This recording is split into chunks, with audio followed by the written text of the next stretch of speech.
Alright, and welcome aboard everyone.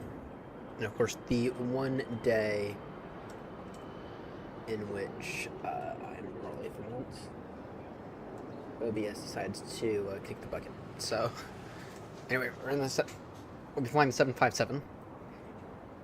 This British Airways Edinburgh Castle livery. We'll be flying the 757 off to Shannon initially from here in Edinburgh. We're going to do this first leg off of VATSIM just because I'm still not familiar with it enough. But the next leg, assuming we don't muck it up, the next leg we should absolutely be doing it on VATSIM. Alright, anyway, let's get into the aircraft. Alright, so let's see here.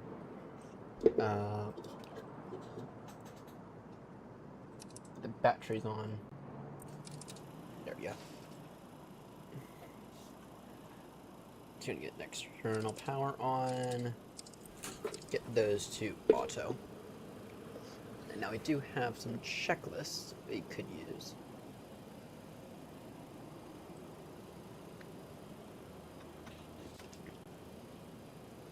Operations. Inflate checklists. Go ahead and go. Alright, there we go. Alright, battery. Alright, power selector. To auto. Alright, electrical power establish. Alright.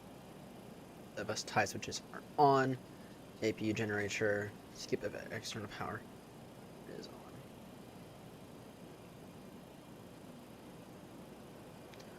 on. Alright. Use the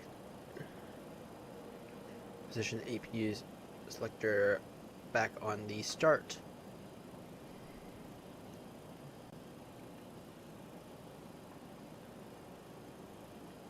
Do not allow the APU selector to spring back to the on position. Alright. Let's go ahead and get that APU up then.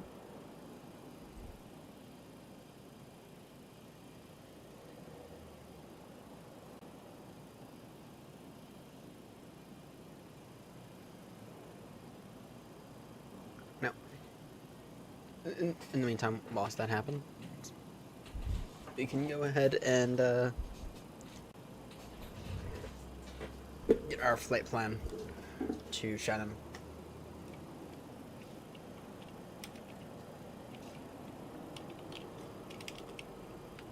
Sim brief.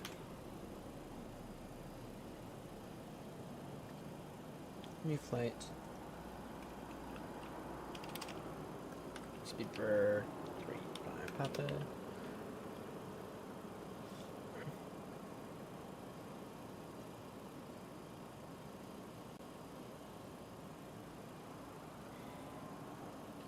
Alright, use external power.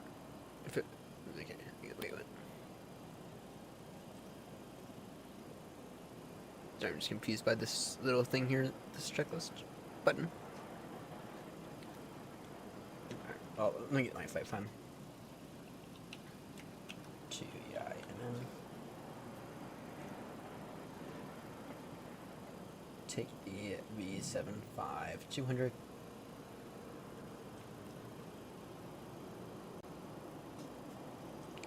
Generate flight.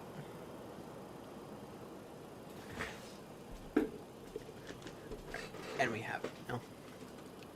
Anyway, use external power switch.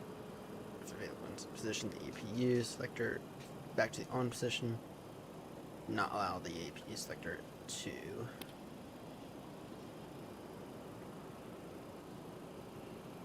do not allow the APU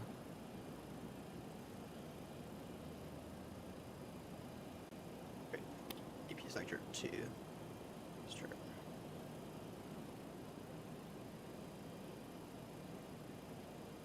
I'm a little confused by that. Use the external power switch instead if available. Okay. Position the APU selector back to the on position. Just read. What?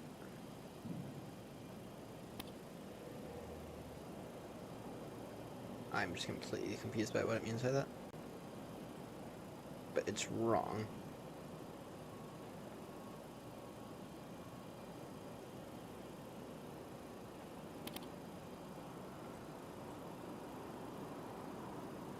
Alright, we'll pass on the AP then. Alright. Let's go ahead and get our whatchamacallits up. Let's go. Now this is 1, 2, 3. Okay. Status display.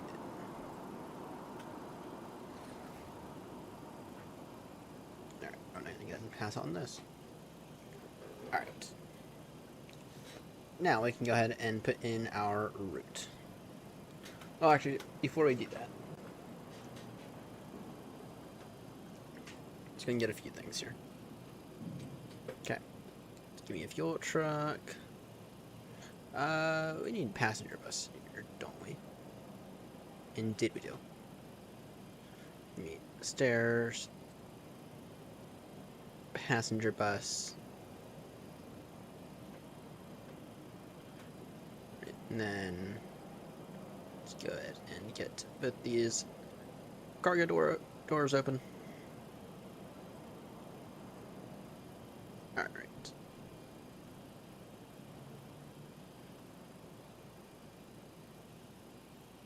Alright, there we go. So, taking a look at our thing here, our total passengers will be 172 passengers. Total cargo weight is going to be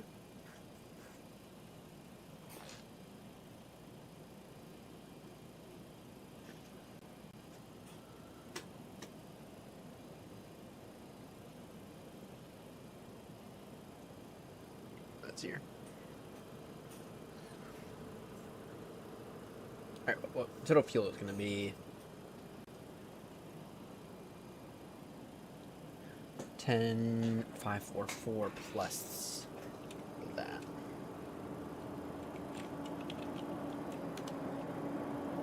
That'll be 10.3 plus 3.4, taking 13.7. In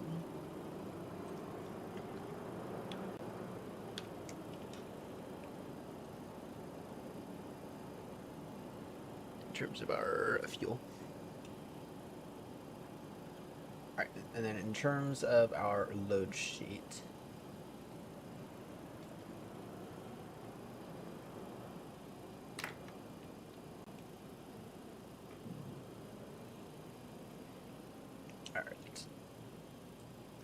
payload. Alright, so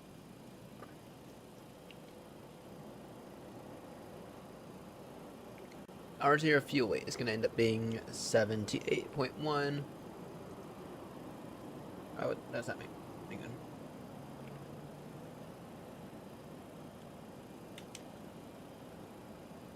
Good. Right, so in terms of cargo weight, that'd be 4.3, is it?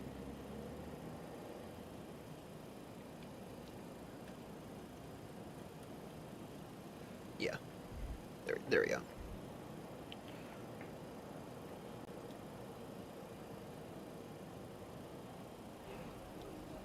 And now the plane is floating. Good. So now we are going to need to keep that up for a few minutes because we are going to need to put in our waypoints. Alright, now I'm going to go ahead and just kind of do this on my FMC here. And copy this over. Alright, we are going to be departing from Eddie, arriving into Shannon. Alright, there we go.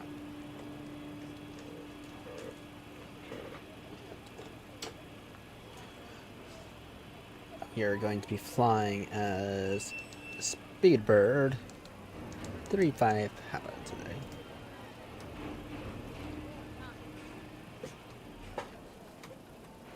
So let's take a look here. You're going to... Actually, now's a good time to get the guitar, because we do need it anyway.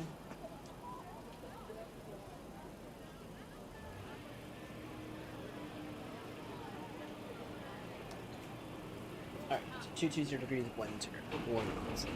So, the road north QNH a little bit. So, anyway, our departure is going to be Gotham 1 Charlie on runway 24.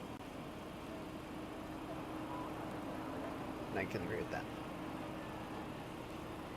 Alright, then we're going to go to...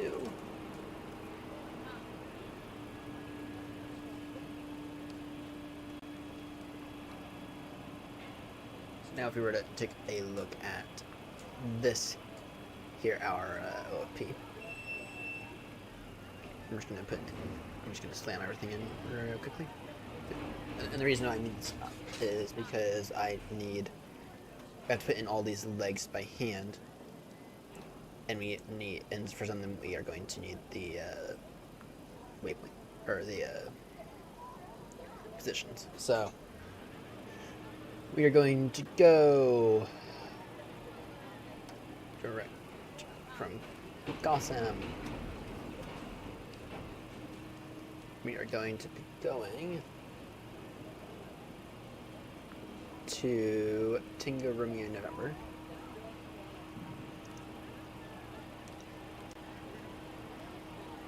And you see what I mean.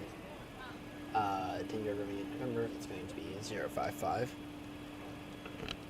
That's going to be 55 north. 55 north.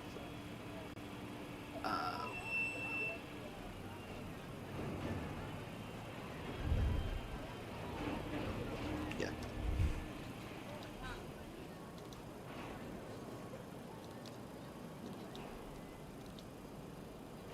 There we go. Alright. Now we're going to go. It'll be direct to Nelbo.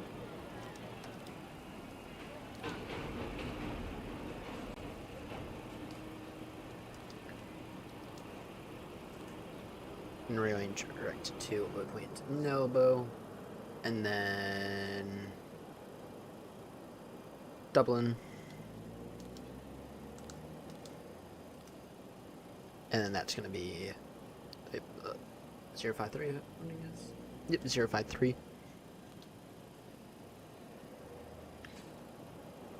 And then we're going to be going to direct to Peleg.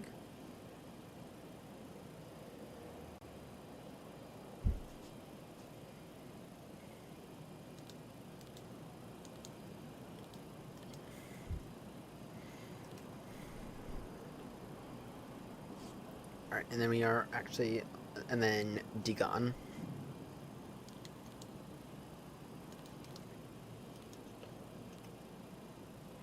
Alright.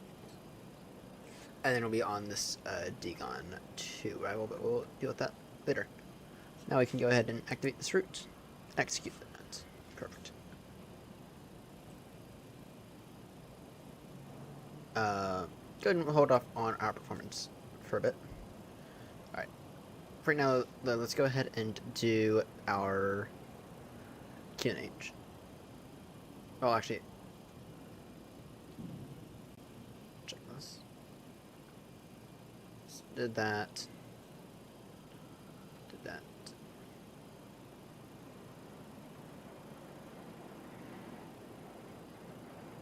You can. Alright. Oh, we need to. Actually, you have a few more things we have to do.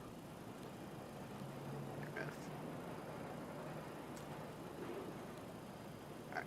And then. One path we need from our OFP. That is our FinRes.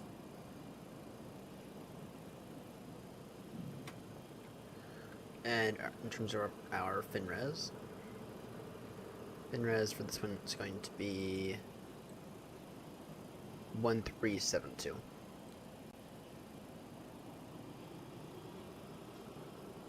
So that we'll make that 1.4 in terms of our FinRes. Our cruising altitude, what does it have us going up to? Oh, 320. and we're going to be on a cost index of 75.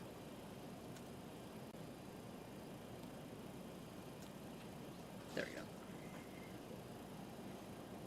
Alright, good. Got that. And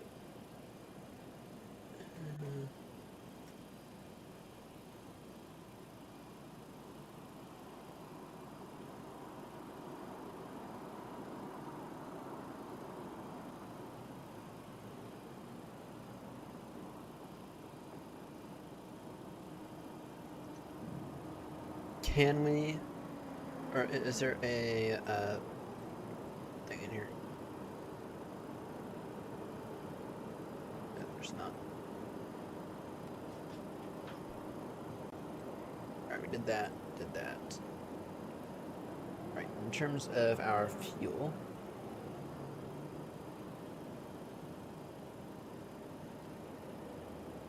where's that going?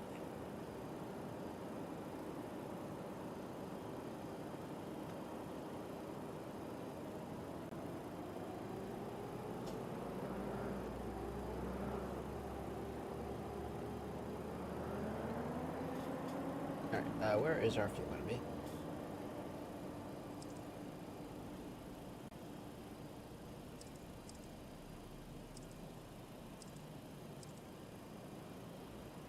Alright, that's all fine, that's all fine. Actually, now would be a good time to do maintenance. I'm not seeing where our fuel is. Oh, there it is. Yep, that makes sense. So 13.7 tons of fuel. So good on that.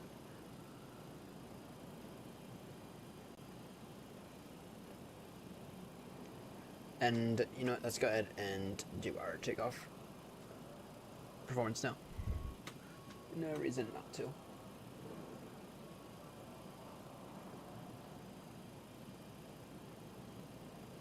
Go on a flaps 20 takeoff. Disable improve climb. Alright. So it'll be flaps 20. Assume temp 45. Center of gravity. Will automatically calculate for us. The wind is going to be. Oh. No, yeah, that would be for.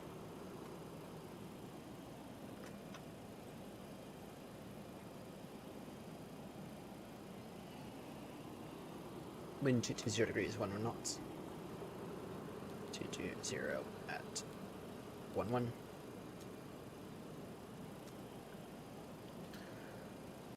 Alright, and that's going to make our V1, that's going to make it 127, 128, 132.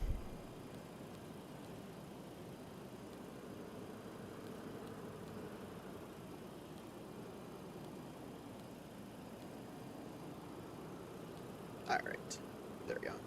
And that's actually CDU free plate. Complete.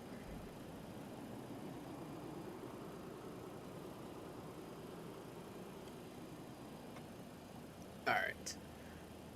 Yaw dampeners. Alright, I'm going to do the yaw dampeners now.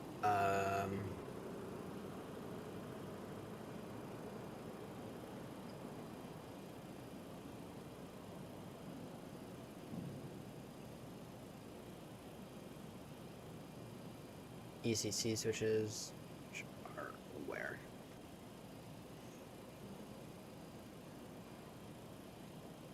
Where are those ECC switches?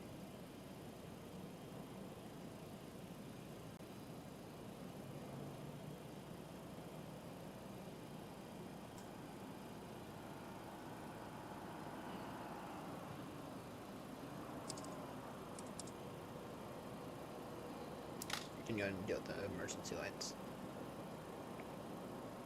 Where are the ECC switches? What even are ECC switches?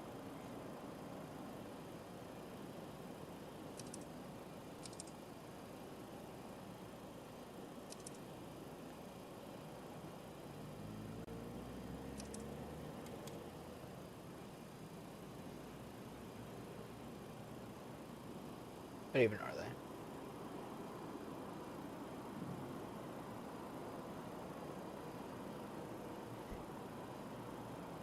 they? EC switches. Oh wait, are they these? Yes, they are. Alright, press. Alright, press system lights. Whatever that is.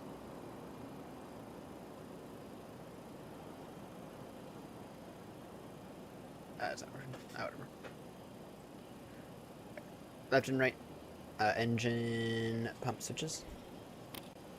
Maybe go time to get the APU up.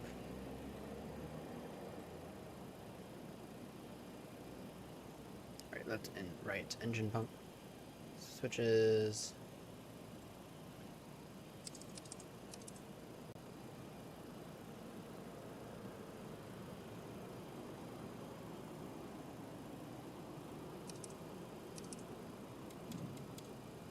Oh.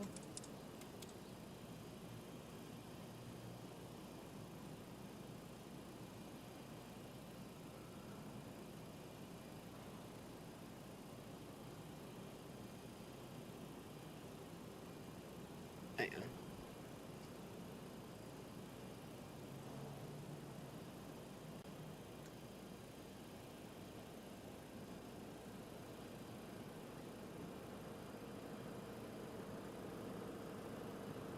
Right, left and right engine pump switches.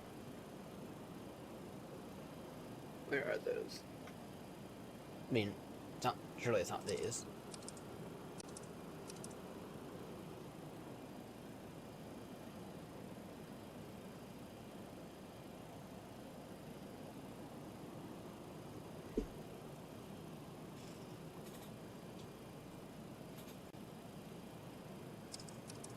It's those.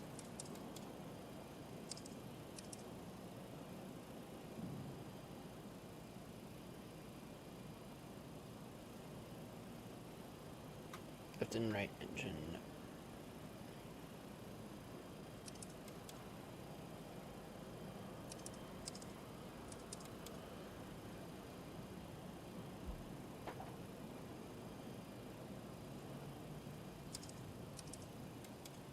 No, it's not those apparently.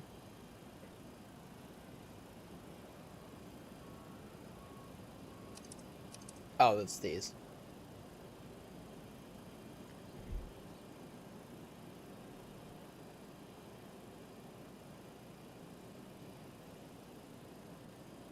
Alright, battery. Okay.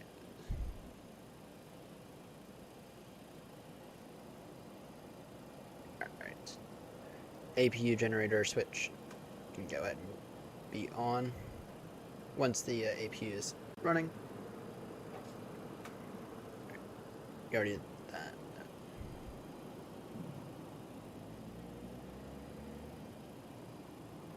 Alright. Just wait for this APU at this point. But anyway, APU generator switch on. Okay. These are on. Generator control switches. That. These. No, they're not.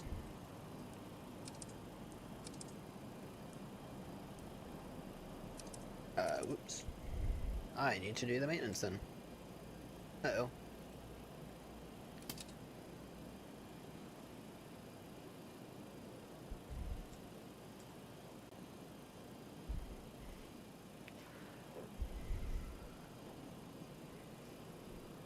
That was my fault. Alright. Did that.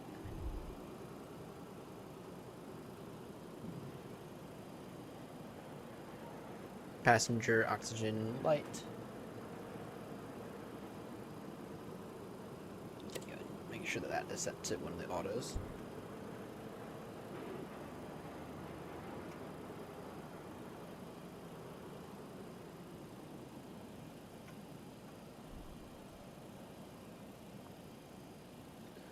Alright, ram turbine. ignore that one. The engine limiters on. Those to auto. To go. Fuel pump switches. Continue to be off.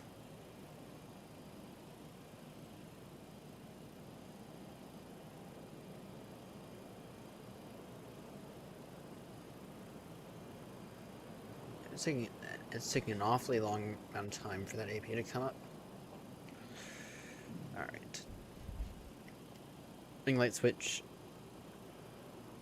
on, or as needed. Okay, that one's good. Nav lights.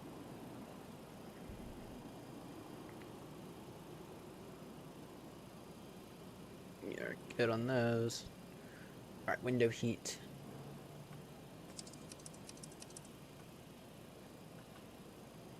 Just making seatbelts. Auto, right, auto rate control.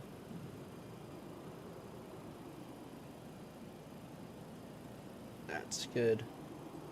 Then landing at, what is our elevation arriving into Shannon?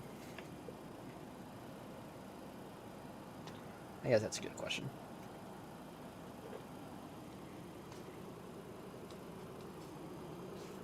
I guess that's not only a good question, but an important question.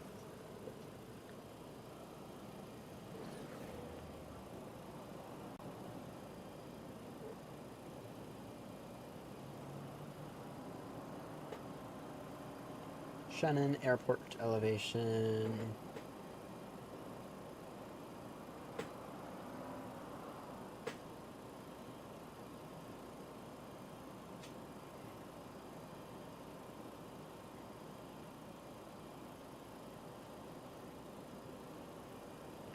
Is going to be 0. Elevation is actually, on the altitude, is actually straight up 0. So we can go ahead and set that all the way down.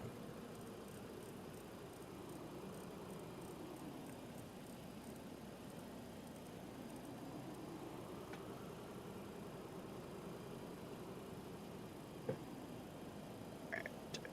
Good, good. In terms of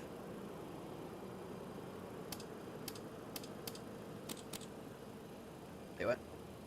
Oh yeah, yeah. I'm like looking at the right thing. Like the cabin controls. Wait, hang on. These cannot be into auto.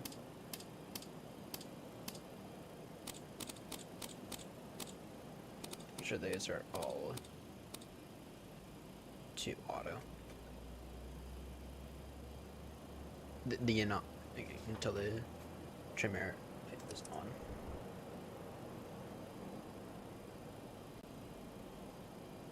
Why did it not do it? Wait, forward.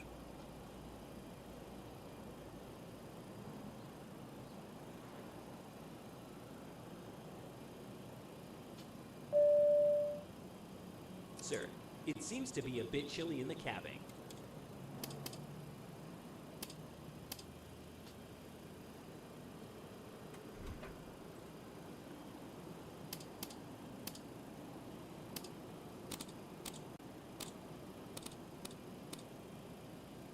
What about now?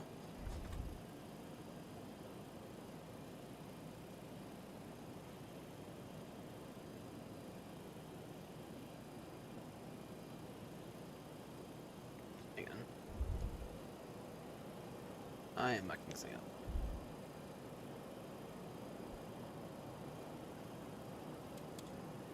Okay, why is this APU still not up?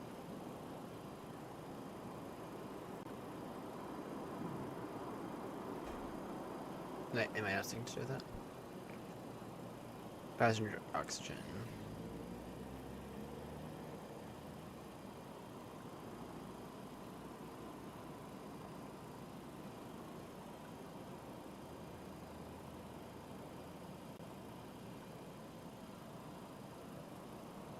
Yeah.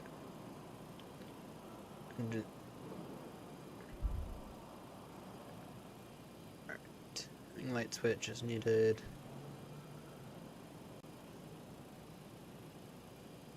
Set that. Set that. This should all be on auto. But I'm not. I mean, forward cabin. These should all be on auto. Right.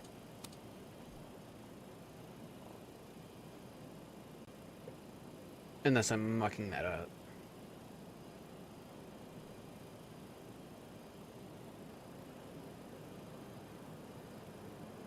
Wait to see it here if anything changes back there.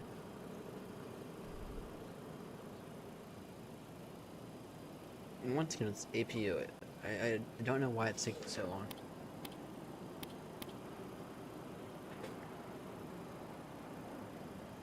Premiere switch. I have help maybe.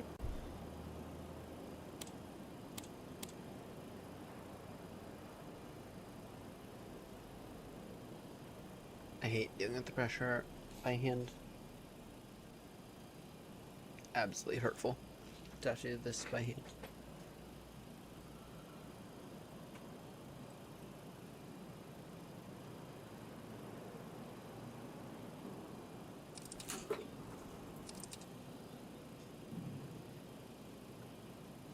Come on. I should. Oh good, I don't have to do that again.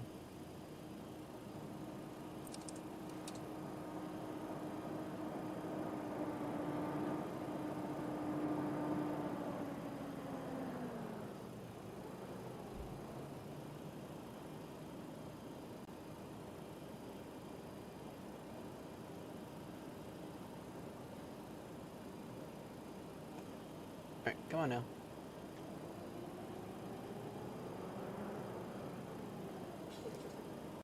Wait, check this. Why didn't say it was gonna be an entertaining one?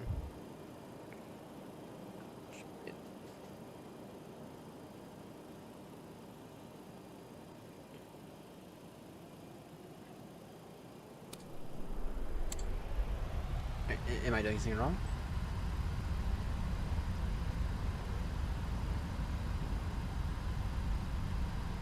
Alright, recirculation plans can go on.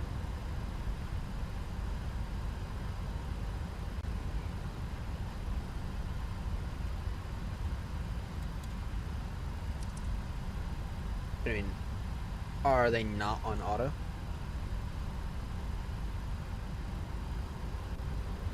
And this is different buttons.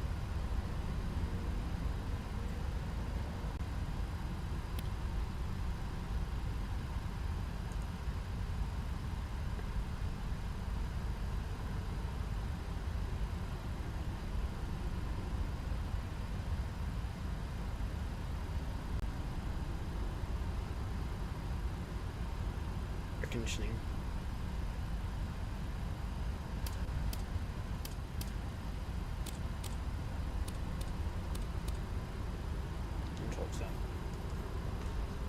I mean, is it not on? Is my thing? I have nothing to say, sir.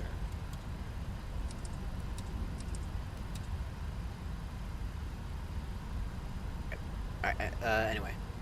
Back control selectors to auto.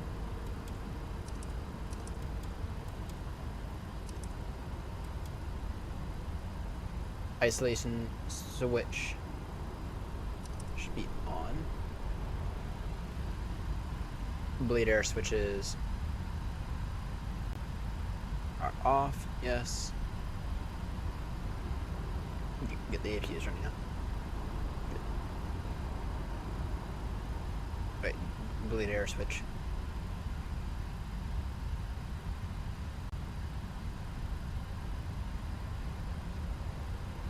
Wait, what? Engine bleed air switches.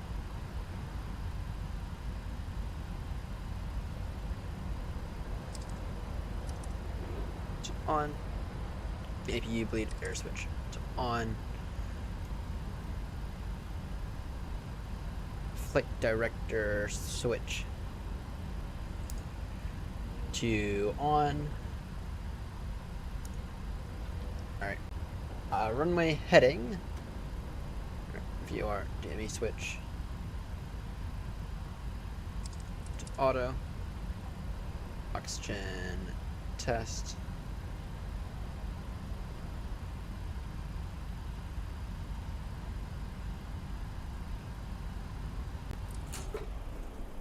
Uh-oh.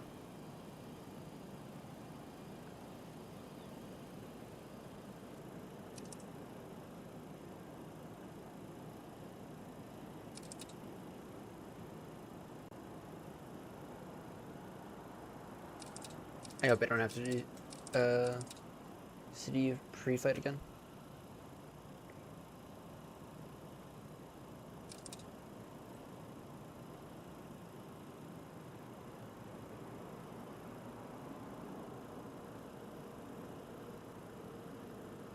Oh no.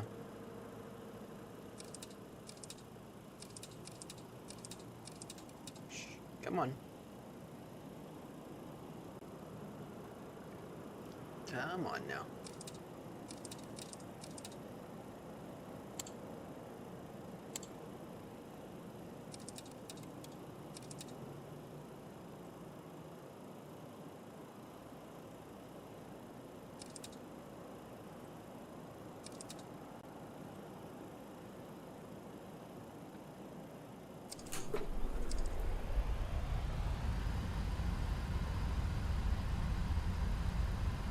Damn, I have to do pre-flight again. Damn it. Damn it. Alright, that's gonna be annoying. I'll do that in a moment before we begin to push.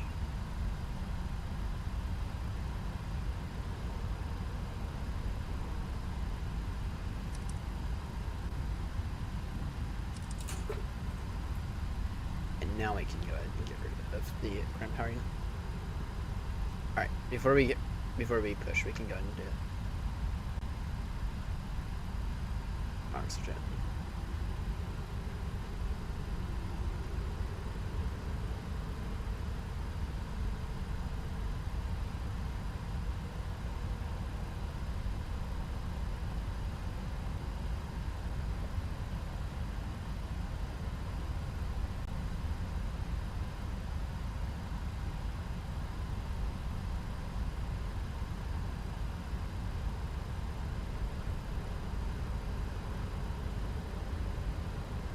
Let's go and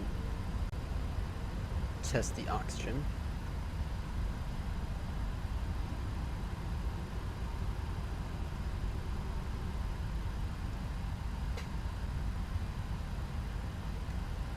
Where is the it's like the status display.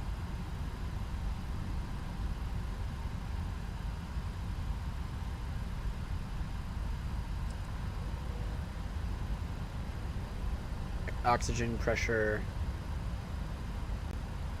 I think that's correct.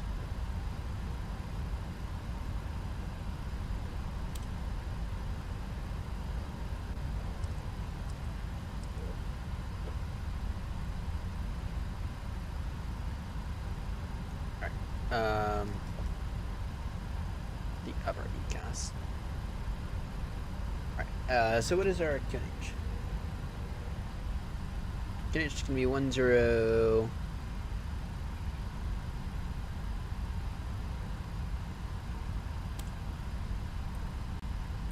1 2. All right.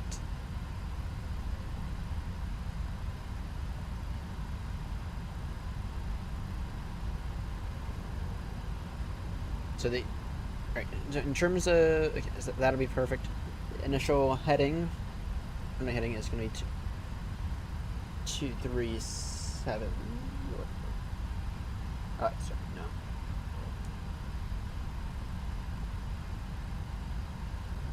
239. 239 on the initial heading.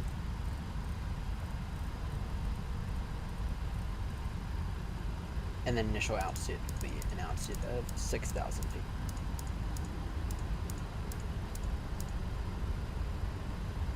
Okay.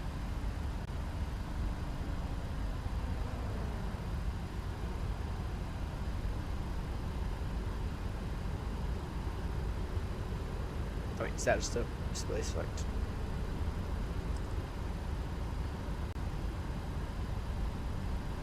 So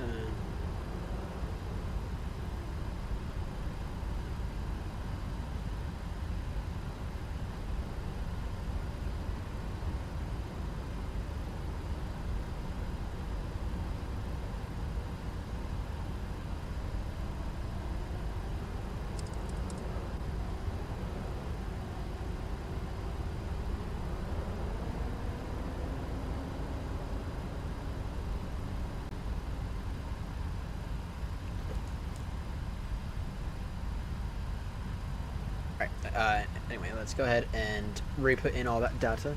Say, fucked it up. Alright, admit ref.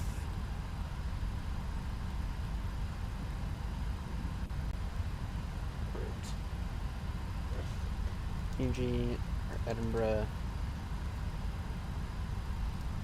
to Shannon, Speedbird, 3, 5, Papa. And I apologize that this is such a boring stream.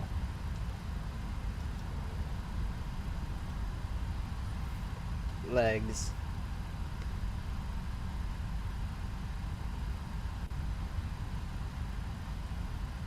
Tingo Romeo November. Alright, well, first off. Okay. Tingo Romeo November.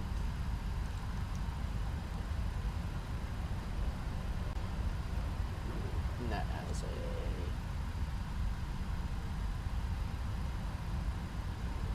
175 at, yep, the first one, then off to Nelbo,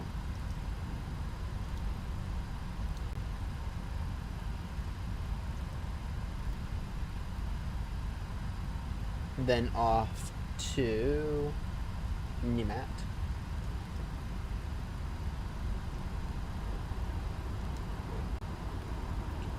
then off to Dublin, Dublin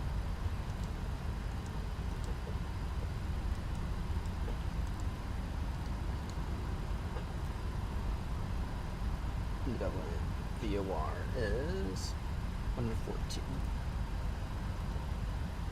Then we're off to Peleg.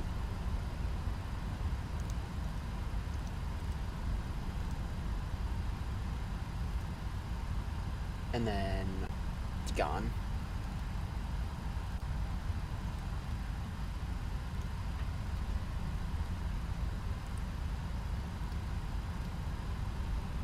Alright, in terms of our FINRAS data again, our prison was 320.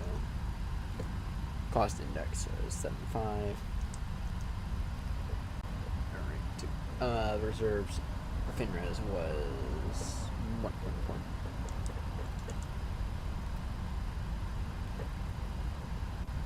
Okay. Flaps 20, 45, 1, 2, 7, 1, 2, 8, 1, 3, 2. Calculates. Alright. And we're good on that front. Alright.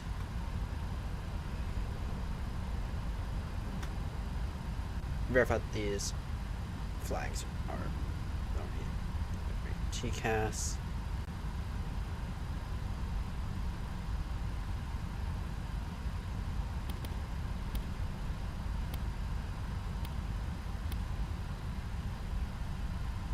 Fine on that one. Alright, upper ECAS. We're fine. Is that just...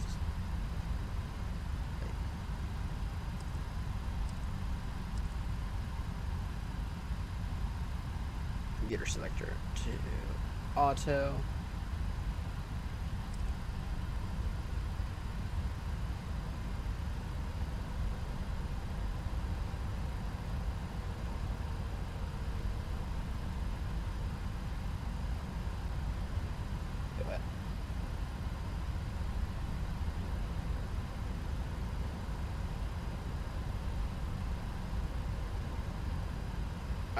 Oh, this thing just confused me.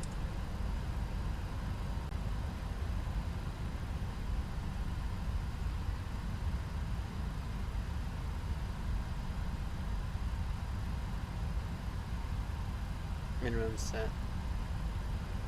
Right, the rest different.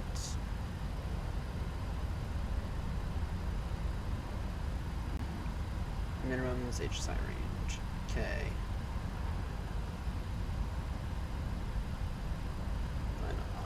We're fine on those fronts.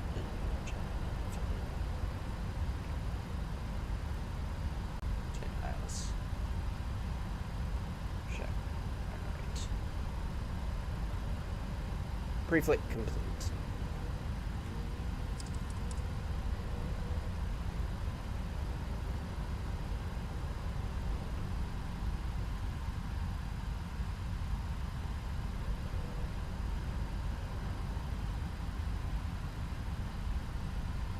This should be to auto. Set both these to auto. Throttle or auto throttle.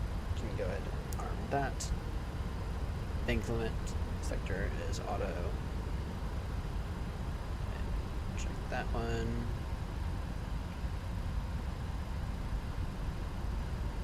Stabilizer trim.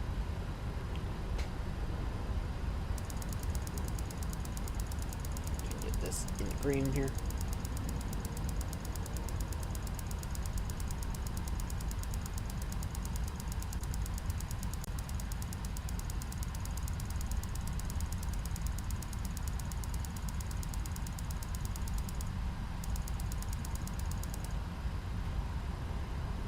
Oh, wait, what?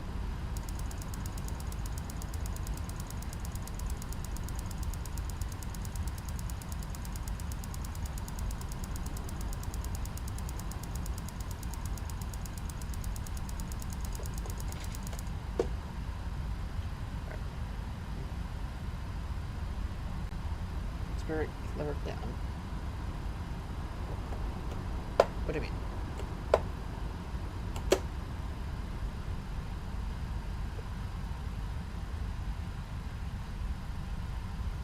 Alright, flaps lever should be flaps 20.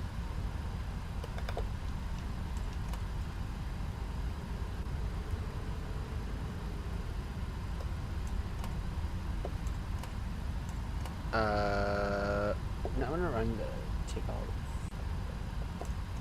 I want to run that data again, actually, real quickly.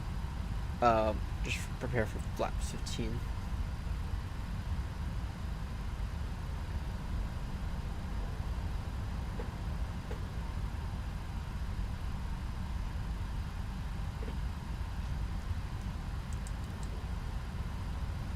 Right, on a takeoff. Yep, fine.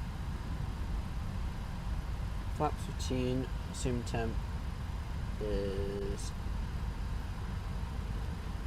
49136 137 139. All right. So I got that now.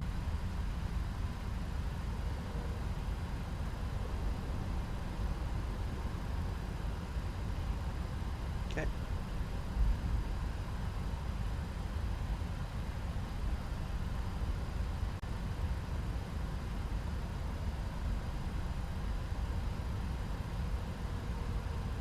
Is that it now? For that one? Yes, it is.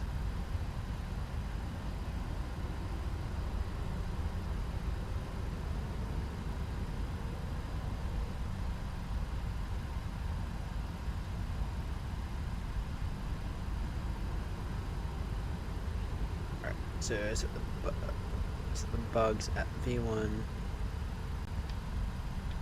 We're fine on that. LNAV. Heading, initial altitude. Exterior doors.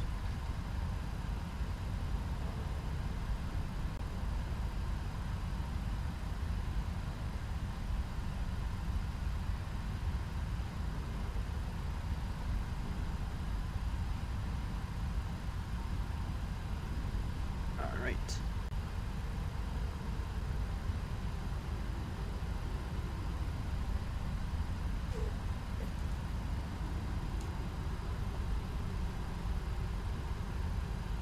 Right. Alright, that's here. Let's get these hydraulic pumps going now. So right hydraulic pump. C1. Those can go in. Left hydraulic pump. Alright, let's go ahead and get our fuel switches on.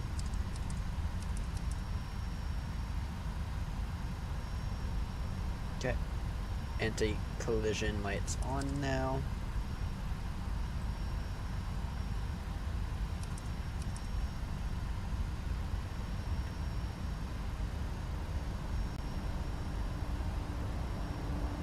Press the recall. Okay.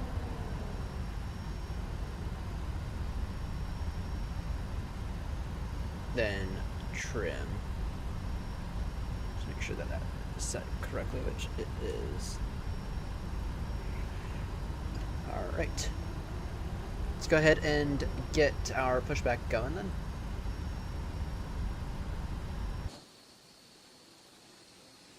That actually works pretty well. Ground to cockpit. Plan acknowledged. Call me through the menu when you're ready. Plugins, better pushback. Connect. Ground to cockpit. Tow is driving up. Alright.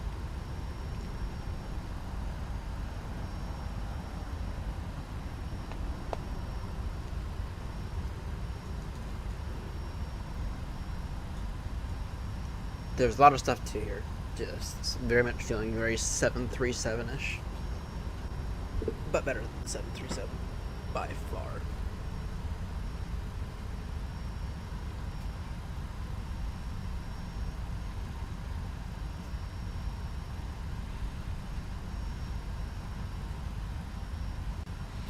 To Nicholas range versus the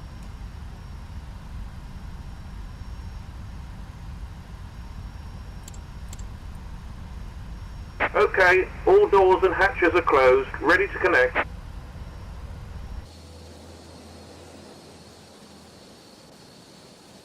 just connecting.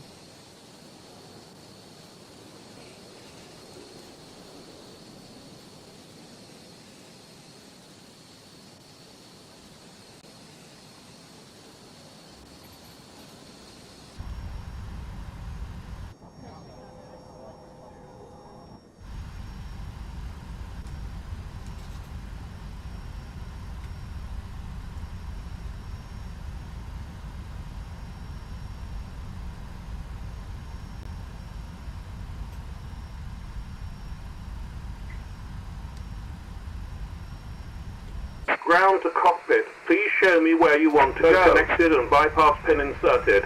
Release parking brake. Parking brake's released.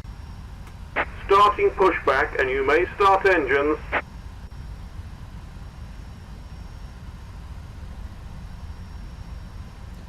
Alright.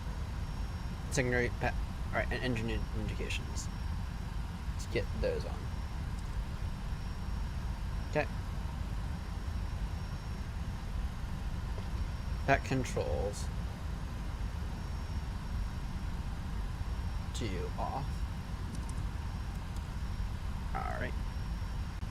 Wait, verify the pack lights are implemented. Or the pack off lights. Alright. Left engine start selector. To ground. Wait for N3 to increase above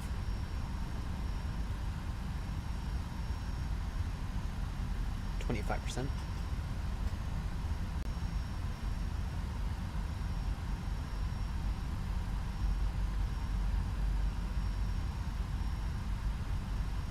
Did I get this totally good?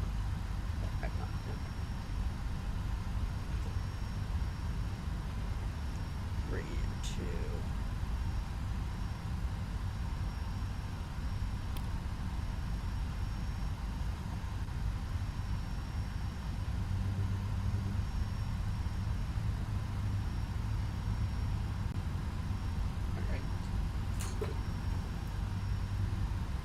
that's that one available.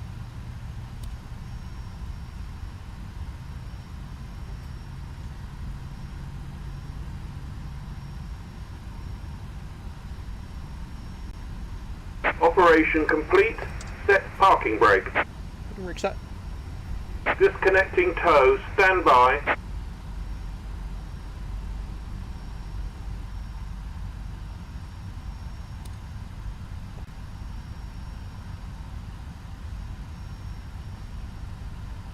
Alright, that is... I'm gonna say that's about 2 good engine starts.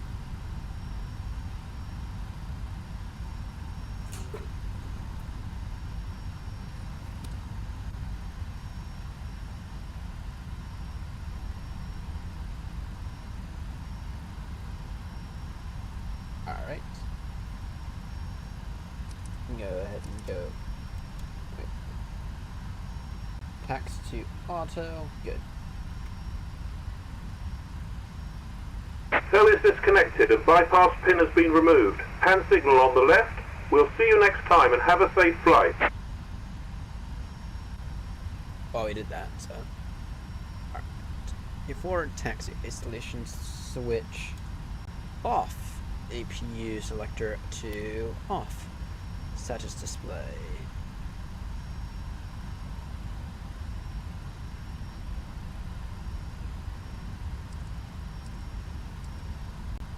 Checked. Flag lever. Check. Light controls. Full up, full down, full left, full right. Now, yes, I did actually. It's being a bit, whatchamacallit earlier. Transponder. Right, transponder. Let me turn off light switches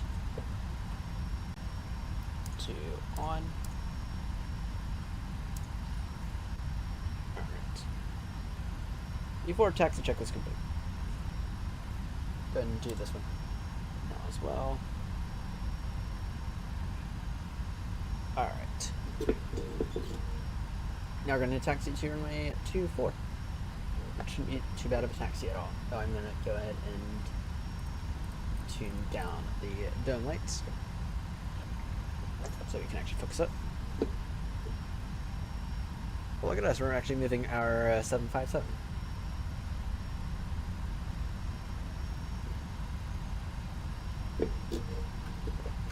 Bring back the camera. Or only an hour of us being, only after an hour of us being on the ground. That's fine. I'd rather us do it correctly than not correctly at all. There's a lot here. Once I get a bit more familiar with the aircraft, it should be a little easier.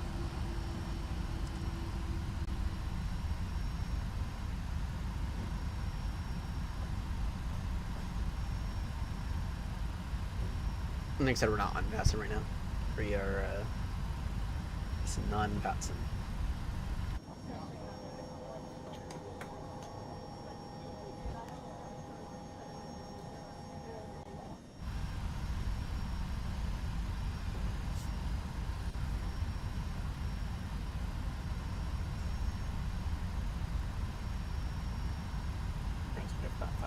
Yeah, we can restart taxi speed a little. I do have the pop-out screens going. Yeah, I tend to read those are a tad bit on the blurry side. They're not. They're plenty sharp. They're just smaller than what we're all used to.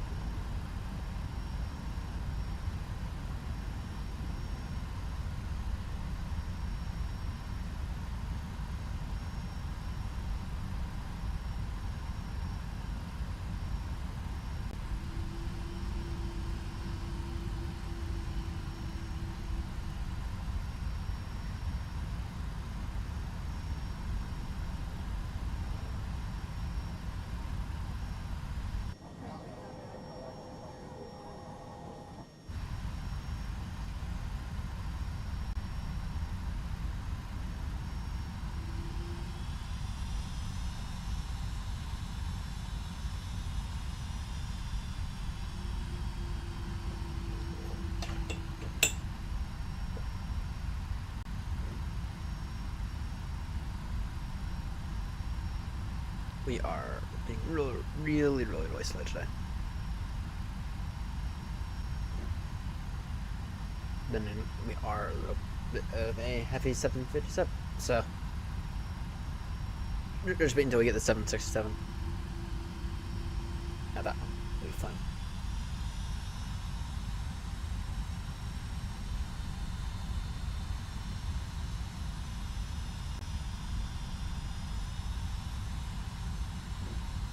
Oh, well, yeah, once we get that 767, then we really will have a complete fleet.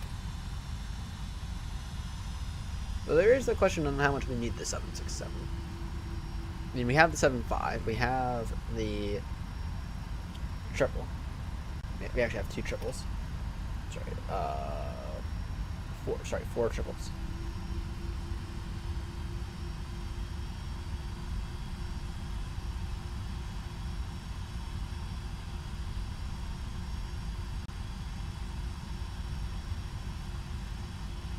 I mean, we have an A330-900, albeit a shit one, but a not stupid one.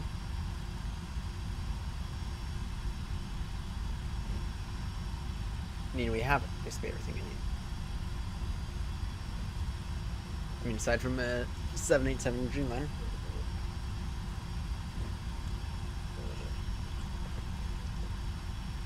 I'd say we're about good.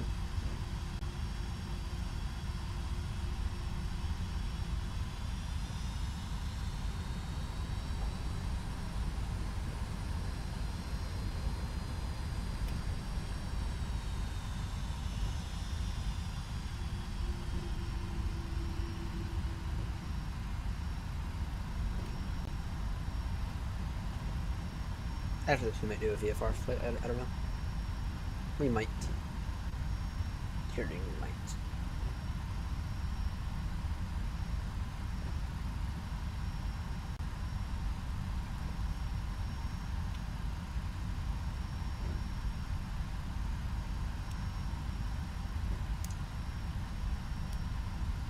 Right, landing mitts on.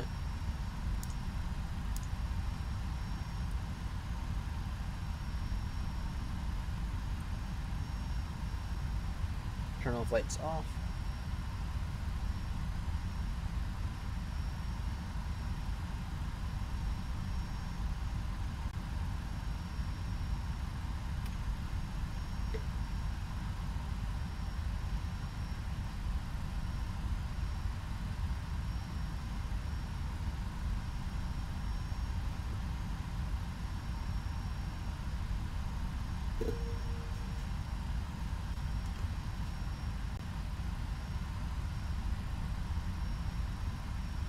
Come on now.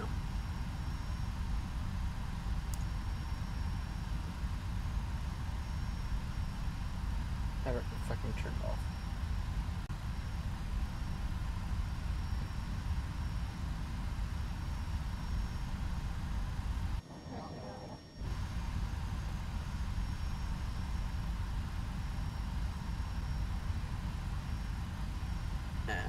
Get around the corner, please.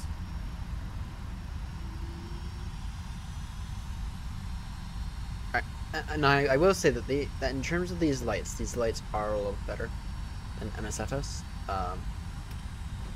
Then again, it's more meant to replicate real world visibility environments, right? And so, I guess in terms of what you can actually see, it's pretty accurate.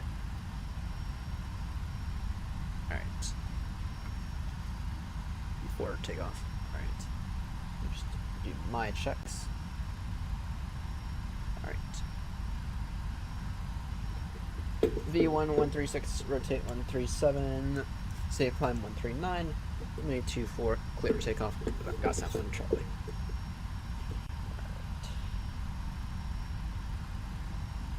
Engines 50% now. Stabilized.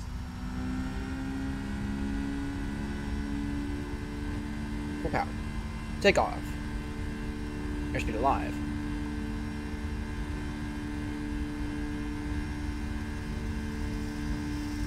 Knots.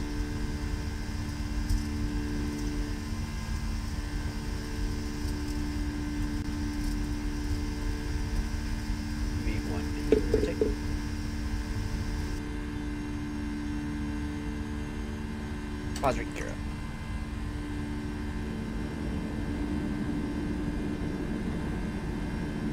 Flaps level.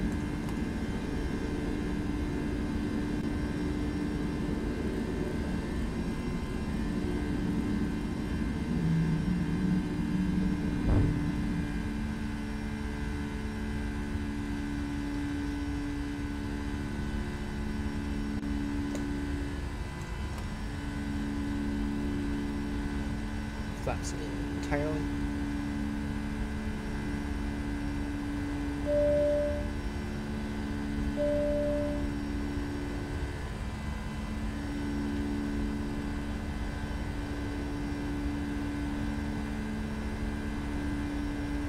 Not a bad little takeoff. Needs some practice, but not bad at all.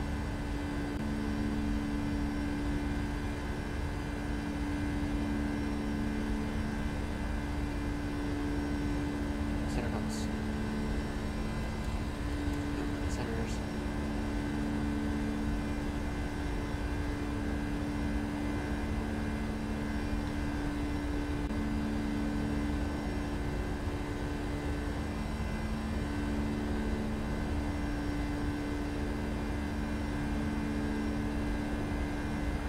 Go ahead and go walk by one.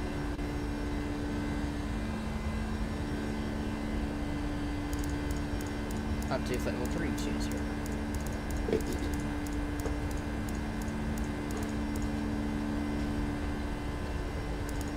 Not bad at all.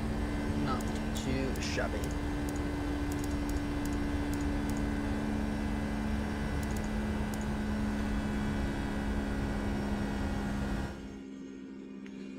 Everything alright stream-wise? Yeah, it should be fine. Not too shabby at all.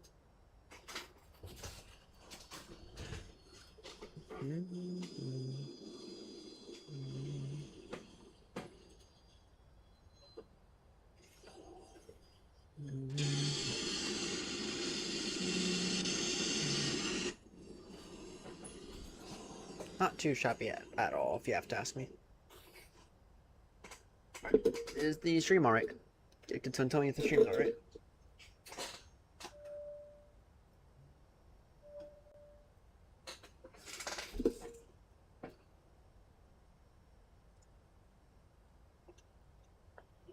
Alright.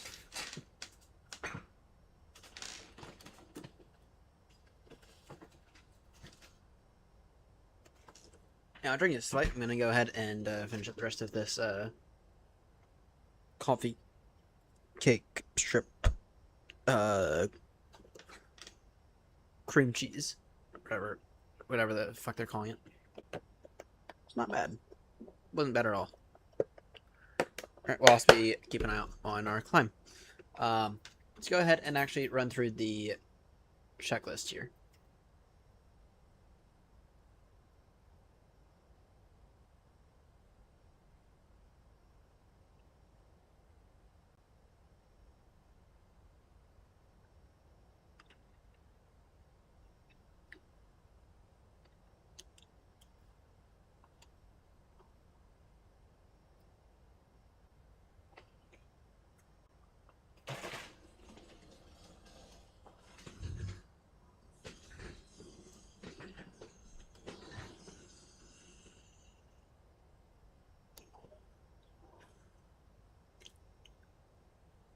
You know what, actually, before we continue on the flight, I am curious.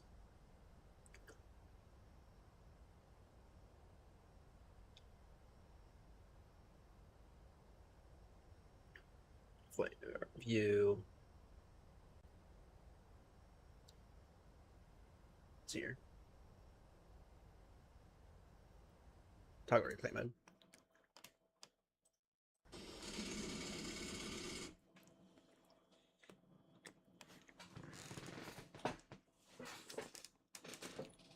What'd that takeoff look like? This is my question.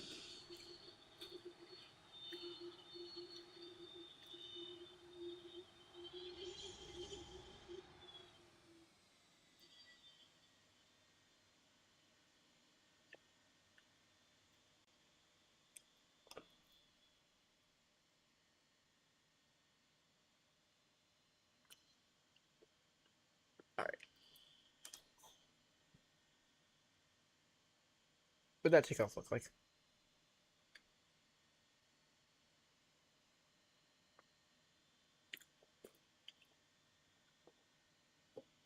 I just really am curious.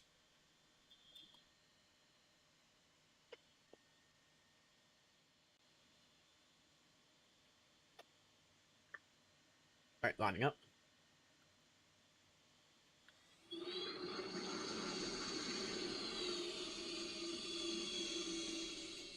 All right, there we are. Basically all good now, or almost.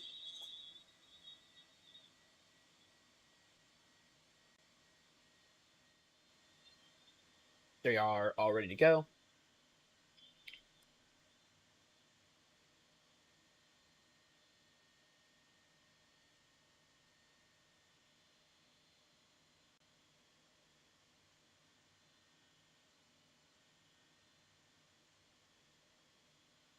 Come on now.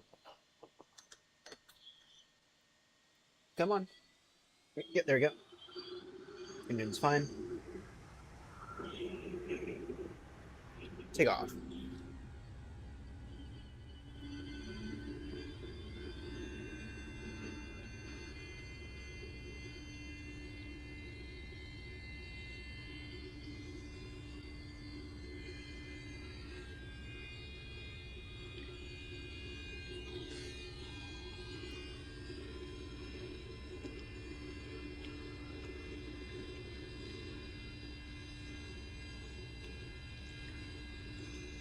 Oh, we could have been a lot more aggressive, to be honest.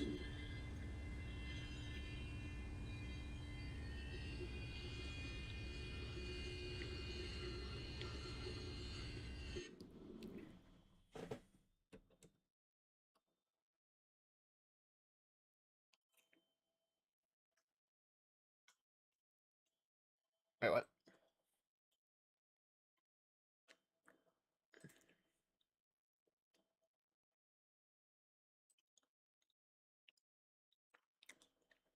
Flight. Talk replay mode again. Oh.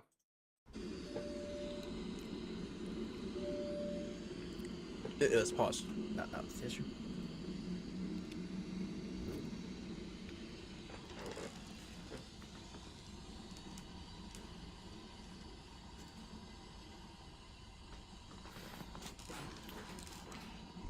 Alright.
We can climb here in a few minutes. Or, yeah. In a few minutes.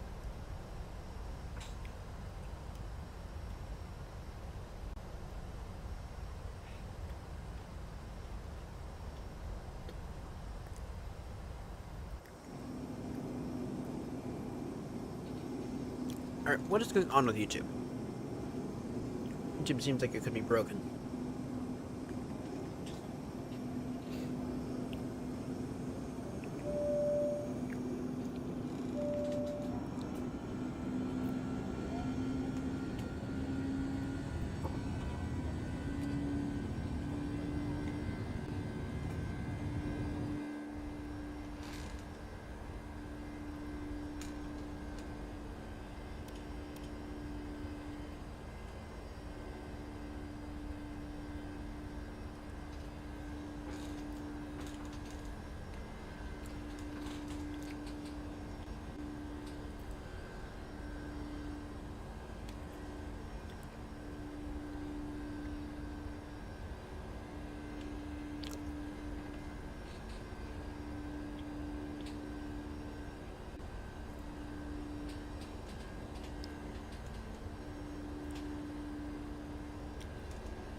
less than 10,000 now, then it's off.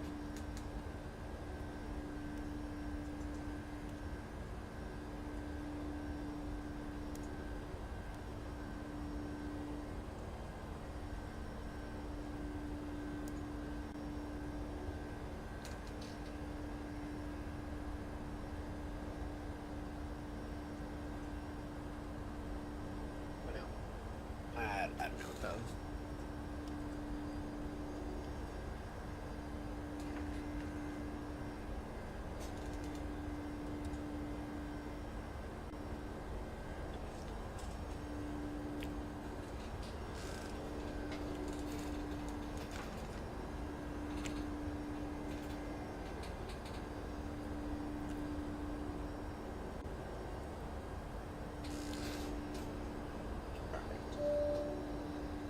And then, how far away are we from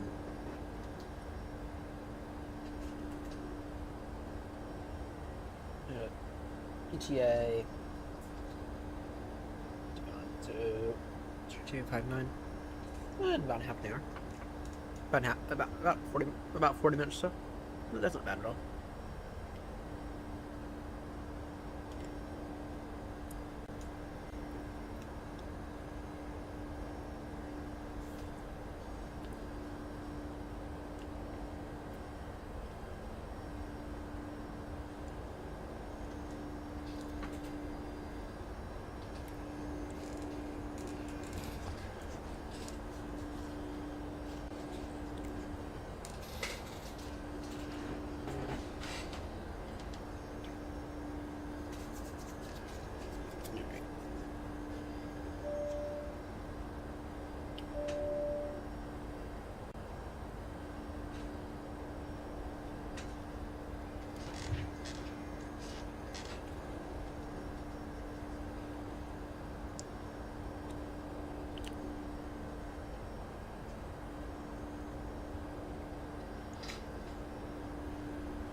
Oh, this is interesting how this is down here. That's interesting. I think I would prefer just straight to be right here and then kind of the way of the other ones, but you know, that's so nice.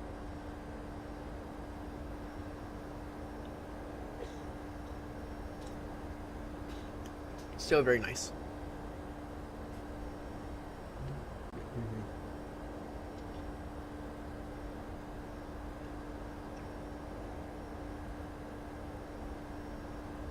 And go ahead and begin a descent briefing in about maybe 2 minutes or so.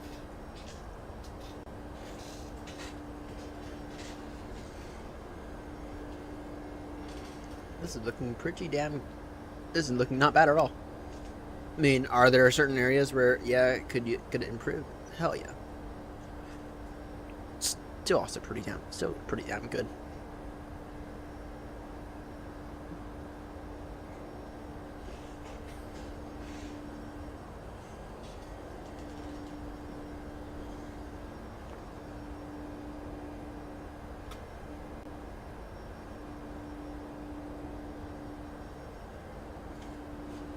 Here to pull up Novograph. I'll share where you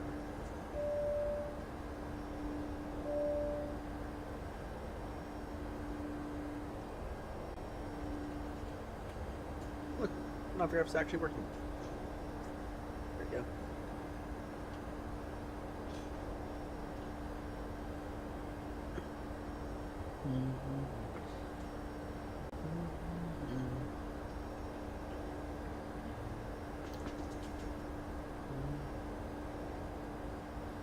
You're making good progress on our trip over to Shannon, Ireland. Not saying that MI24 is not used. Saying that Tier 6 is. I think the last time I was here it was. No, the last time I was here it was 2-4. We were in the 319.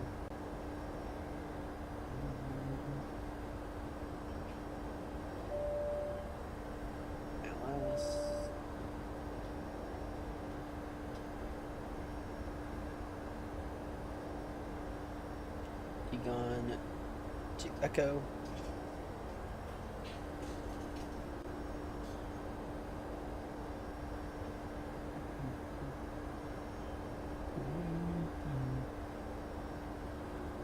Not bad. Looking not bad at all.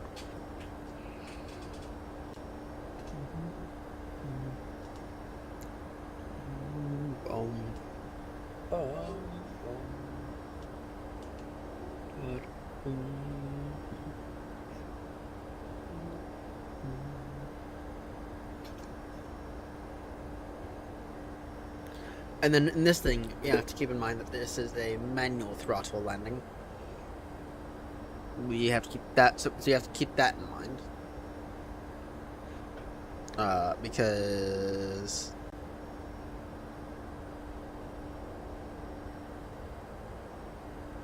yeah, manual throttle landing only.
Oh, that douchebag closed that window. Damn it.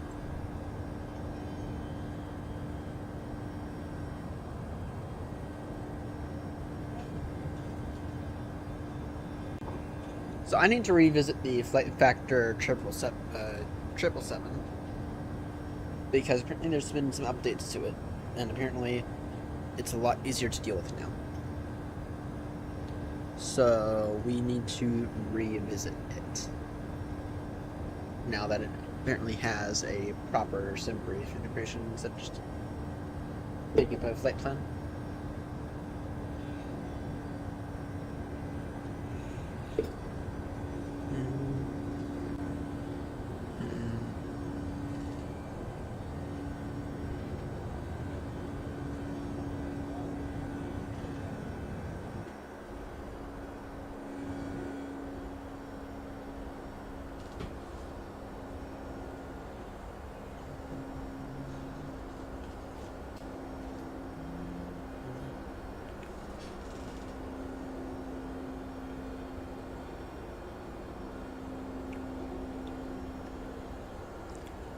So what's going to be the next leg after this?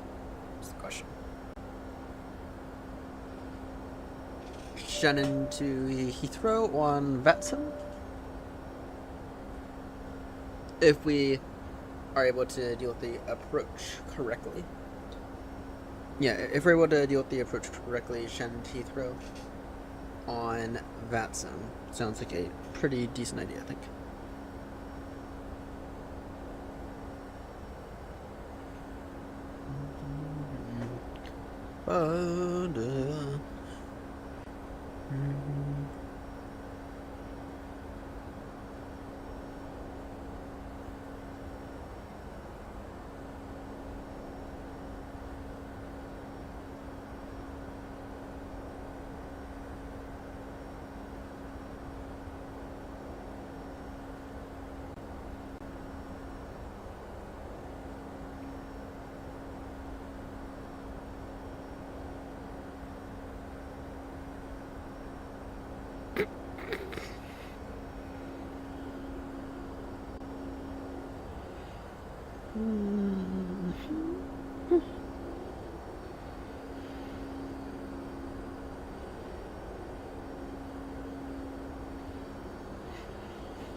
I'm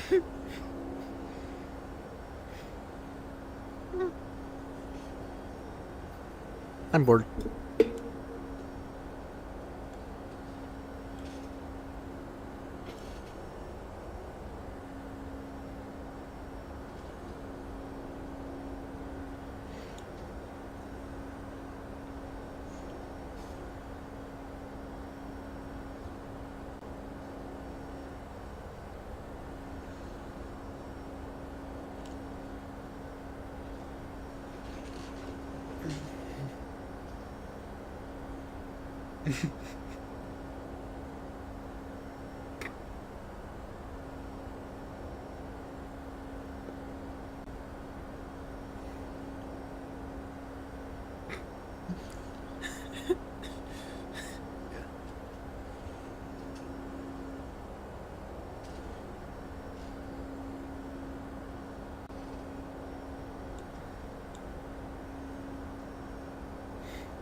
Trump negotiates deal with England.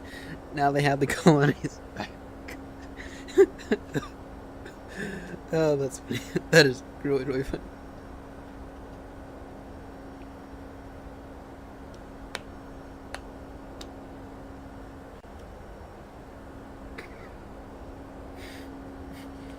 Rumors circulating that Red Bull has acquired Spirit Airlines for over $7 billion.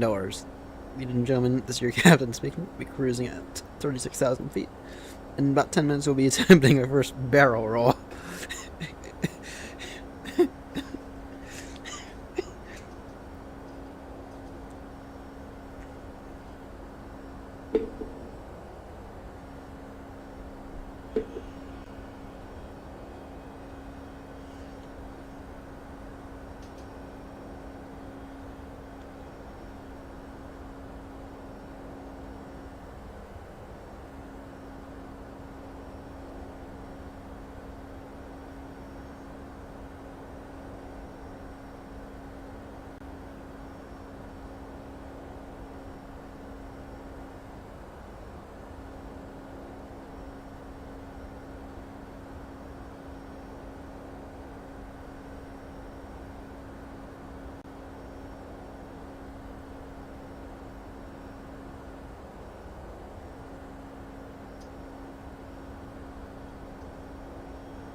Alright, let's see here.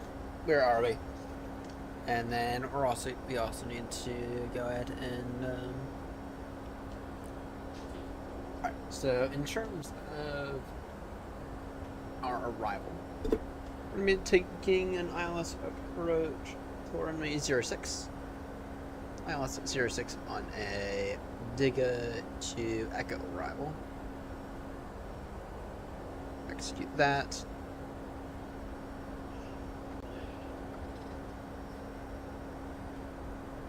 And yeah, now is actually a good time to go ahead and do that information.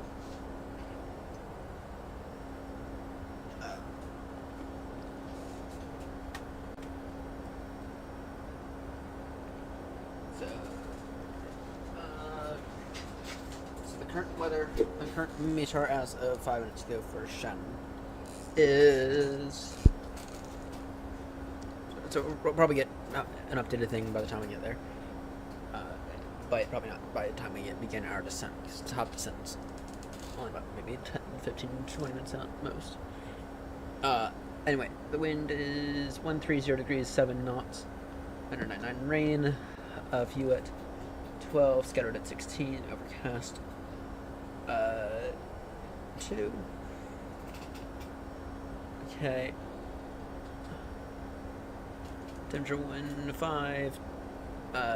Dew point 1.4. Will Met Office give me the weather charts for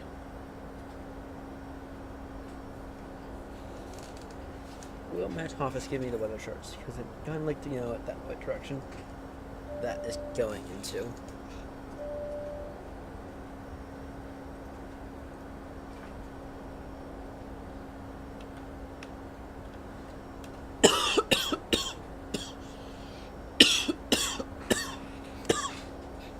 Alright, let's see here. We'll find out.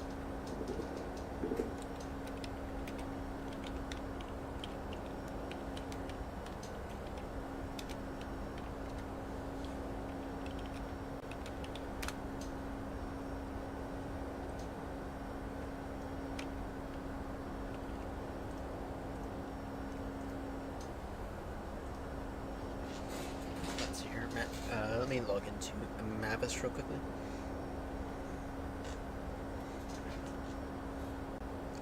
I would doubt it, though. Possibility is certainly there. Let's give me information for the entire world or regions. Europe.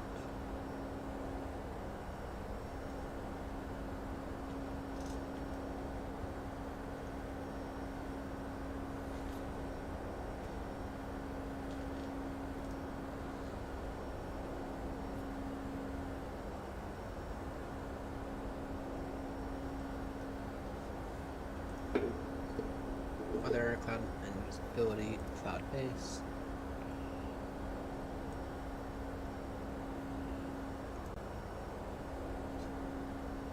So, alright.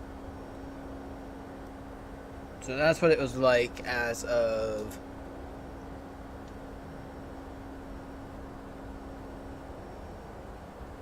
that as of 40 minutes ago.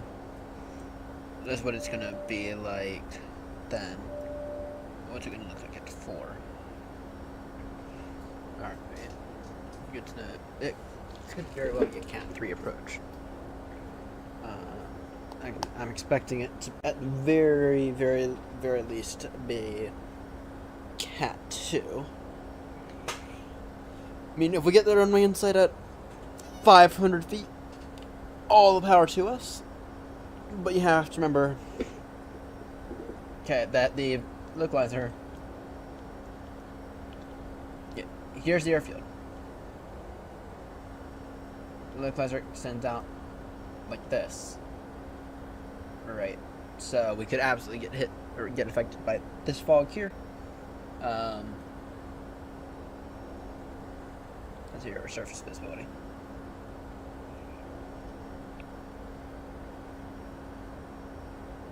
Yeah, it's going down.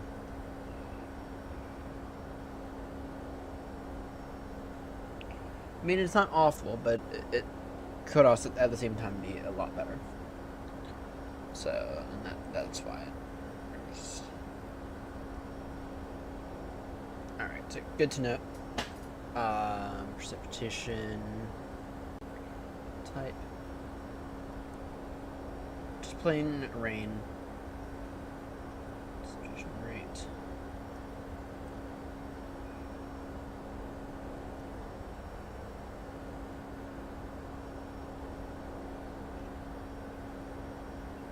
Alright, so we can expect some precipitation. Or, yeah, just some regular rain, I guess. Now, in terms of...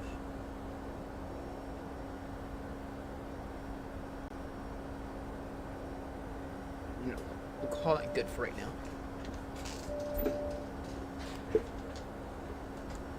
We already crossed our descent altitude.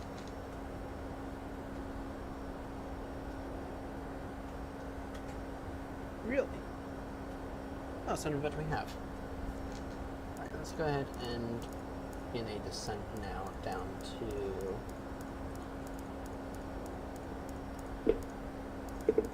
150 initially.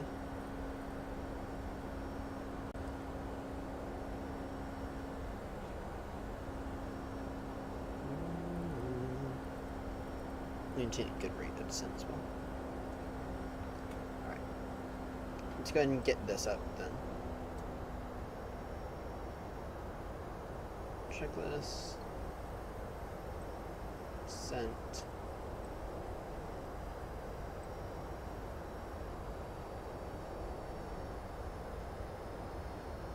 Landing altitude, we did that at the beginning.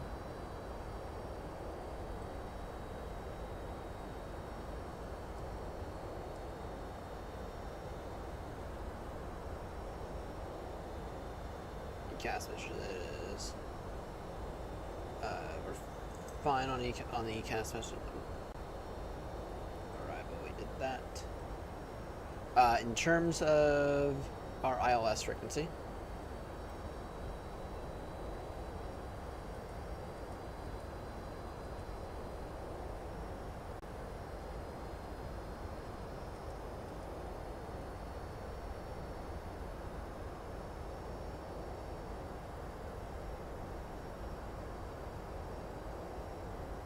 should have gotten it.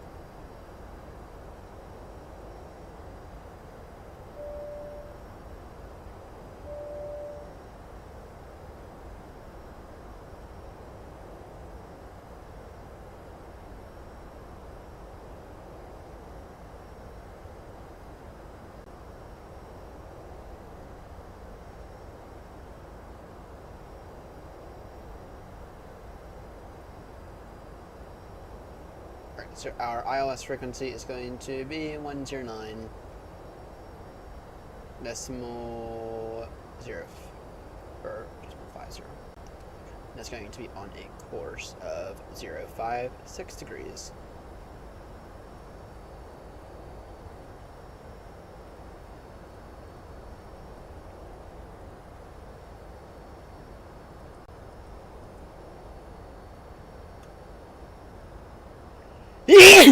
Excuse me.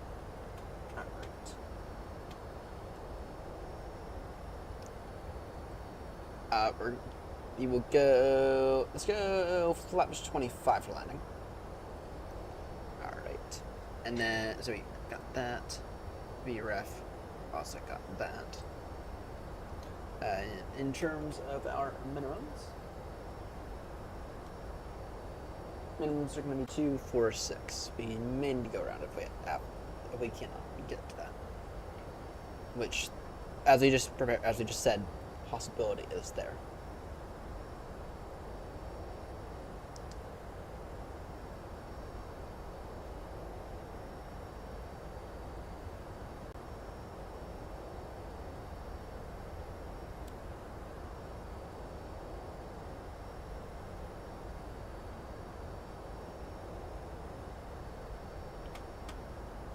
Before we do this here, at level 080, that which we call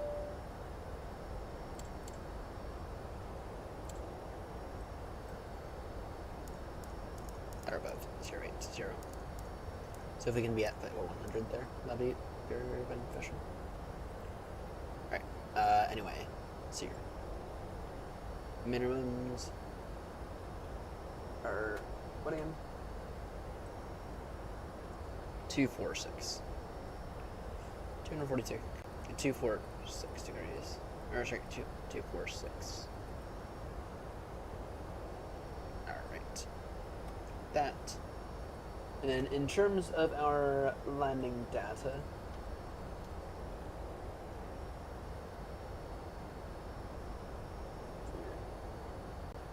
auto break 1 saying should do it. I'm going to go auto break 2 just because we may or may not have some standard watcher on the runway. So I think that the extra auto brake power is just going to be necessary. Just to help negate the effects of what we've gone.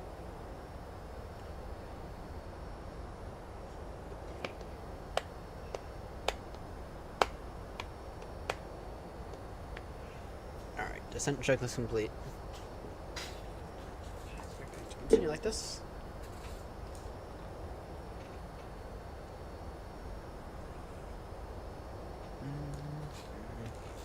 Bum, bum.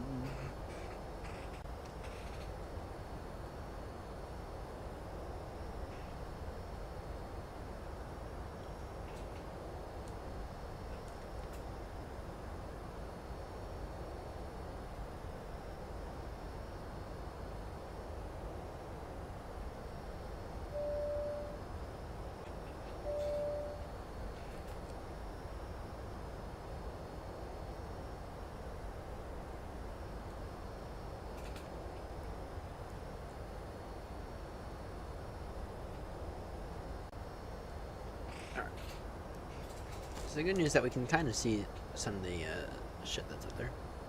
We can kind of see the ground. Then again, this here wasn't the area of concern. It was more on the west coast of Ireland. That was the concern, so we do need to caution that. Once again, we do need to caution the lows about it, which really we're already kind of seeing the low of this. They do need, like I said, we do need to caution that it is low visibility conditions. That we are probably, this could go in the lines of a Cat 3 rival, even though we don't have a Cat 3 capable runway. We do need to caution. That is something we certainly need to caution. The good thing is that it's an ILS. So that's the good news. The bad news is that it's not. I mean, in Cat 3 conditions, is it illegal to use a Cat 3 or sorry, a normal Cat 1 ILS? Not necessarily. Is it recommended? No. Not in any way, shape, or form. However, if you go through all the parameters, if you double check everything, and if you think you can make it work, whilst being very vigilant on and very open to the idea of slamming those thrust levers into the toka position, then you'll be fine. So, then you can. I mean, it's not recommended, so to speak, but it's not also illegal to do a Cat 3 on a non-Cat 3 runway. Especially if you go through all of your obstacles around. So.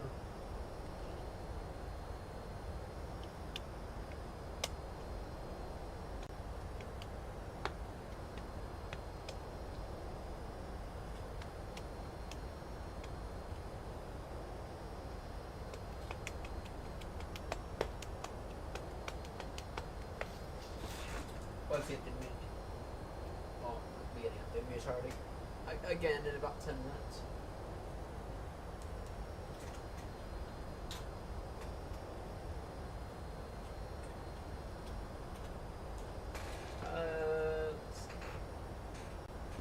Can actually 1-0. Can is going to be 1-0-1-1.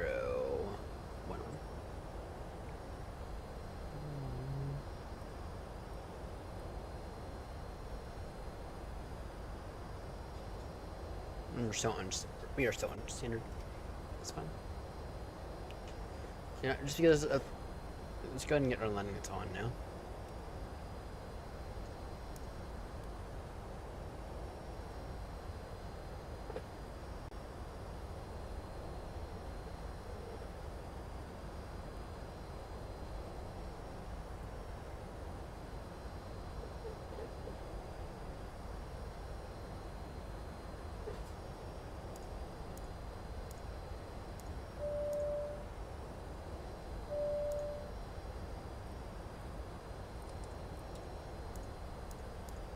Okay, why is...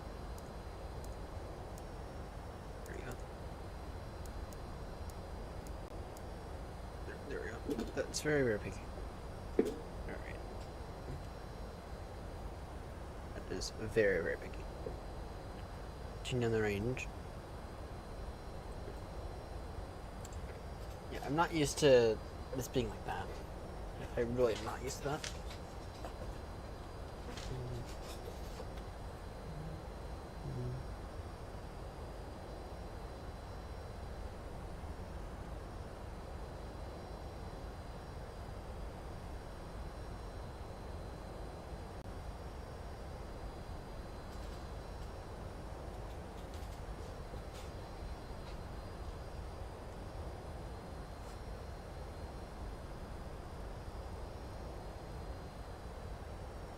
Speed down to 5 0 knots. Descending now altitude. Go down to 6 initially. What is our next altitude you have to be at? Yeah, we can continue descending down to 6,000 initially. And then it'll be down to 3 by the time we're fine.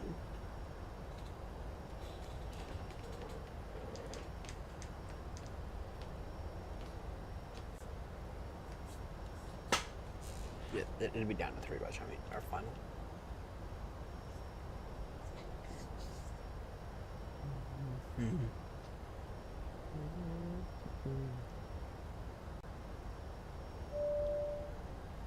Alright, so we did that.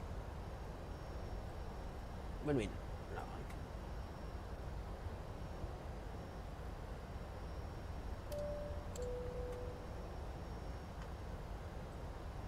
There we go.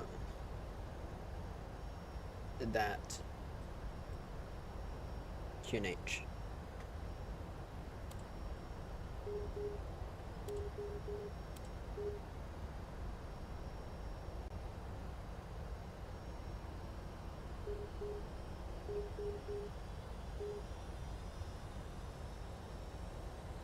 Oh.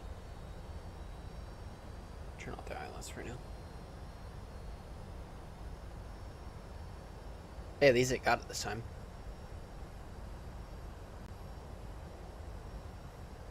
Fortunately, approach mode isn't on.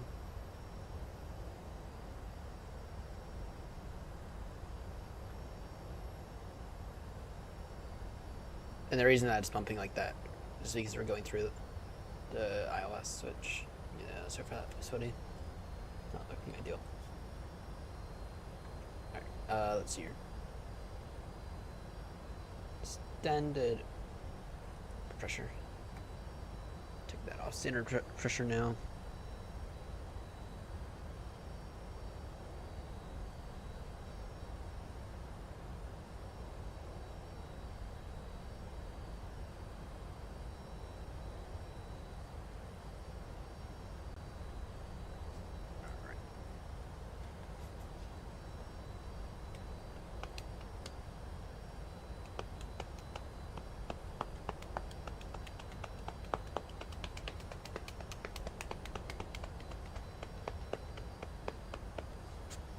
Do I see the field?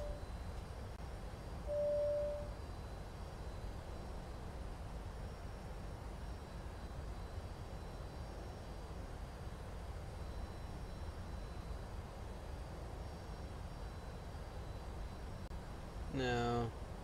No. And whatever that is.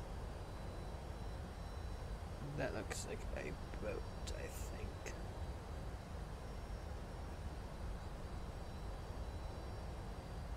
That's because that is a boat. That's weird how you can see a boat from all the way out here. More than you can see aviation runway lights. That's interesting.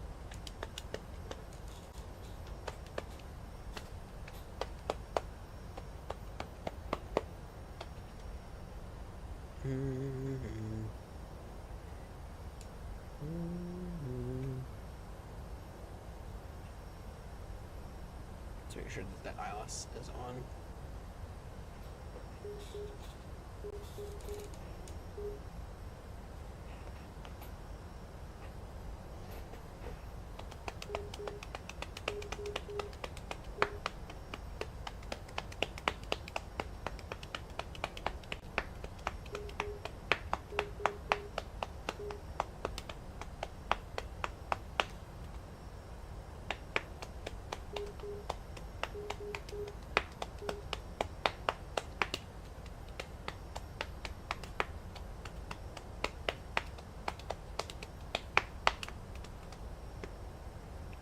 saying is that that the field should be over there somewhere. And the truth is that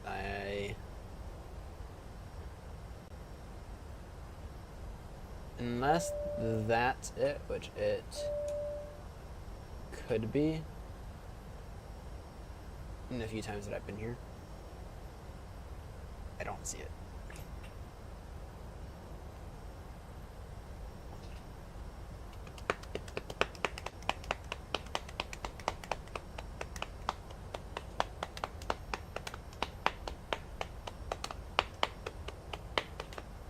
Let's reduce now to a speed of 230 knots.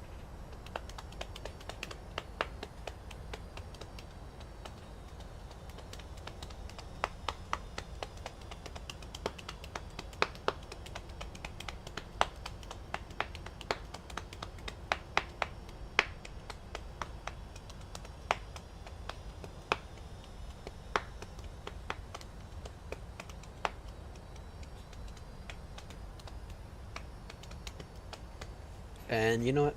Let's go ahead and take our range down a little.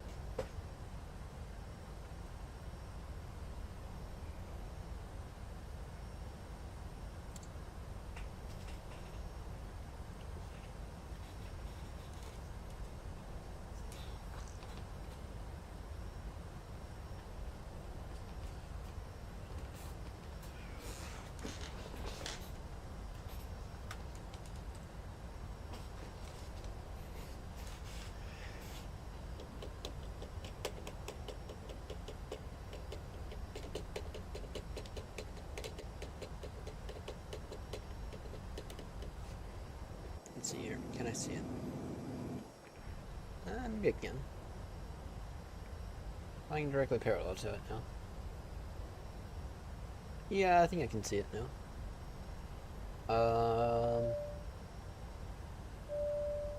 Let's see. I'm gonna see it properly though.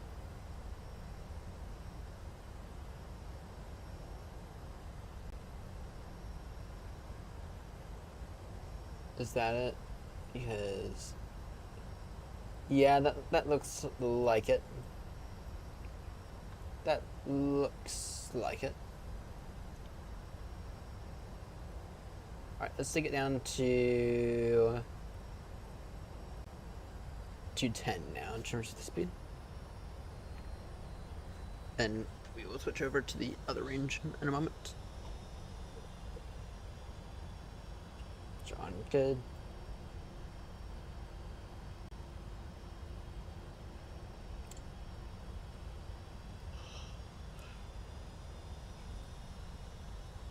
And let's go one set of flaps. So yeah, let's go flaps 5 now.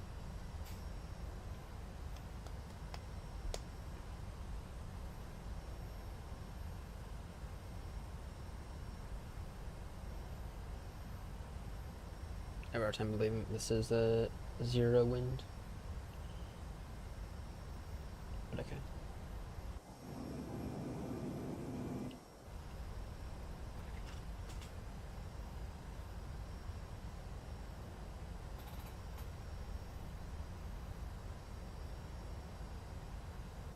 Did they mean tire just update? Could have.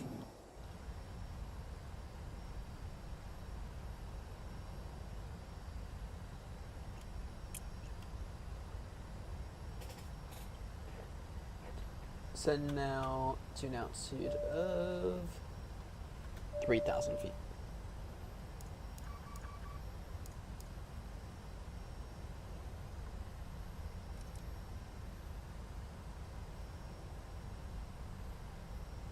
We're fine, altitude-wise.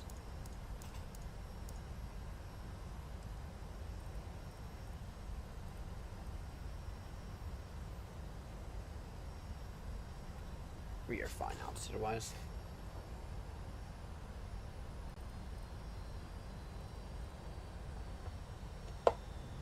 Take our speed down now to 190 knots.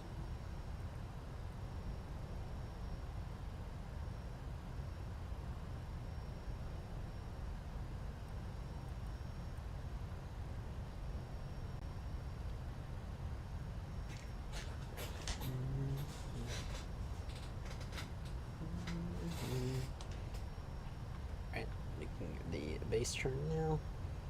Go ahead and get.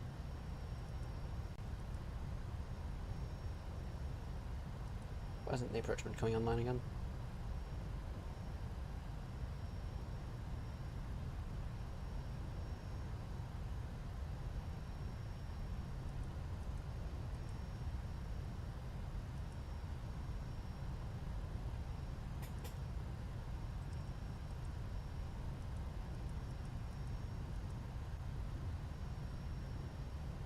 Or does it have something to do with us needing to see the ILS first?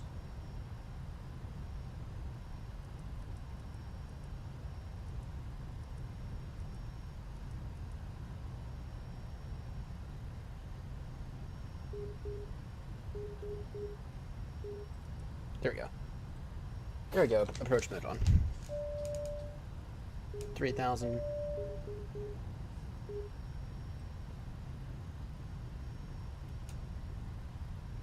Go speed now 160. If we can make it.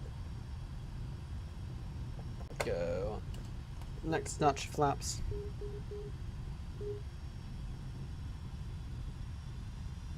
Final approach speed will be 100.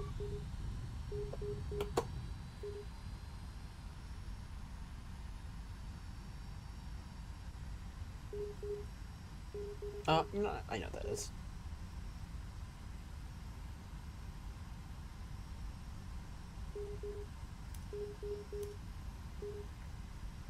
What's that?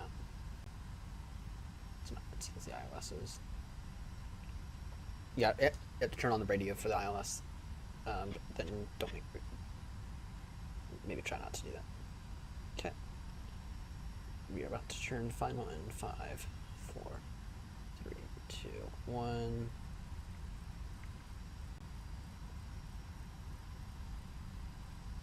We're going to be turning heading 059, I think.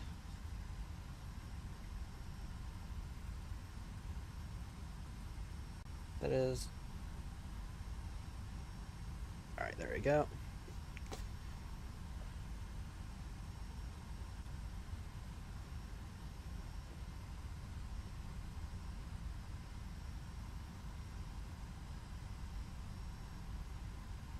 Okay, this ain't right.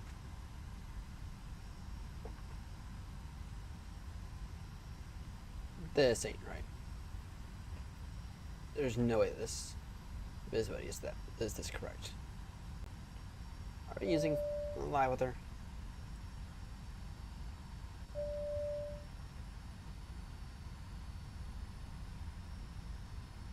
Late. I'm gonna go ahead and pause it real quickly because there's no way that this is live with her. Flight.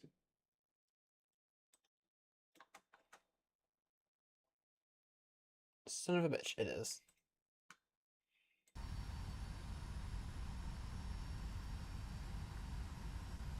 It is real. It is live with her.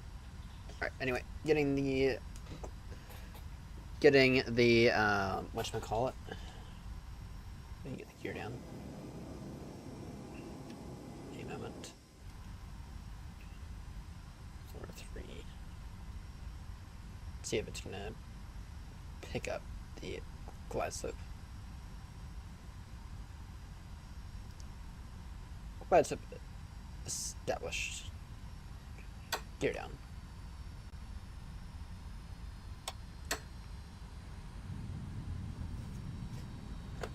The next set of flaps.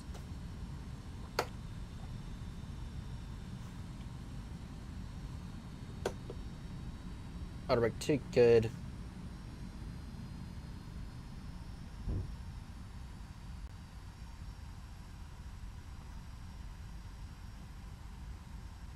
Is that a road? Sure, it's got to be.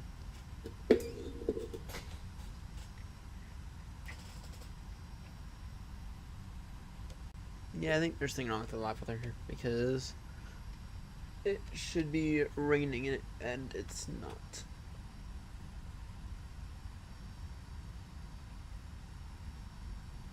Yeah, I mean, this even looks like clear skies to be honest, so the weather's certainly not working. Probably need to install a better add-on for that. Usually does. It's weird. Weird how it's not working. Anyway, we are approaching 5 mile final. So that was 25. Should be set.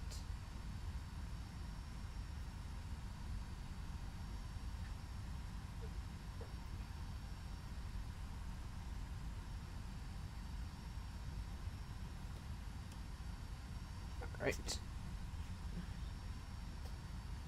Good. We're just now final approach speed 140 knots.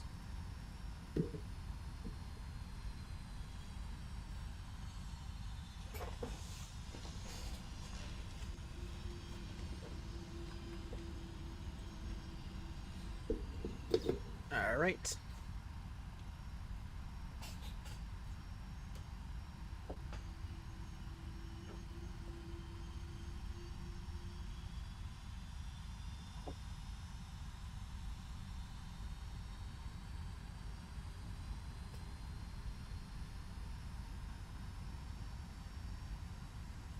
Five, four, three, two, one. 1,000. My controls.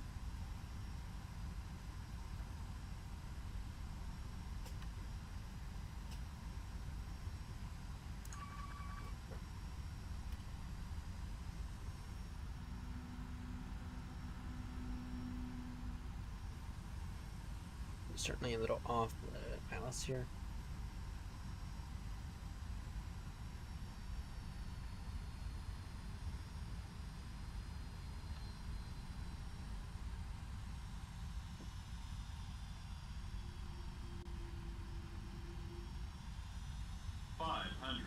Noted.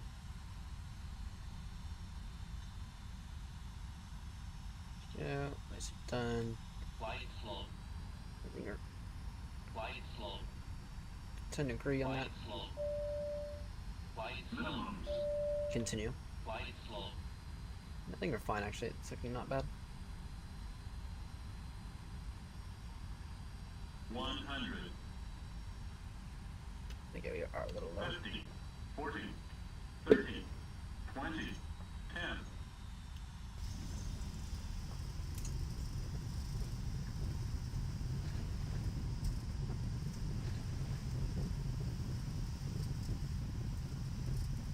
That wasn't a bad landing. I mean, it was a little off.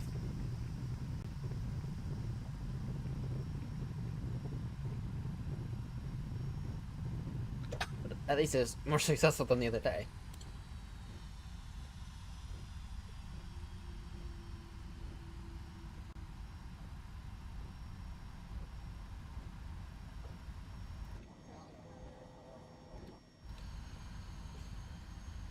Alright, let's replay that.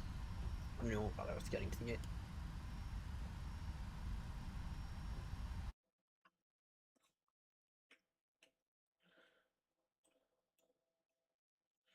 Alright, let's see here. Let's rewatch that.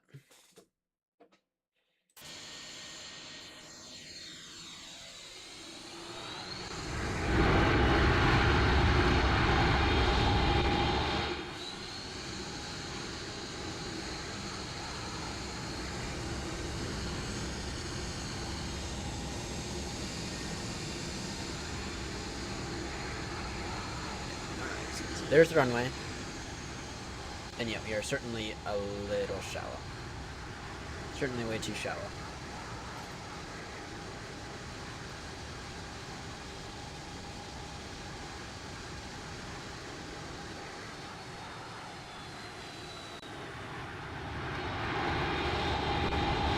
Slight bit of a bounce, but you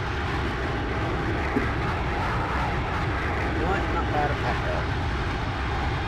Not bad for our first one. 757.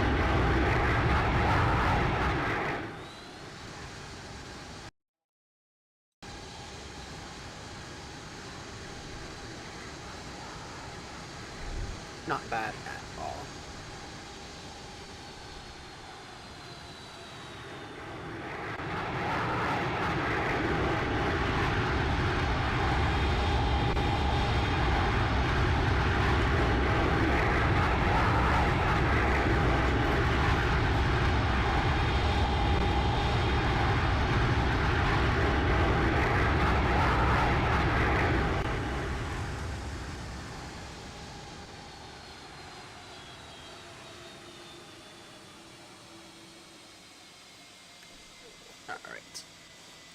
So here's what we're gonna do. There is actually an update to this thing. So we are going to go ahead and quit that.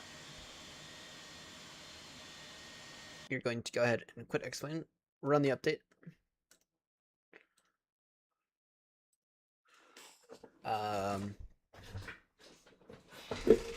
Yeah.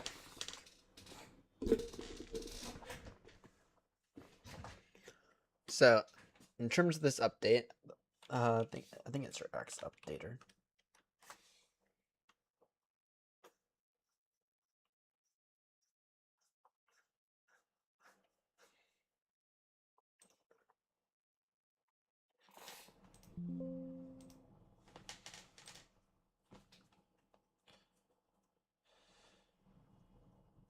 Oh shit.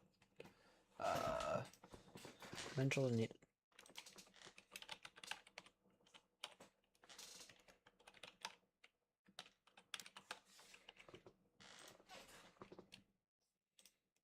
License key.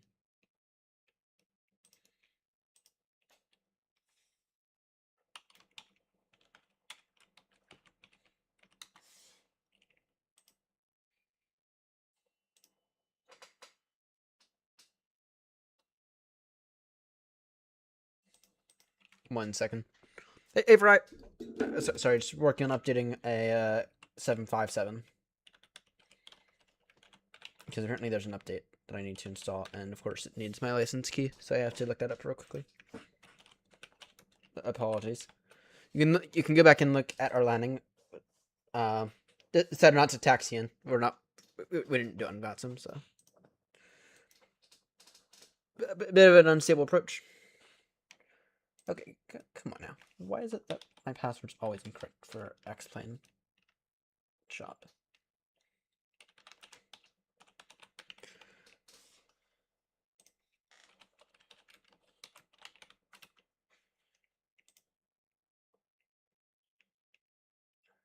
There we go.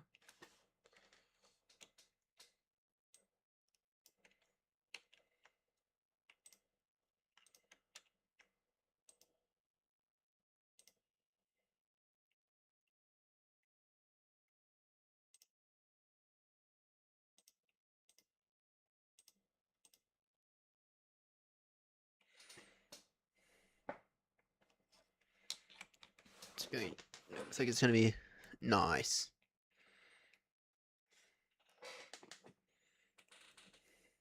From Boston to Zurich. It's not a bad route at all.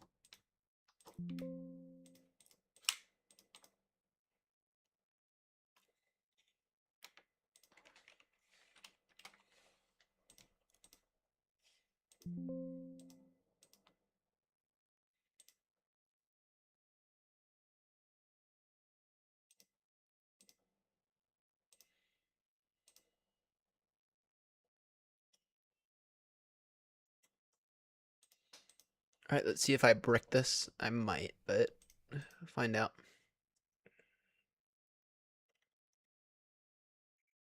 Update available. Hang on. Distance. You can at least update the 777.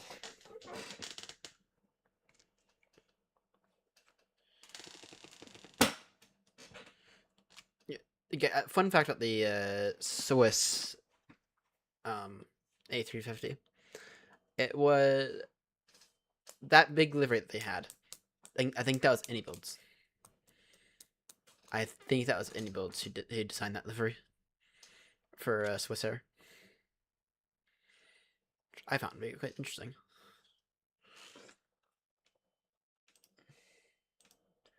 Alright, we'll find out if this will muck up the 757 or it did last time, but also last time I don't think it was installed correctly. So anyway, we'll find out. Oh, nice. Nice. Yeah, I still have mixed views on the A350. When I used it last weekend for a flight that you guys are not going to see until September, it didn't do badly. That said, though, I'm still very cautious around it because I'm not. I'm still not convinced by it entirely, but it's not bad. Not gonna say it's awful. Also, not gonna say it's particularly wonderful. That's part of that's just me. In terms of a 350 airliner scale, I think it's pretty good. In terms of how much do I like it? Yeah. It has its days.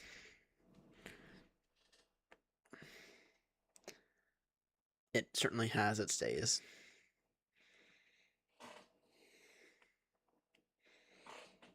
So, you're going to Zurich and you're over France. You're not too far out, are you?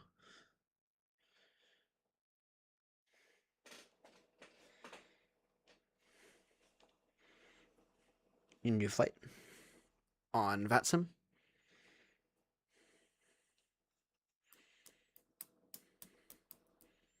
What's the UK weather looking like today? Should just look at Mavis.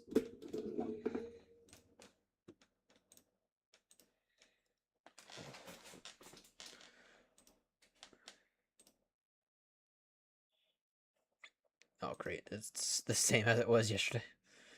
The level significant weather.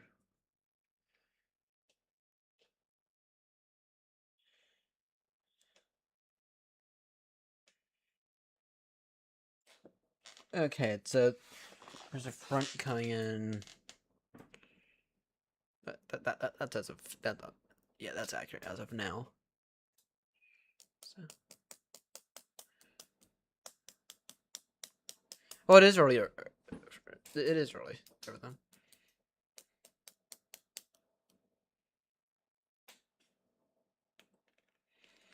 No. I was talking like after you land.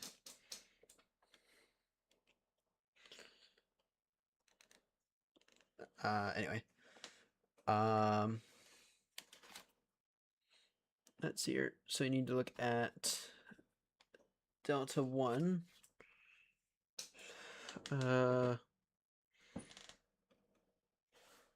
Slated. Okay. Makes sense. I am very far behind on videos still, despite me doing a lot. All right. Within the past week. Let's see here. Ouch. So in case you're wondering what this map looks like, this is what it looks like. Damn.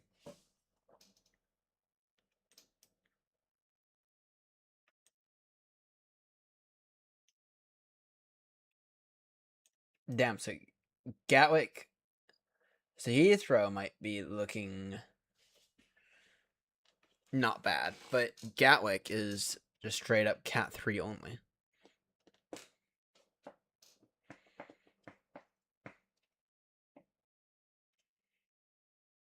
And then Heathrow is still Heathrow is at very least Cat 2. If not Cat 3 as well. Oh, Heathrow is still Cat 2.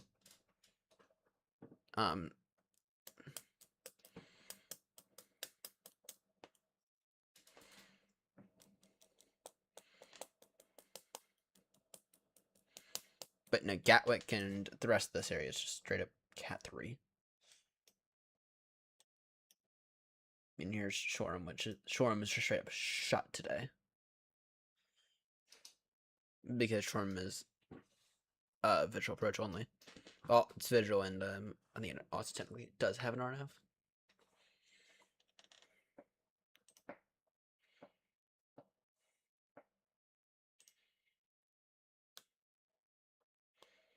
Oh, there we go.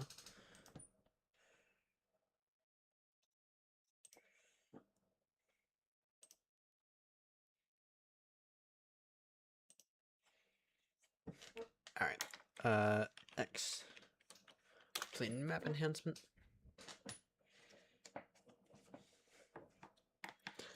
Shall we go?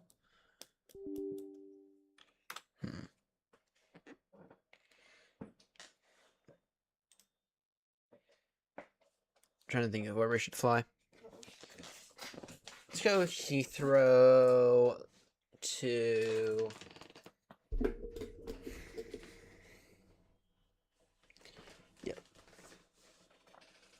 Yeah, let's go Heathrow to Glasgow? Heathrow to Glasgow, maybe?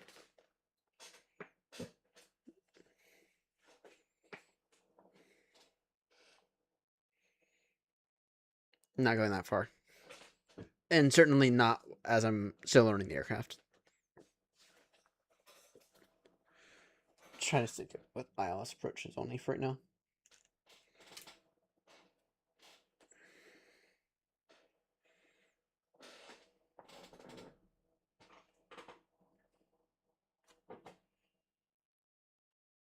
Ooh, now Manny is another good option. Not to go to Heathrow though, but we could go out of Düsseldorf.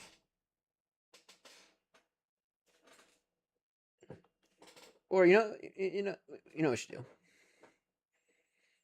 How about instead of those airports, let's go into Stansted.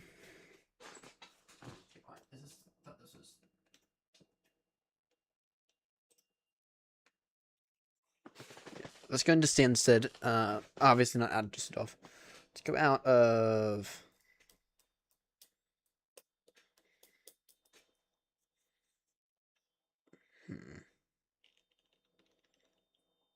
Salzburg might be an option. Oh,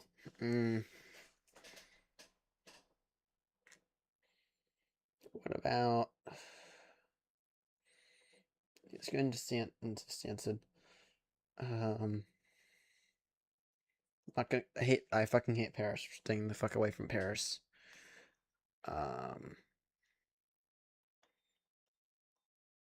Düsseldorf is a bit close, I think. Well, yeah. Well, Düsseldorf and Stuttgart are basically right next to each other, aren't they?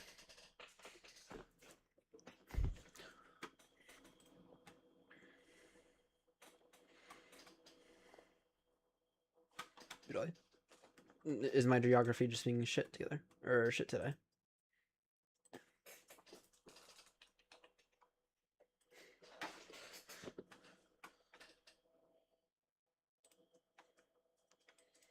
Let's see here.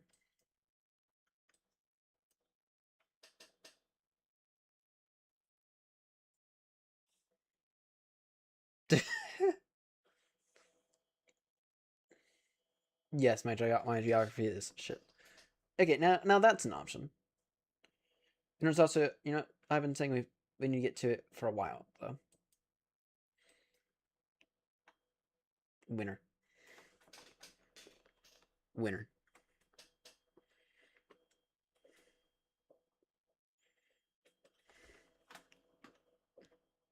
Nuremberg is the winner.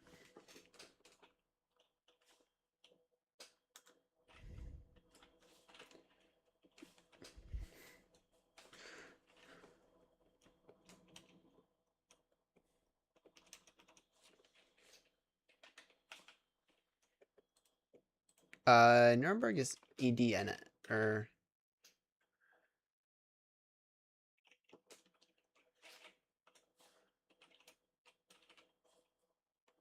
EDDN. Thank you.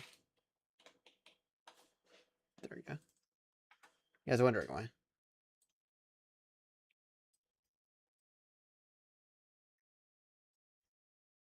Let's go. Actually, I think I've been parked at the best scene in real life. Yeah, real world conditions. Thank you very much. You certainly did not have real world conditions arriving into whatchamacallit, into Shannon. Ignore those.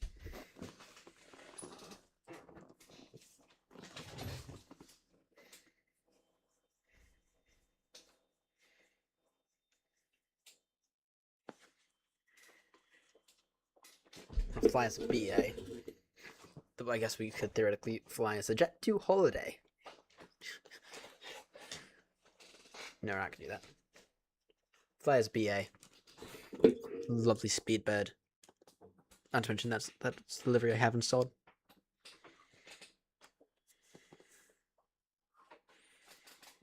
Nothing beats a Jet 2 Holiday.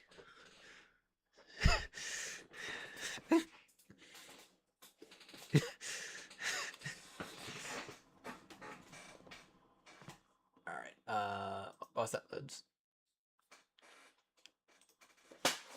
Let me just quickly go and get a flight plan. And take a look at VS radar.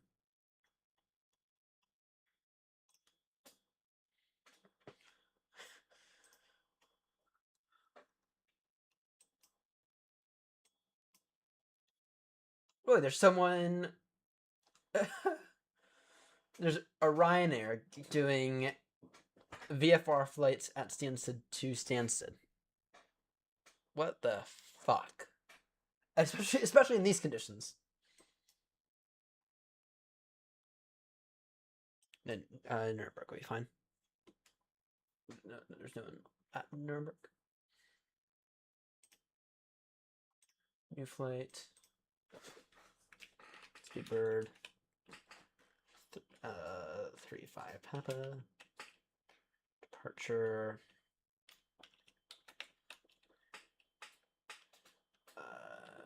DSS.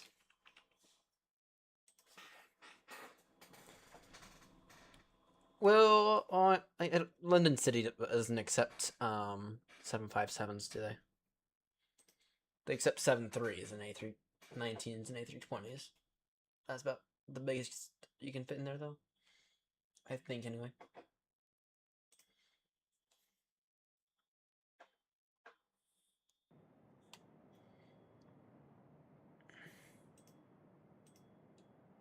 Oh, we've got to be shitting me. I still need to, I need to do that again. You've got to be shitting me.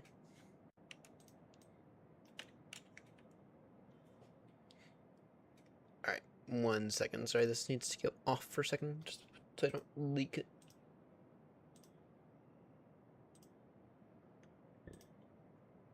Please reload aircraft.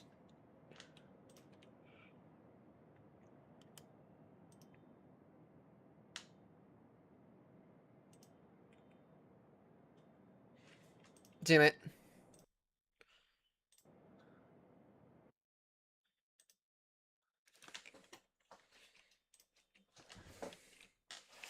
Alright, let's get that loader back up.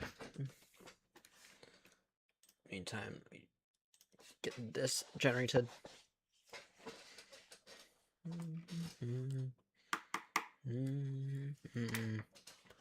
Bum, bum.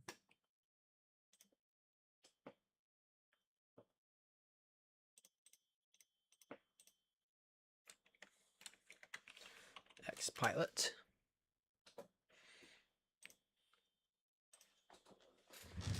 Let's see.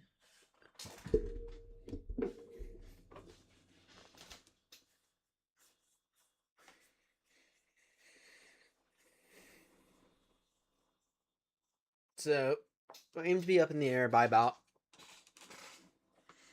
So, we'll aim to be up in the air in about 45, 50 minutes-ish. It'll take us extra time to set up the aircraft.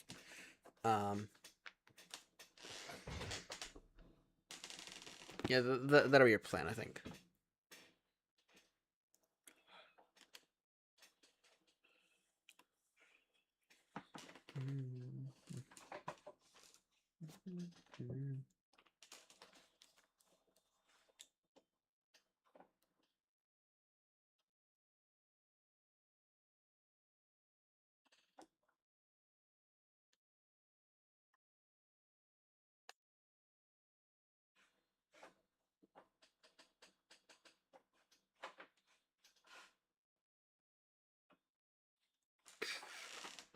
No, I know this idiot's copying daily communications. Okay. Gotcha. copy and pasting daily communications. I can tell. Not only can I tell, like the format's like that lazy bastard. I should fire him.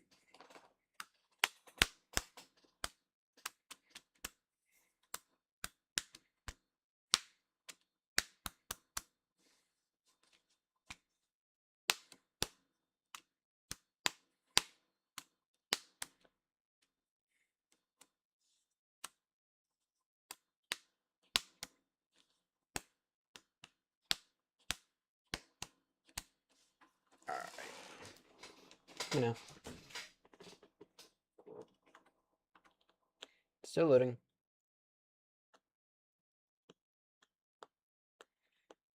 Still loading. Well, it may...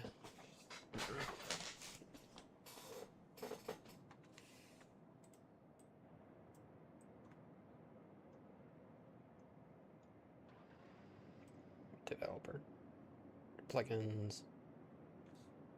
Visual XP settings.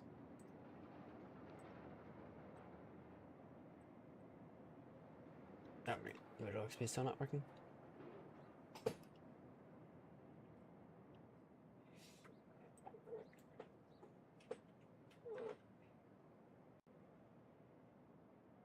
Oh, that's still using the old 4K textures.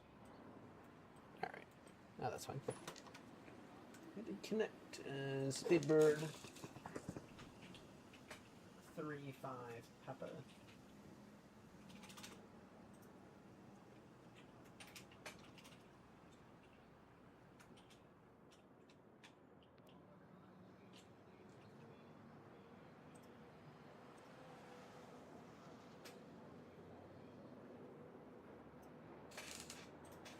Alright. You know, it's not bad. I'll live with it. You will live. Alright, that's here. Ground power unit. I need a fuel truck, passenger bus, the stairs, and that works.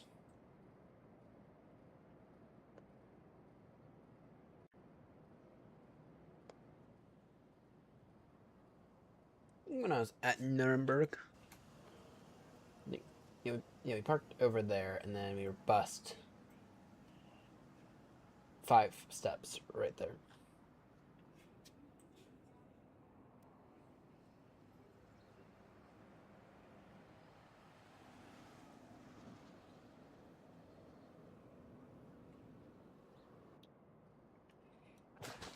Alright, the other thing we need to do is we need to go ahead and open some doors. Boom, boom, boom. Alright. Get the battery on. Get those on. See if I power to auto. Steal the external power. Let's get those 1, 2, 3. Okay. Let's get 1 and 2 on. Okay. Make sure those are both in auto. Going to go with some window heat. We can hold off on the APU for now.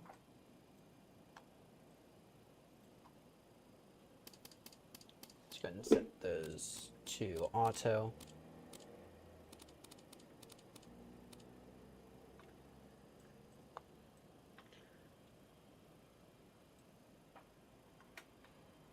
Okay, trim air on. Let's get the fans on. Let's get those on. We can wait off on the fuel pumps for right now.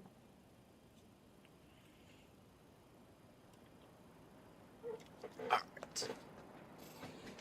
There we go. FMC time. Init ref. Copy that over. Route departure is going to be DDN GNSS.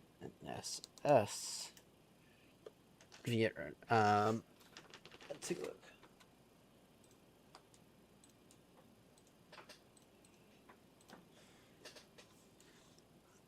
Is it actually clear, or is there something cloudy?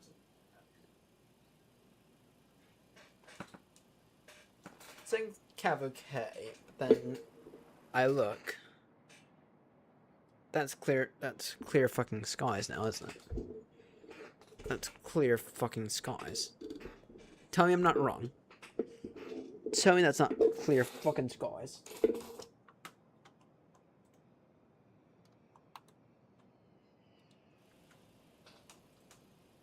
Spin turn on.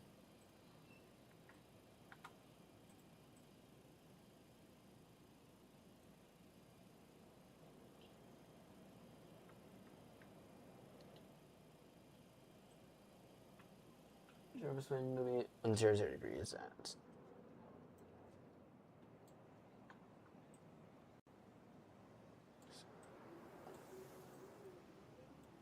Alright, come on now. Plugins.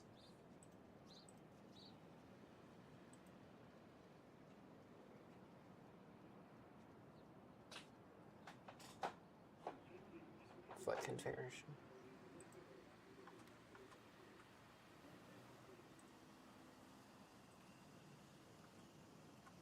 You know, honestly, I really cannot tell.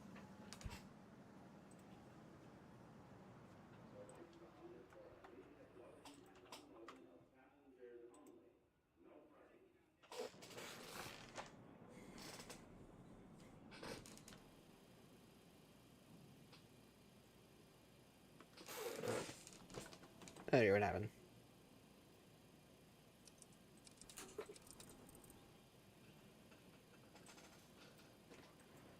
Why are these screens broken? Why is the screen broken?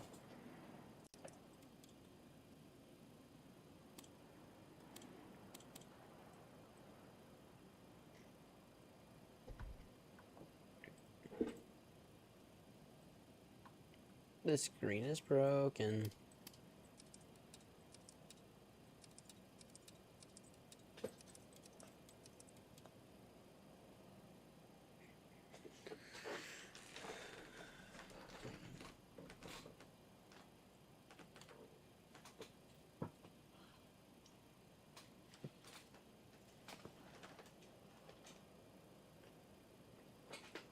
No. I'm just trying to think here.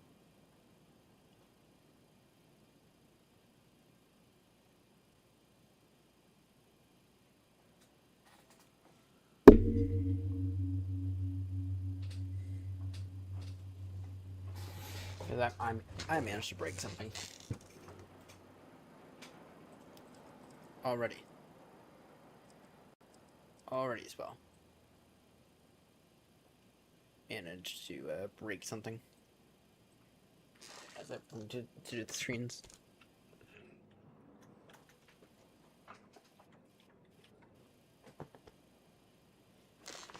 Maybe check the battery off. No, it's a sim issue. Damn it. Or maybe. Yeah, no, it's a sim issue. Shit. Okay. Okay.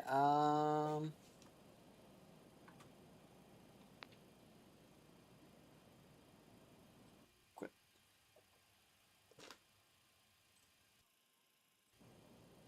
You know, what if we were to do this in the A330 then?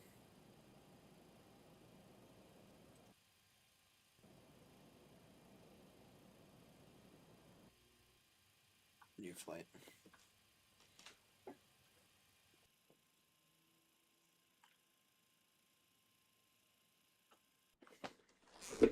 Actually, I have a better idea.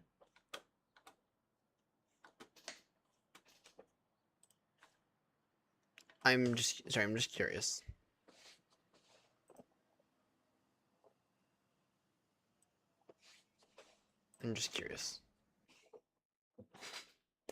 As I managed to break the aircraft already. And we have to reload the aircraft no matter what. So I'm just curious. How awful does it look? How awful. Damn, that actually looks pretty damn good, to be honest. Not gonna lie, that looks pretty damn good.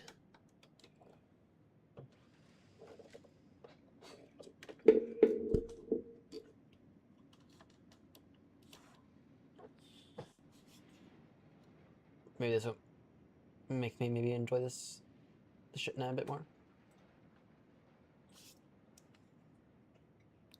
Anyone want to go for a VFR flight?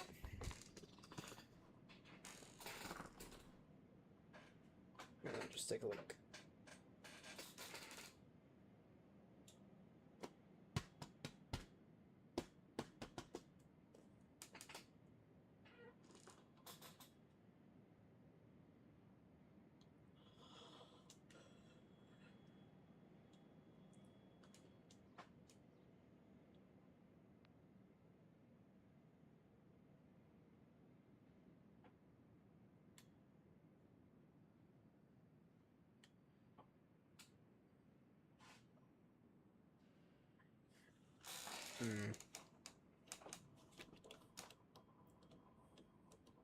I'm gonna tell you, after we do this, we'll go for the VFR flight. Flight. Main menu. Back to this. No, it's this one. Oh, you know what? I better. Oh no. So all my views are set up in this one. I mean, I had to restart it anyway. So. We'll try to be back. We'll try to be up in the air in about 40 minutes. Inbound for whatchamacallit. Inbound for Stansted.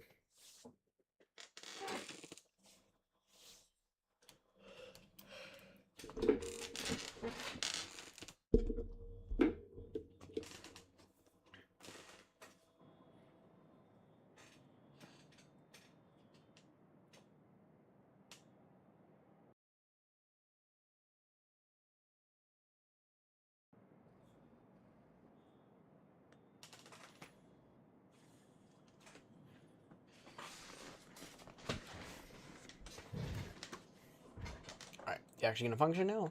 Or you gonna have some issues?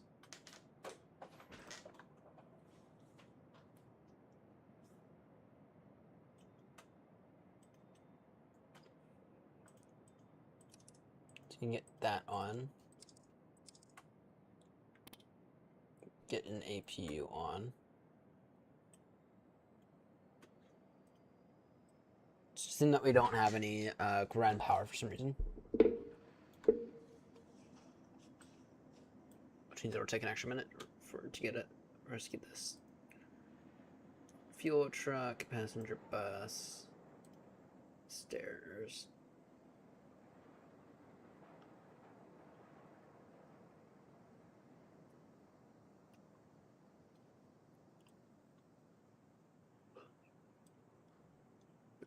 Boom.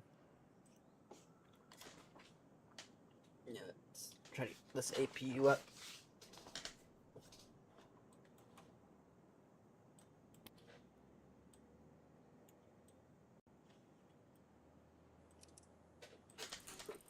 There we go.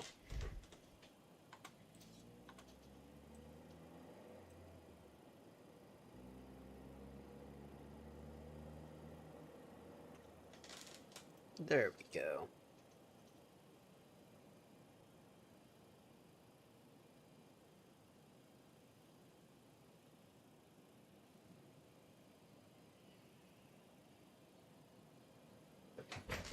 There we go. Now I got it.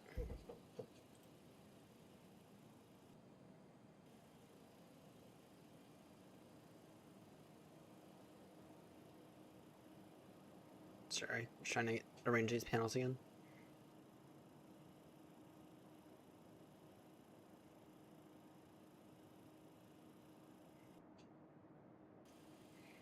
Alright. Anyway. Back to this.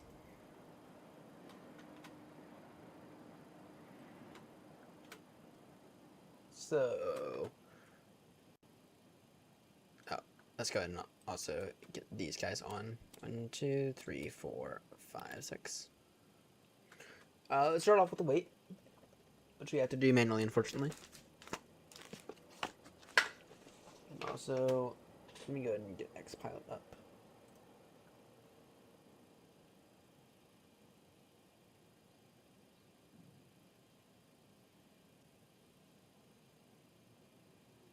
Go ahead and check X-Pilot right there. Alright, anyway. Let's see here.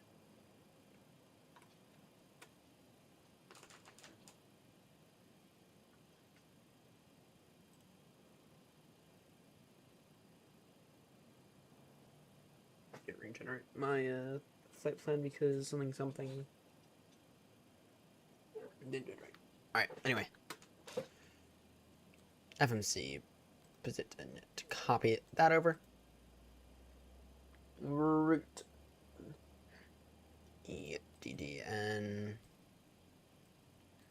to Stanny.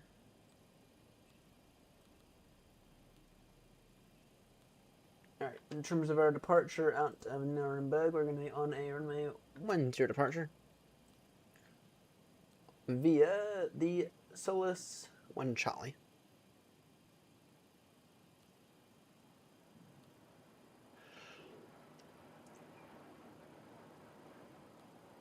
And then arrival into Stanley will be determined a little bit later.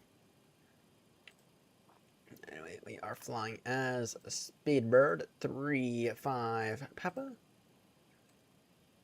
Activate that. Boom. Lights. Alright. So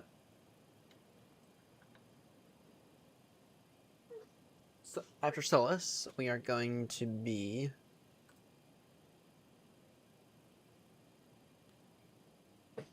on the Lima 604.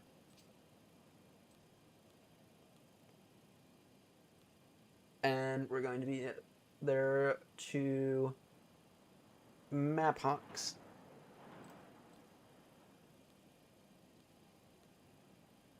Okay. And then after that, we're going to be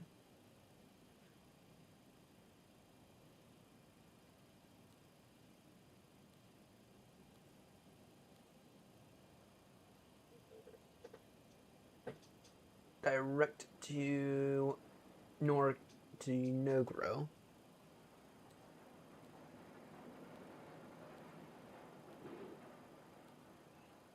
And then we're going to be on the M40.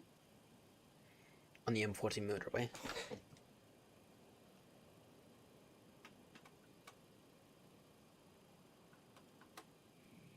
Let's see our route.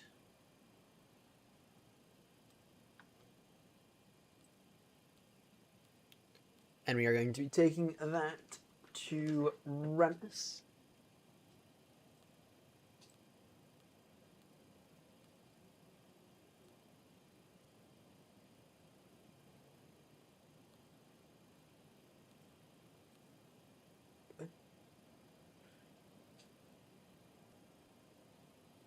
To M40.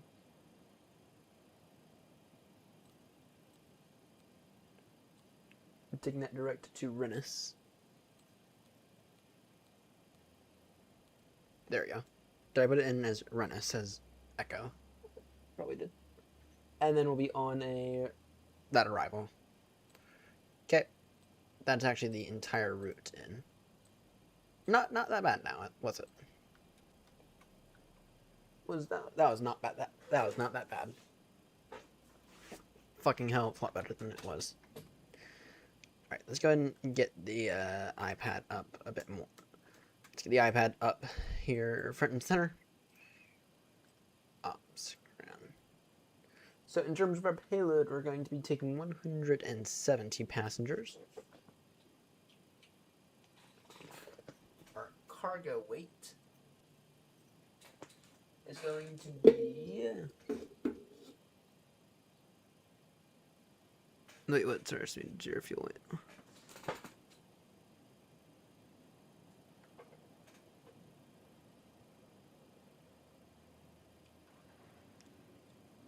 anything per package?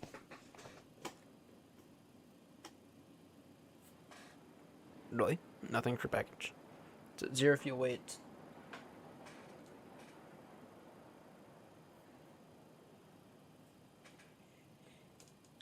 I mean, that's within the limits. Kind of interesting how this doesn't take any cargo, though.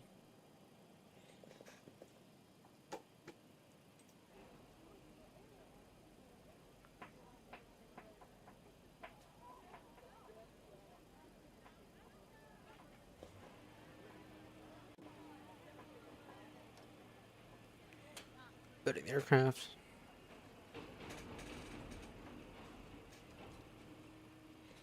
Yeah, we should be up in the air within about 20 minutes, though.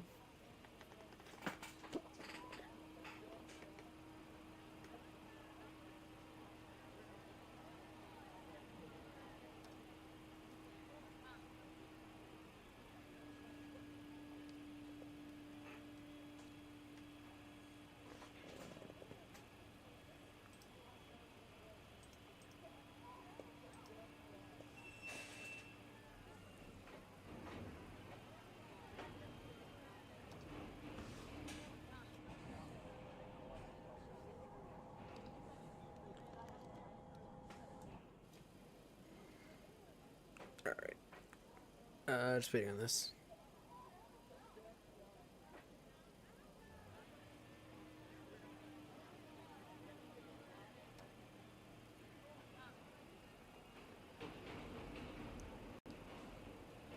We can also perform the maintenance at the same time.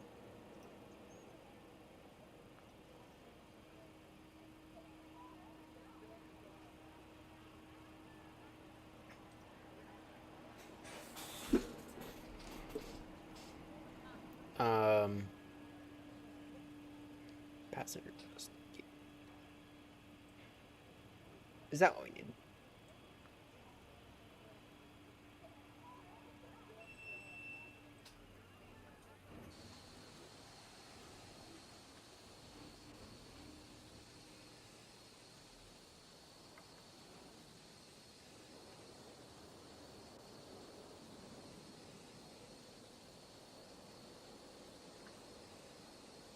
Maybe getting stairs and a passenger bus would help.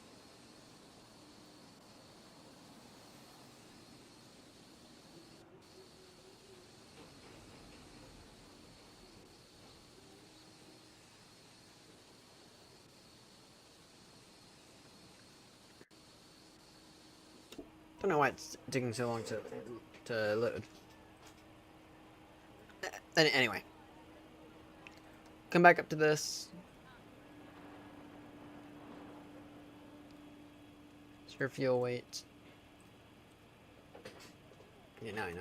Now I know. I think it's gonna be wrong.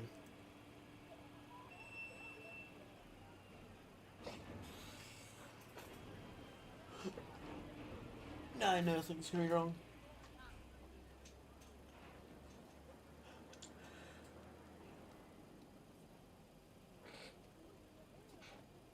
Can't really do much at this point in time until this is done.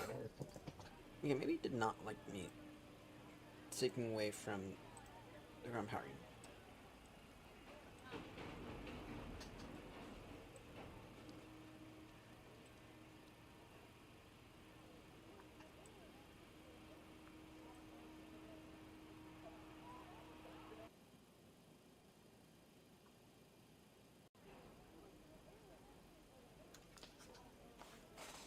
Unloading the plane. So it does take, in this update, it's not exactly instant. It does take a minute.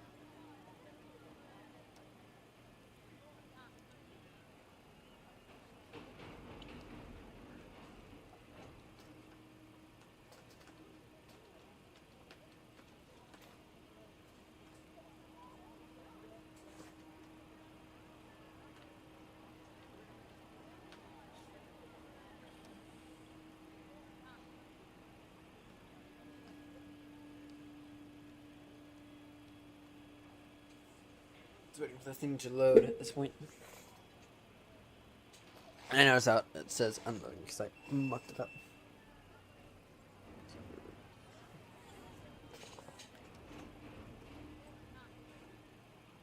take a minute. It'll take an extra minute or so.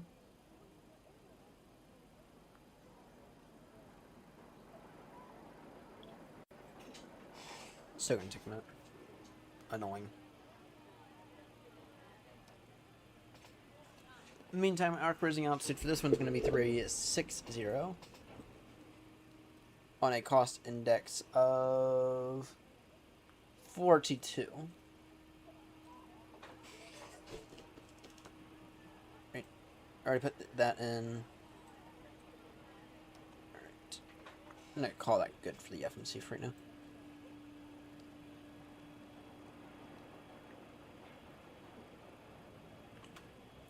Anyway, put those to auto. That is fine.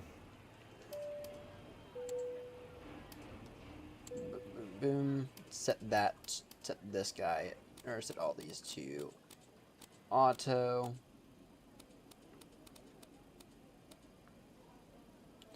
Trim air on, get those on. Make sure those are all in. Set those to auto.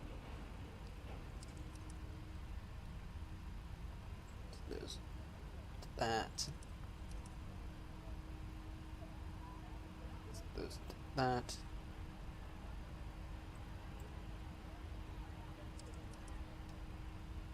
Put those on. Yaw dampeners on.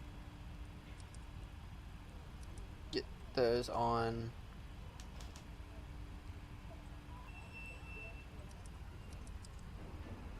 Those guys on as well. Window heat on.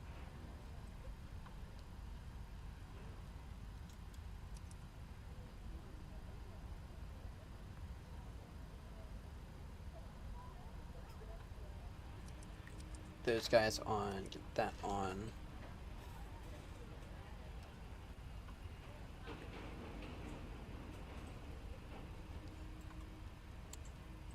Get that to auto. Arm that. Okay. Can you go ahead and actually load up the aircraft properly for this time? Anything else we have to do right now? Oh, what's our landing, or what's the elevation at, Danny?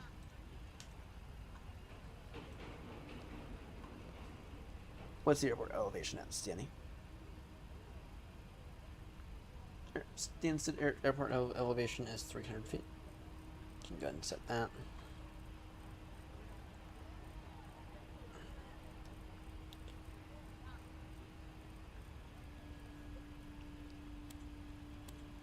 Go ahead and set that to auto. Okay.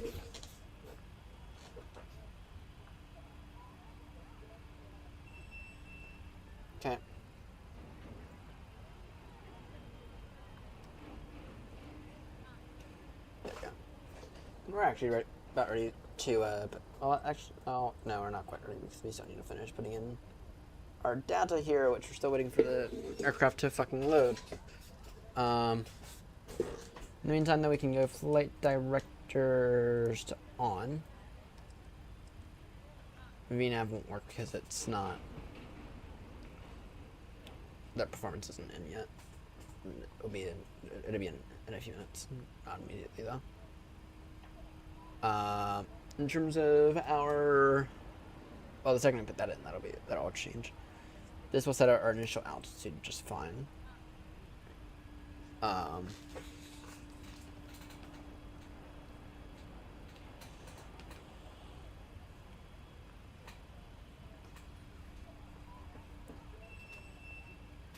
Go ahead and deal with the radios real quickly.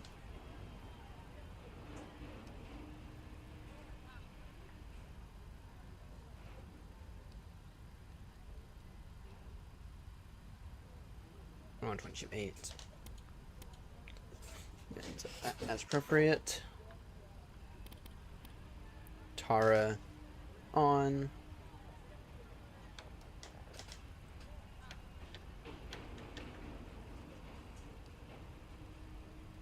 Still waiting on the plane to load.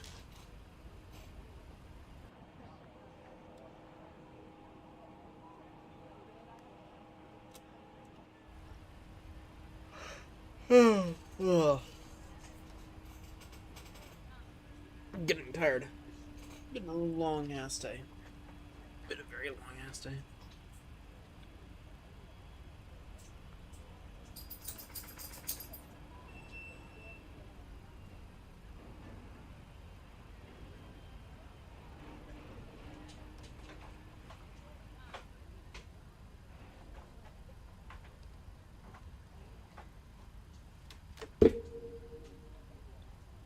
Come on.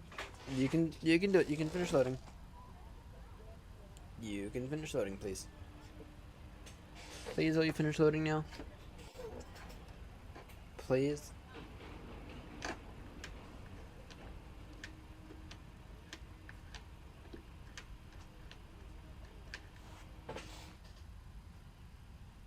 Finally.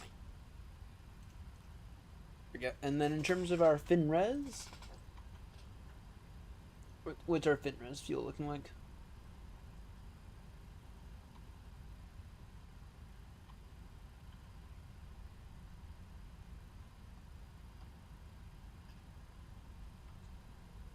Uh, 1382, so that's 1.4.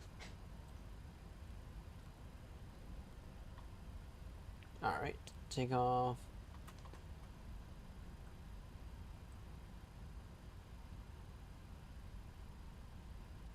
Fuck no, not doing flaps 5. Give me 15. Let's go with that. Alright, it'll be a flaps 15 takeoff, assumed temp 48. Center of gravity to calculate. 136, 136, 137.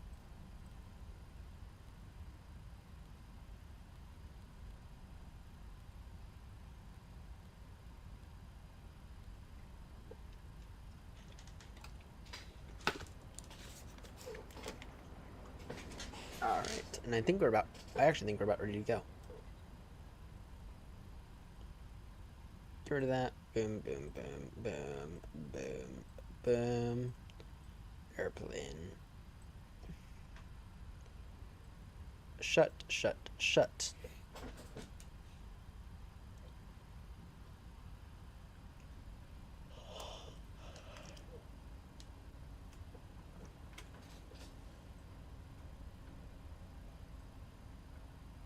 Push and start now. Oh, this is actually a good location for taxi because you just got to taxi out over there. Anyway, you can get VNAV on now.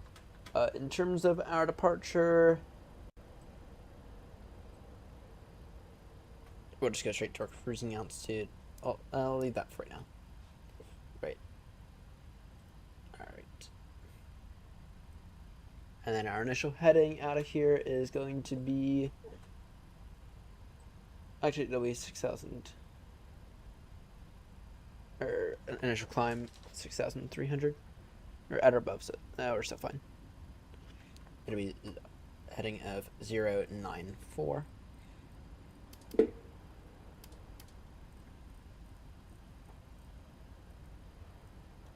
Alright. Operations.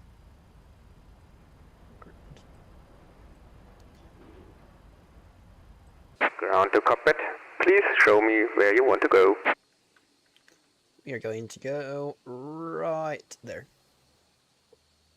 Ground to cockpit. Toes driving up.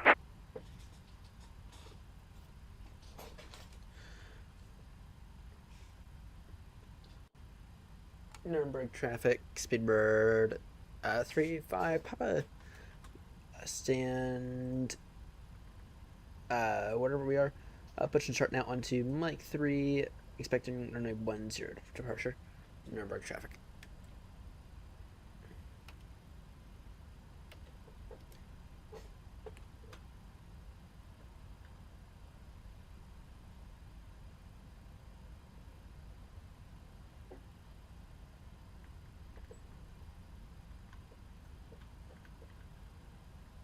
That'd be stand 16 or 1615 for future reference. Okay, all doors and hatches are closed, ready to connect.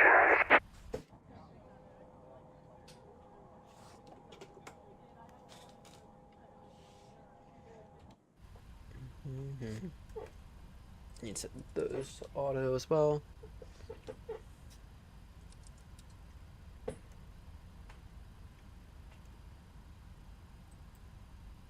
Anti-collision lights on. These serve here as our taxi lights.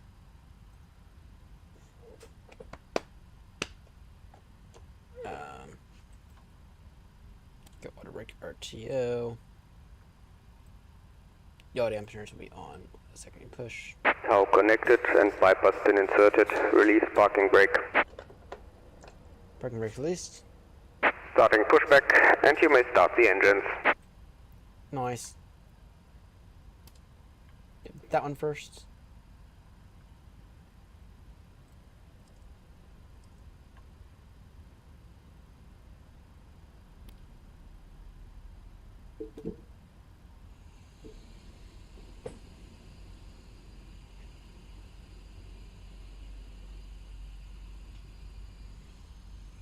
That's essentially number one up already.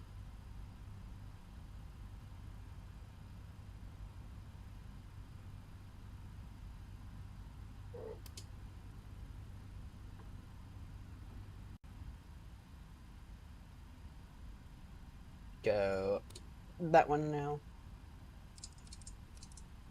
Might help if we were to put on some fuel pumps.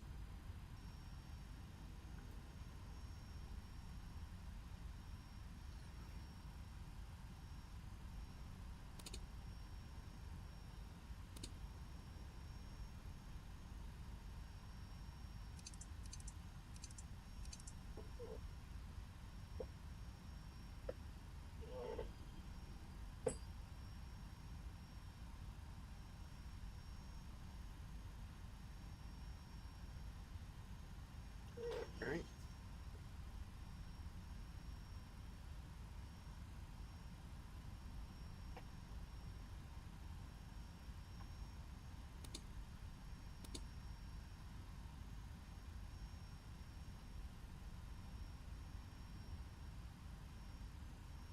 Operation complete.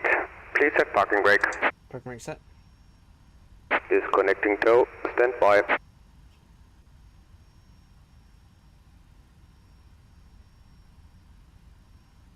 Alright, what's the issue here? Maybe that's the issue.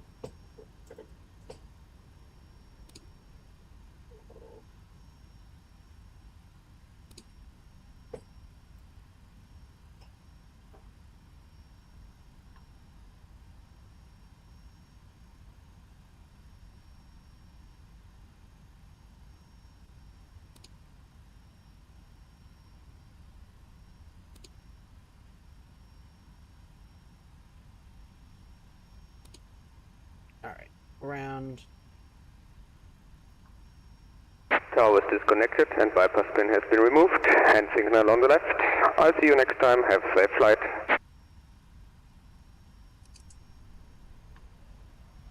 That also helped.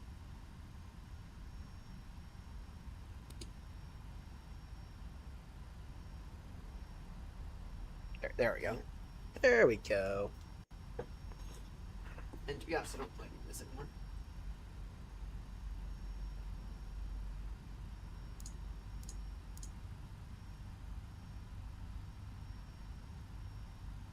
These hitboxes are shit.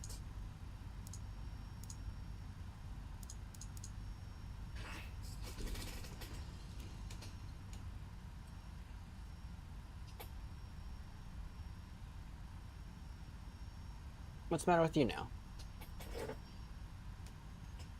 There we go. Go and do our flight controls check now.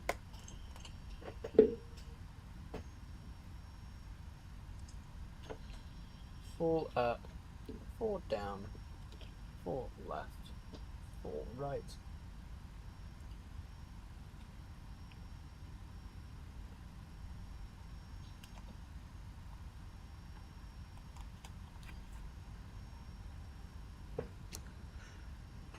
Nuremberg traffic. Speedbird 3-5 pop taxiing now, holding point Foxtrot for runway 10 via Juliet and Foxtrot. Nuremberg traffic. I was going to talk about the anti-ice.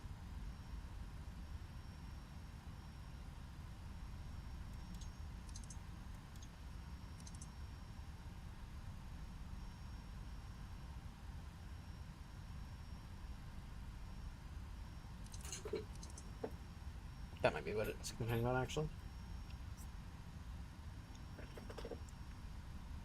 No, it's still complaining about the anti-ice.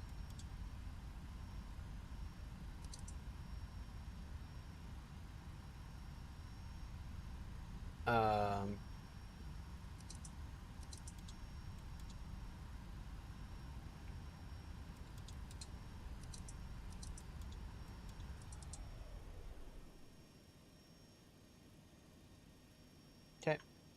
APU off.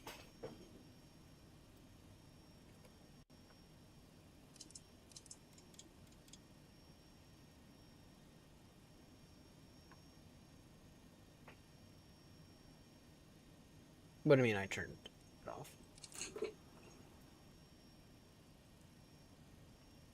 Oh wait, shit. I mucked this up.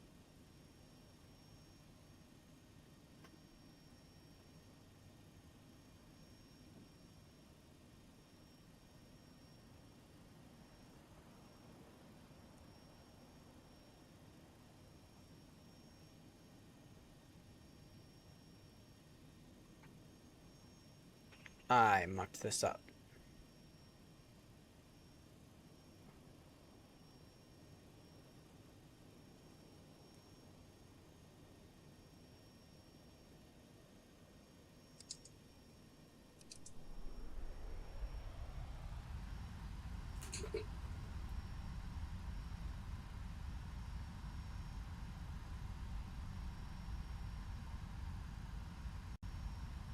I mucked that up somehow.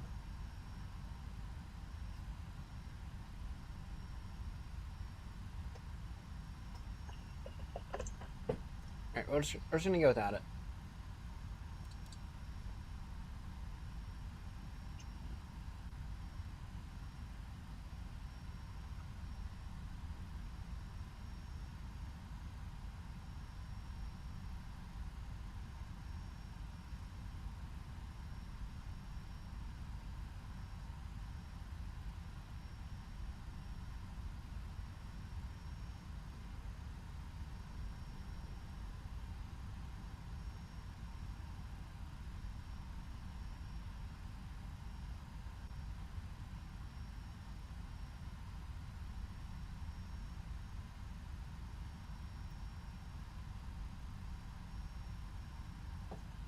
Let's verify.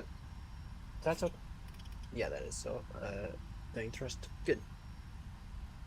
Yeah, I mucked this thing up. So if we have an issue, I'll disconnect from about some end the flight, but it should be fine. Essentially, what I did was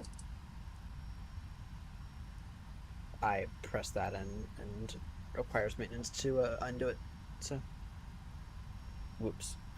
Yep. The good news, though, is we do have an APU, and it's only electrical. So, and between the APU and between an APU and and another engine, we'll be fine. I mean, like, really will be fine.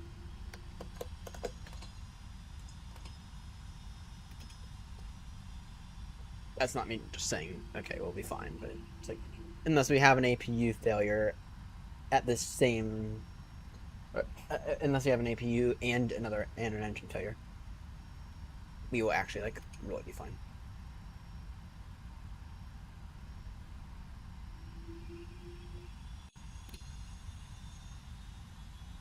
So, okay, I just realized I forgot the QNH. 1022.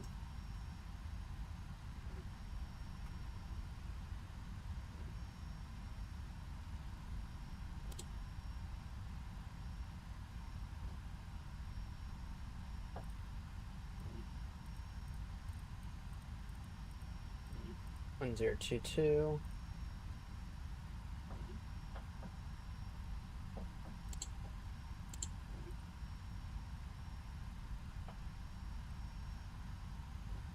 All right. Absolutely stunning arrival. Nice. Nice. And I know like a little quiet ding every time chat. Every time someone says something in chat. That's what I need. What is the elevation for this airport? I still don't think my weather's working. I know it is. Oh, elevation for this airport's just over 1,000 feet. It's working.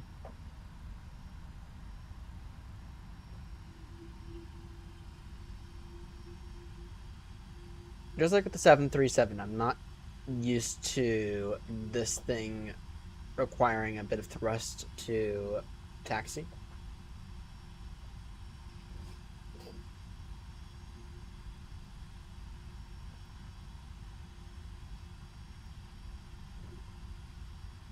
Because in the 777, you don't really need any thrust in order to taxi it.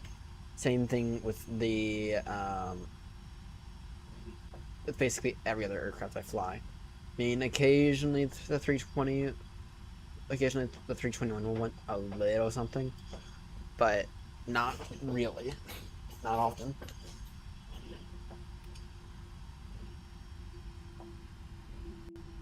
And then you got to be careful with that. And apparently it doesn't like our center pump's being on now.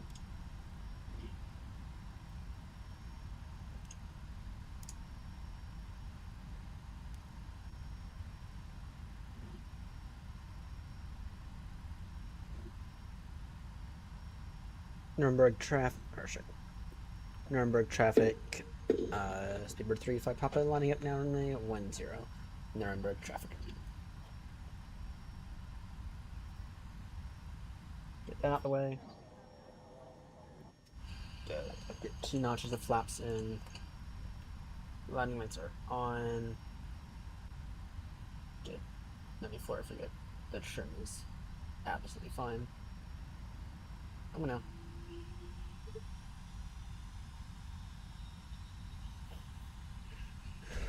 This thing's not quite a 737, which is a good thing. This thing feels more modern than a 737, less modern than a triple, if you know what I mean. Because it's manual land. It's manual throttle land.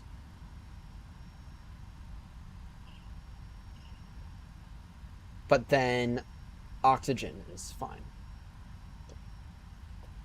Nuremberg traffic, Speedbird 35 Papa, taking off now at runway 10 on a Solus 1 Charlie departure. Initial climb for us it will be 10,000 feet. Nuremberg traffic. Alright. Thrust stabilize. Push on the nose. Let's go!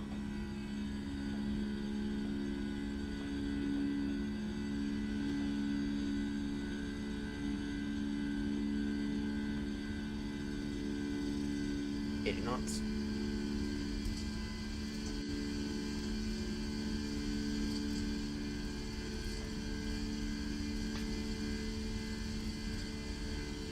V1 and rotate.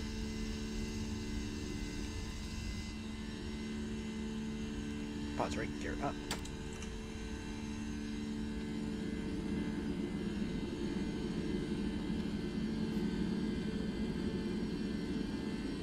Speed now 18 knots.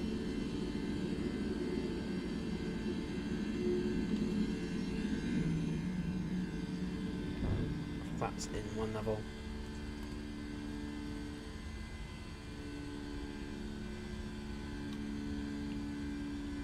Following flight directors.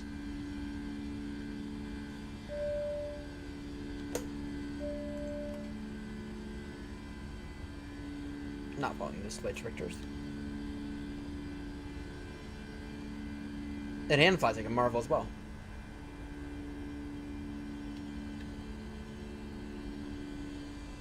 Alright, now I can be in the turn. That was my fault.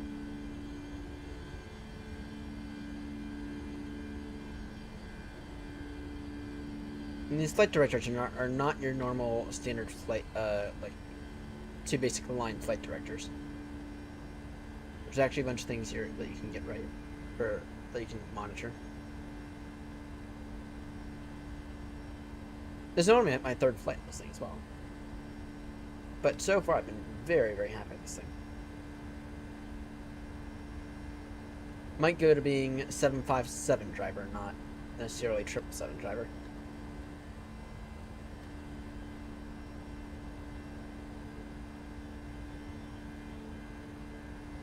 I can get autopilot one now.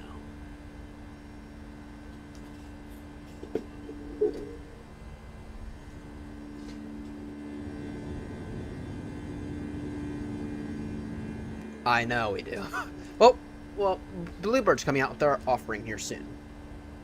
Probably by the time I move. So, now whether or not I'll buy it is a different question, because I have this. I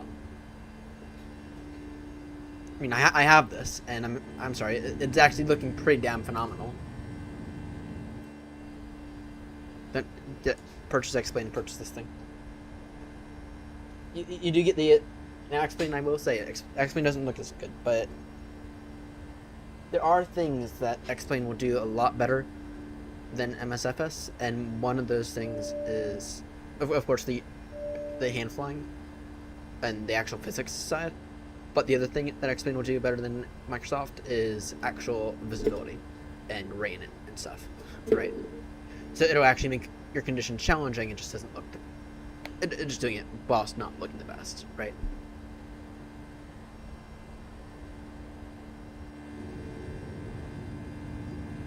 Motherfucker, they shut the blinds.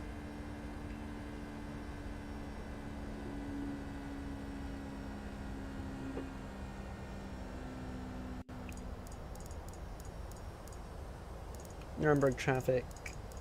Speedbird 3-5 Papa climbing now flight level 360. Nuremberg traffic.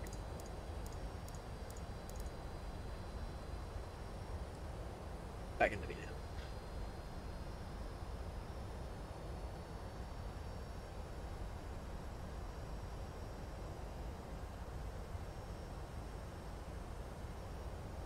Now, what's your issue? There you go. It does take a second to begin climbing. It does take that a second for those engines to begin running. Right. As we are passing 10,000 now, let's go landing lights off. And supposedly we were supposed to turn off the turn-off lights before we line up.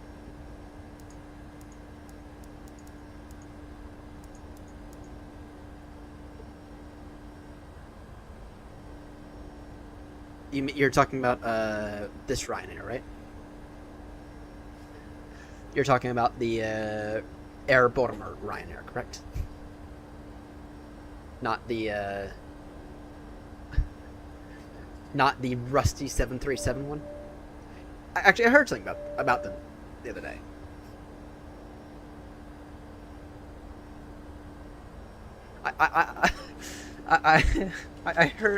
I heard something about them. I heard that they're actually 100% debt-free now, which is fascinating to think that an airline can be completely debt-free. You know? It's very, very surprising, especially with this economy, where fuel is through the roof, you know? So, you know, I'm going to start saying, right? I'm going to start saying that if Ryanair can make it,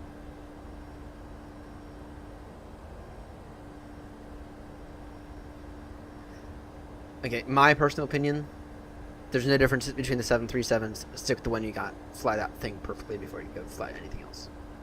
Now, I also happen to be a massive 737 hater.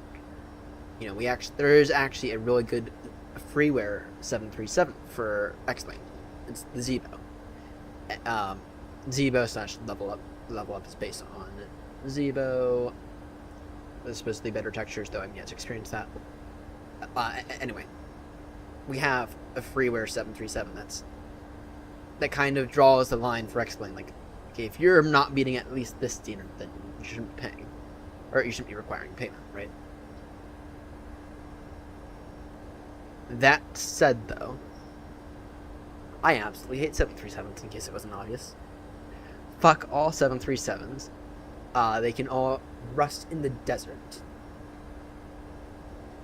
And, yeah. Overall, I wouldn't blame you. X-Plane is not... It's not the cheapest, and for what you get for it, I mean, you can see the artifacting. So...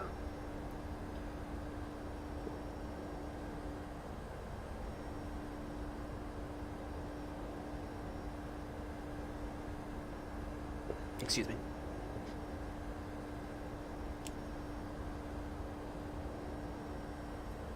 Alright, we are on our way to Stansted.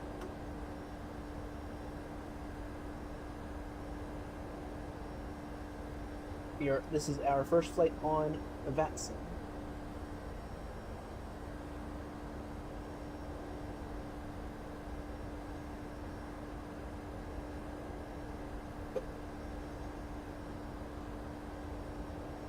Observer. Okay, I have plenty of reasons to start off with the fact that even the newer 737s, even the MAX, has not really been updated in 50 years. And so it is quite literally a rusting airframe.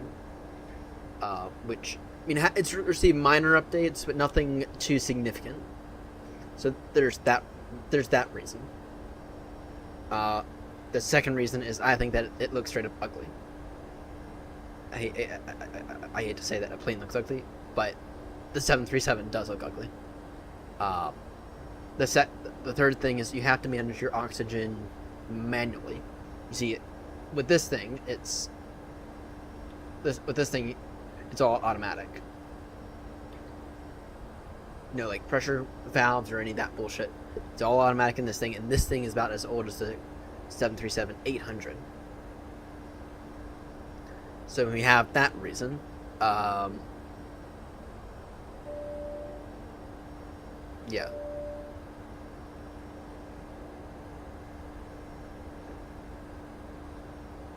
I just don't like them.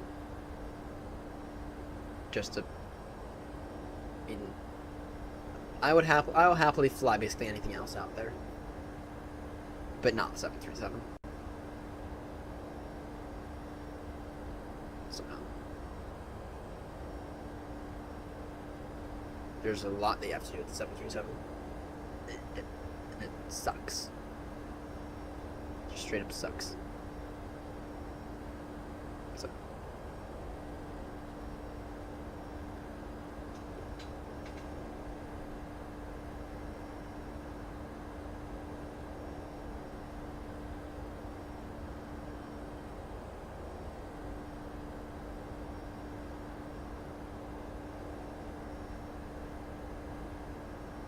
Okay, maybe I can agree with you on the looks bit.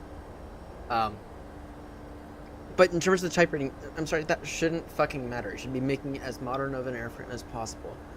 Alright. Okay. Seriously, okay, speaking with my knowledge in this industry, okay. The 737 MAX belongs in a museum. Because, okay, you should be... If pilots have to go through type ratings to transfer from the 777 to the 787, two planes that fly basically identically to each other,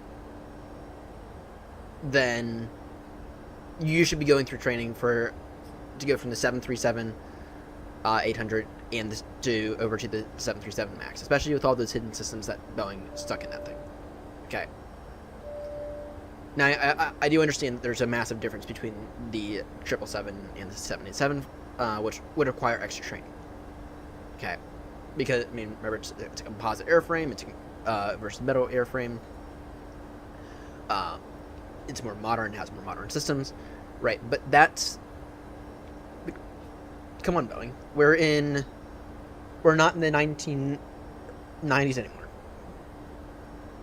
I mean, if you guys can develop an aircraft in the 1990s that does oxygen automatically, then you guys can sure as hell put that in a modern airframe, or in a modern 737. You guys can sure as hell do that, right? I mean, Boeing. Speaking from the type rating fact, and I know I'm spitballing here, but speaking from the type rating fact here, in order to fly any new aircraft, you should be going through type ratings, unless the controls are identical, 100% entirely identical. Okay. No, I don't even know what I'm saying. But okay, speaking from the standpoint though, it's like Boeing, you missed your opportunity to update it. Now you're making a rusty aircraft. You're making a platform. Fair. I do see your point.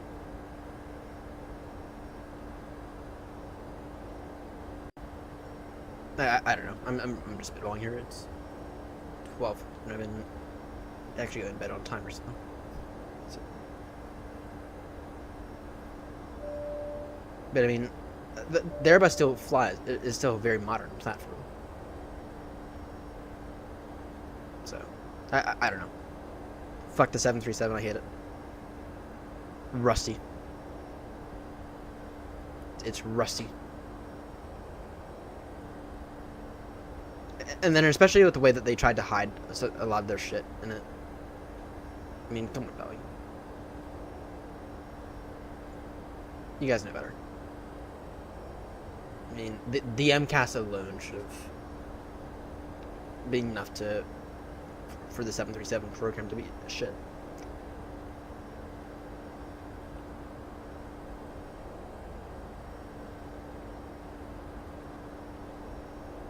Not quite. Not quite. Yeah, the 777 to 787, it's different. It's not quite going from 320 to 330, so it's a little different than that. And the reason I say that is because it's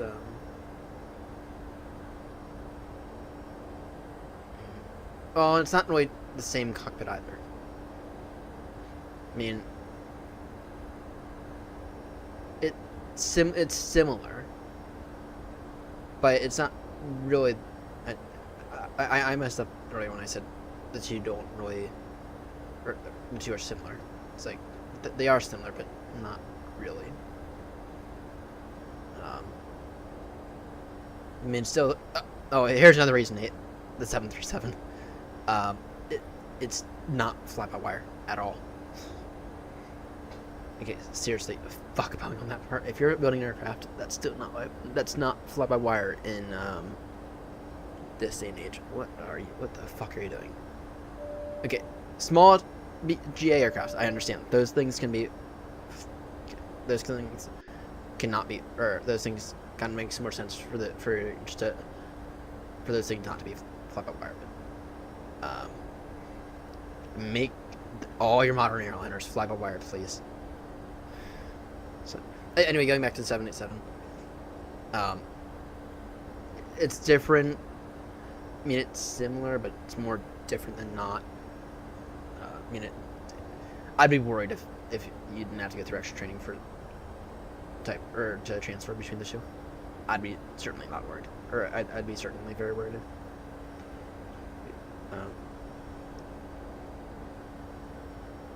I don't know. Anyway, we are cruising now. We are making good progress.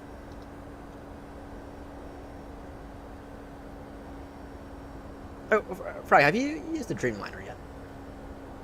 The default one.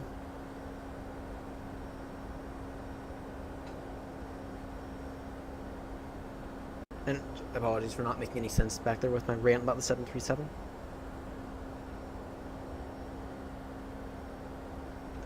I was realizing as I said stuff, it's not making any sense.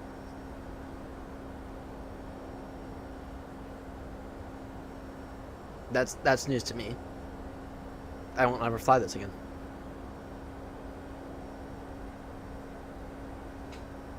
But you also have to remember the CRJ is a little older. And Embraer, I don't know what their excuse is. I've flown on one of those E-jets. Not my favorite flight. Yeah, it is.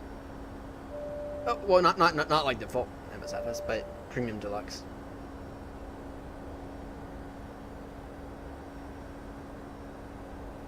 It's premium deluxe default aircraft. It wasn't that bad, but I mean, if you're happy with the any 320, then you'll be happy with the premium deluxe 787.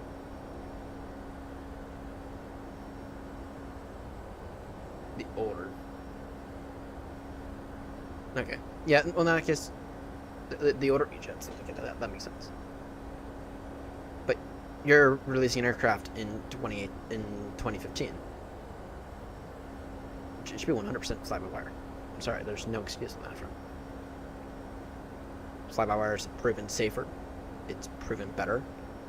It allows you to fine-tune the controls a bit more. Right. So maybe you have a little area of with your controls where maybe it's not a linear curve. Right. But you can make it linear with software. Right.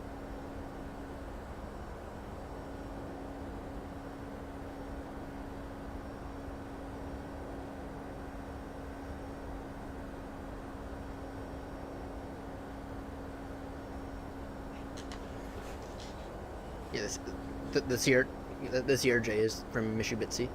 They are older aircraft. It makes sense why they would not be fly-by-wire. But the Max, there's just no excuse for. I'm sorry, there's no excuse. I mean,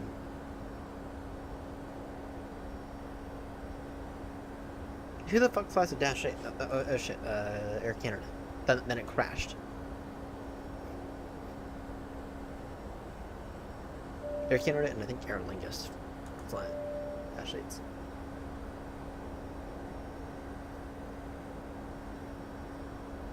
And then ATRs. Yeah.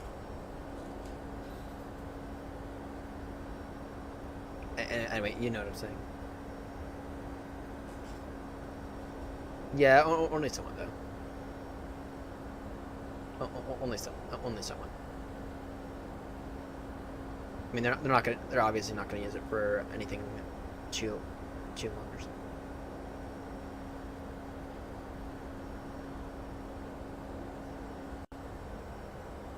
But it's also a smaller aircraft.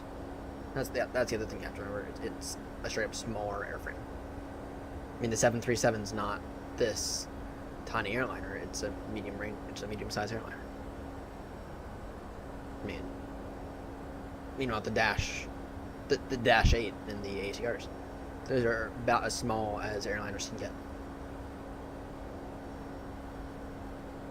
Those are as small as airliners can really reasonably get. So, once again, there's been no difference.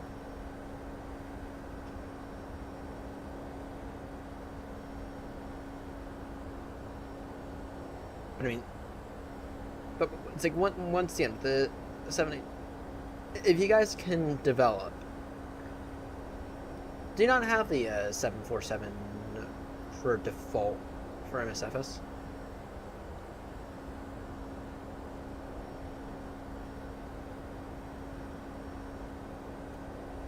Alright, we're gonna go and perform our descent briefing now. Be descending into Stansted, where it'll be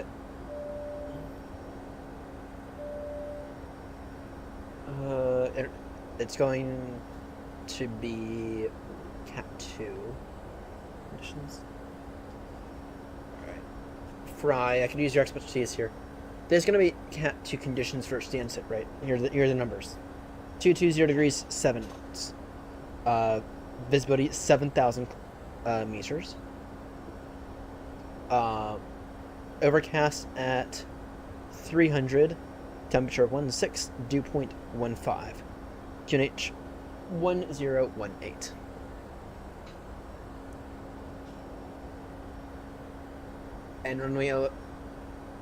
And the runway elevation for Stansted is... Fuck, this isn't even... Shit, no, this is Cat 3. This isn't Cat 2. This is Cat 3. Because the runway elevation for Stansted is 348 feet. We are going to prep ourselves for a Cat 3 approach into Stansted. We're going to be taking ILS. Yeah, it is a Cat 3.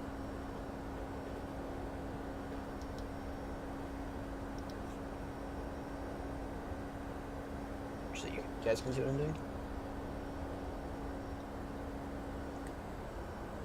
Departure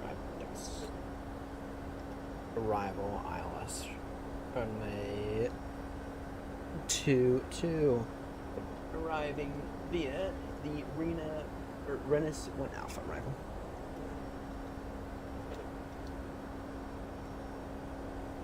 Transition from Renus.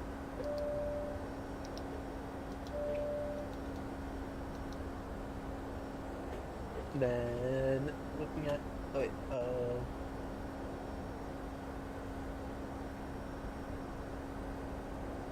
sorry, looking at the maps. Yeah, no, this is the Cat 3 run. That Cat 3 condition. I'll look at the other maps in a moment. And then actually this arrivals via airport.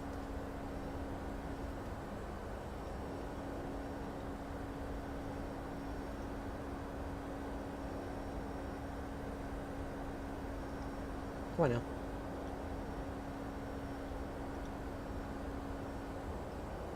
There we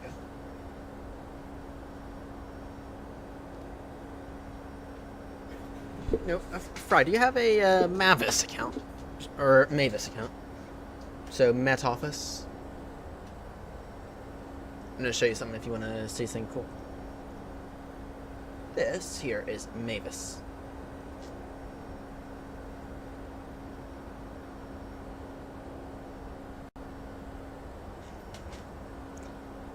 So if you really want to get good with weather, this is the way to do it. Alright, let's look for Stansted. Overcast 3. So, in case you need it, here is the search for this. Met Office. Just search for that and get an account, and then you can go through all these charts. Alright, so it is currently 5 a.m. UTC. Okay. It might get a little bit better.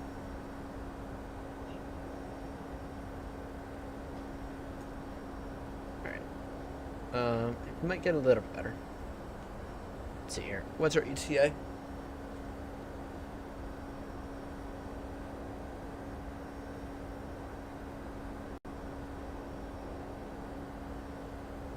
Our ETA is 5:30. About another hour or so.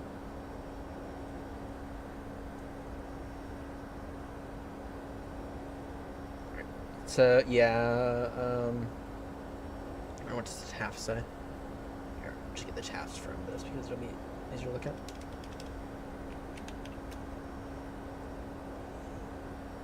Alright, becoming...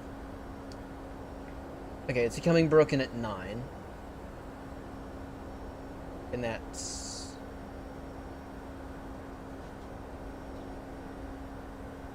No, I can't... Alright.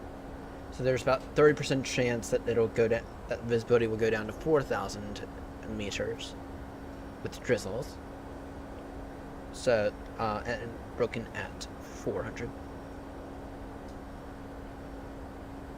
That's still Cat 3. That's still Cat 3 straight up through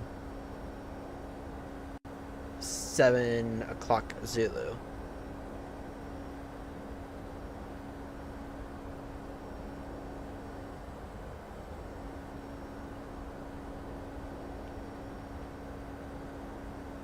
And I mean, okay, at 7 o'clock Zulu it becomes a little better, broken at 13. Okay.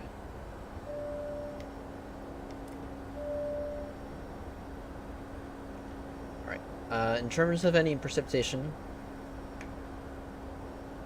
let's see here. Precipitation rate. No, very light bits of precipitation. I mean, down here there's there's a little bit.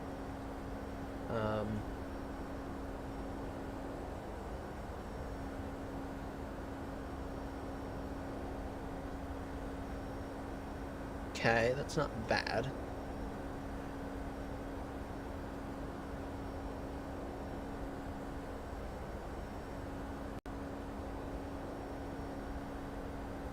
Let's see here. Most significant weather. So, yeah, we have that front that's coming in down here. So, we're... Wait, is that accurate? Or, yeah, that is the current time. Okay.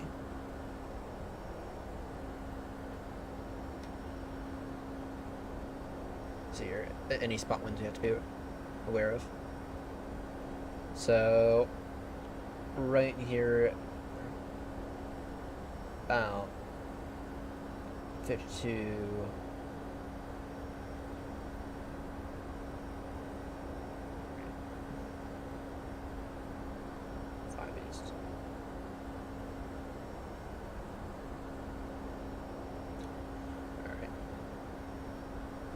So we're going to be up here a bit more. So winds are going to be roughly about 210, or sorry, 240, 10 as we descend to about 2,000. And then winds are, and then as we descend. Okay, that's something. That is something.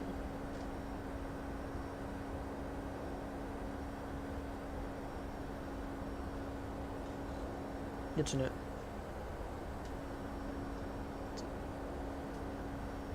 Good to know. So, is what we have to use for when it comes to our VFR flight planning. Mavis. Because we need to get the winds, and yeah, I mean it means we need to get the winds, and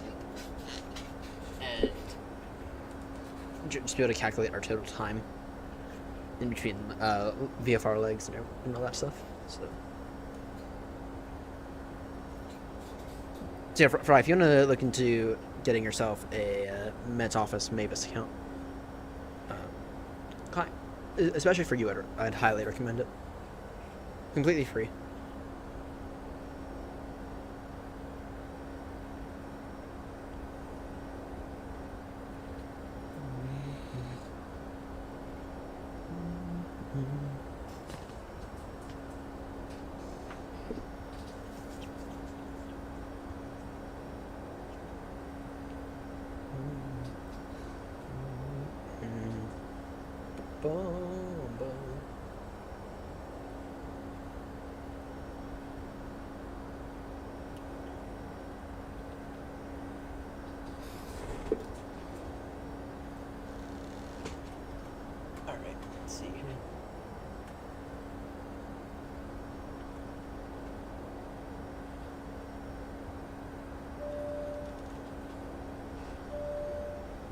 So how long until our top of descent?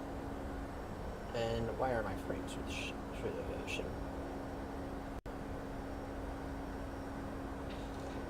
My frames are through the shitter right now. Why is that?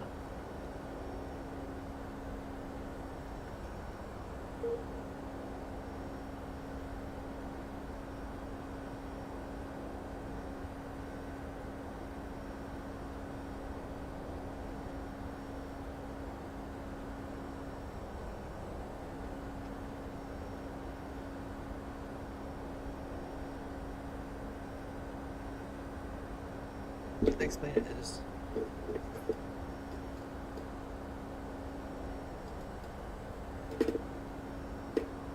Okay, it's not just me, it's view.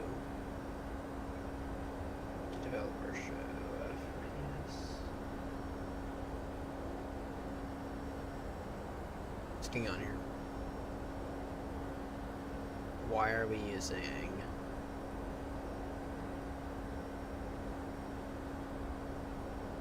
Is it a main thread limitation?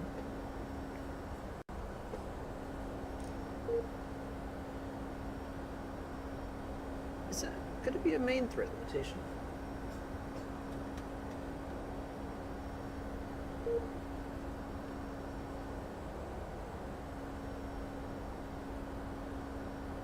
If performance is not improved.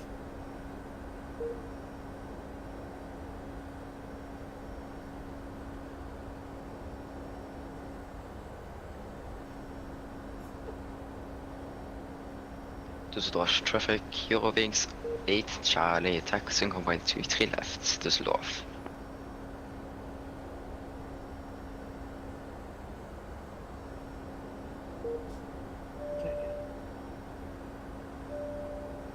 Okay, explain, why do you just go in the shitter in terms of performance?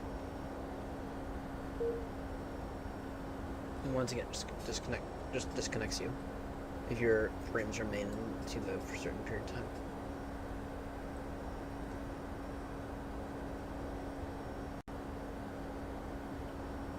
Developer.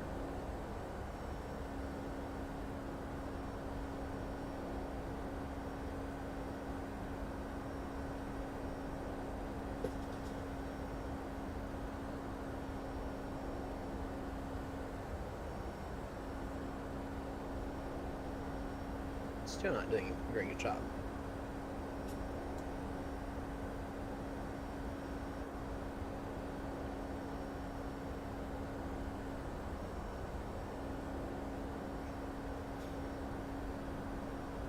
View.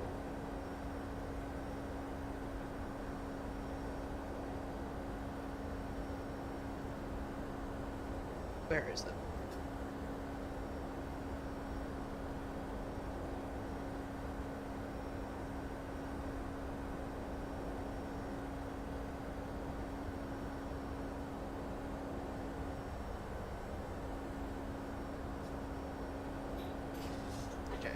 I'm curious. How do I see that? Okay, and once again, it's doing it again. It's here. Show, explain, FPS, VRAM, and CPU.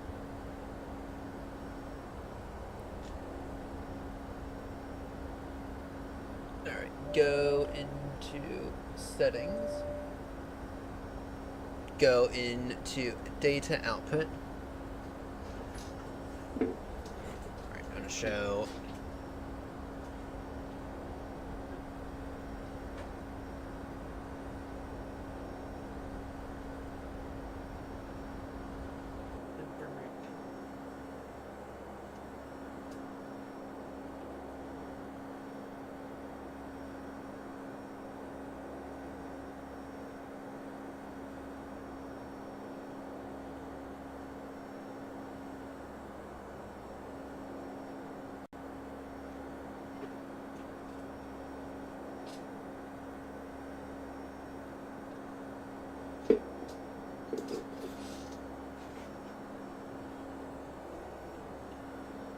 Yeah, they do. Get frame rate. Show me the times, sim stats, speeds.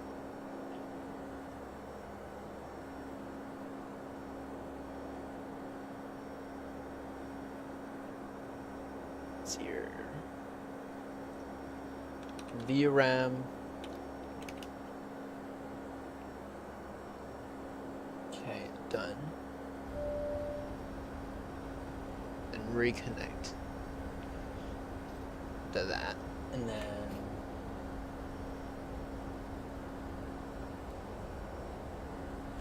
show in cockpit, but I'm not seeing it.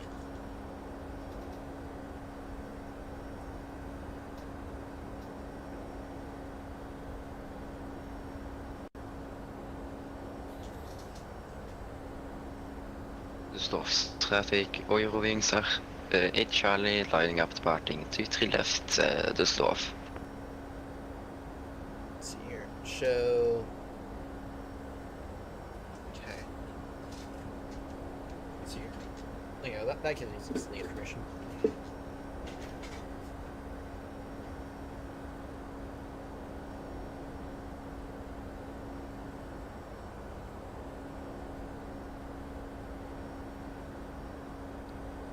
Yeah, we are certainly struggling a little. Oh, Fry, you will not regret. You will not regret purchasing the Phoenix. You will not regret it.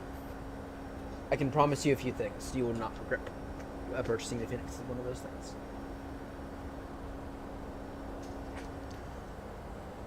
Okay.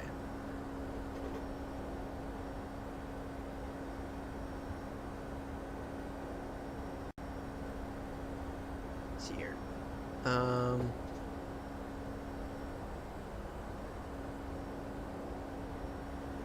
Frame rate times. No, that's not help. That doesn't help me out though at all. This is actually like reasonably shit.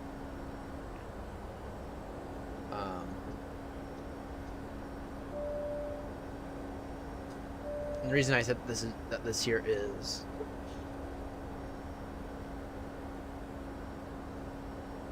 that makes sense. Yes. What's this?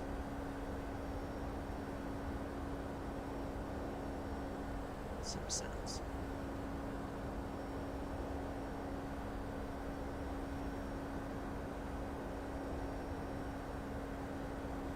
You know what the best way to do? You know what the best thing to do at this point in time it is? Just tune down a setting. Graphics. Super sampling.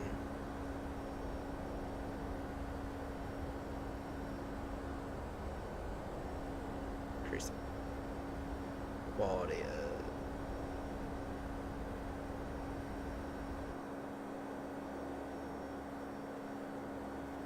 What's this?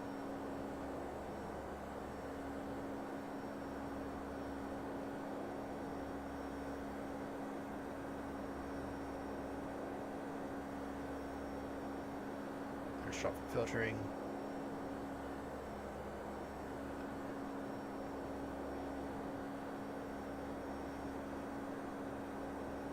No, maybe I'll leave that there then.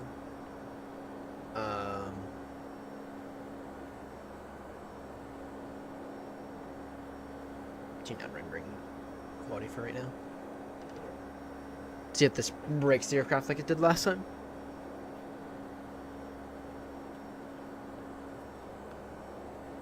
Yeah, usually I don't have an issue with frames being kind of shit for a few minutes. Where I begin to have an issue though is when X-Pilot decides to just straight up kick you off VATSIM for it. Didn't know that was a thing that was possible. I mean, and I have a fucking beefy system. I mean, yeah, my system here is beyond beefy, if you know what I mean. Yeah, this system here is really good. It's like one of the more powerful systems money can buy. But then this shit happens. It's like, seriously. Alexa, turn on Ryan's desk. Alexa, turn on Ryan's desk. I actually did. Oh no. What now? Explain.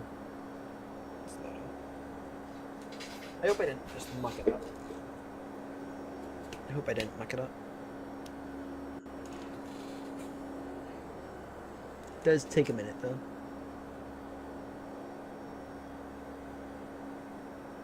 Oh, now that we've established that we're gonna have a slight delay. We're dealing with the frames going through the toilet.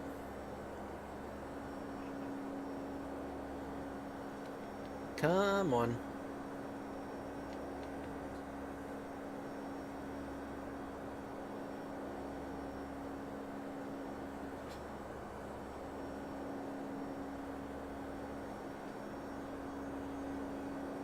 Come on. Yeah. Maybe it just needs the jump start.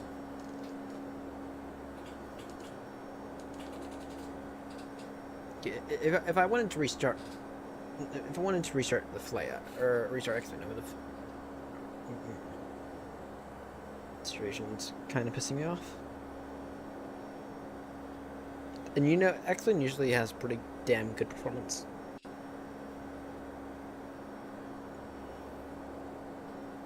Come on. Come on, X-Men. You can do it. Could XP me have had something to do with it, actually?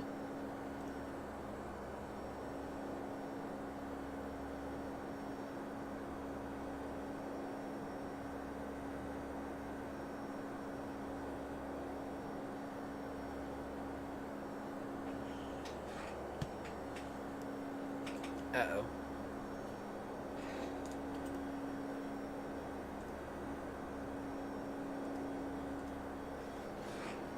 Come on, X-Plane.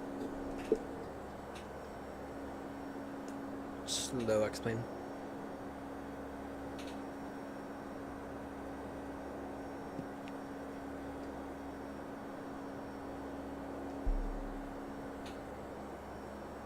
Yeah, I'm kind of considering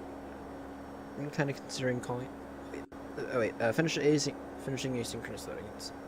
It is actually doing it.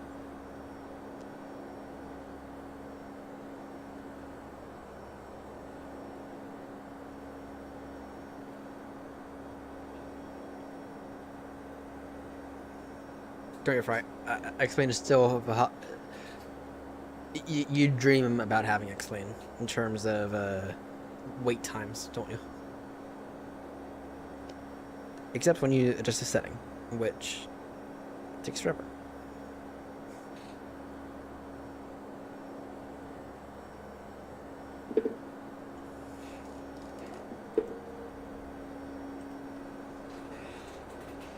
Finishing asynchronous loading.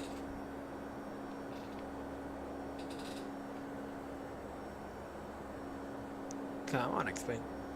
Yeah, you can do it.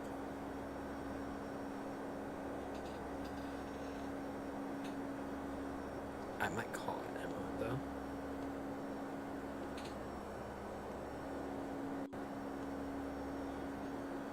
I might call it, in a moment.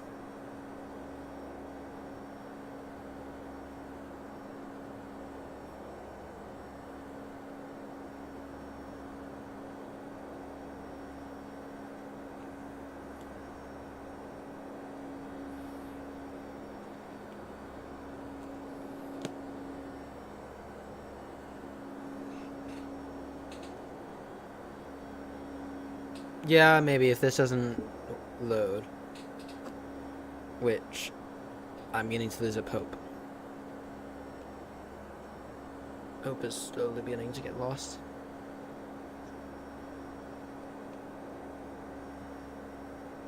Where to? Where from?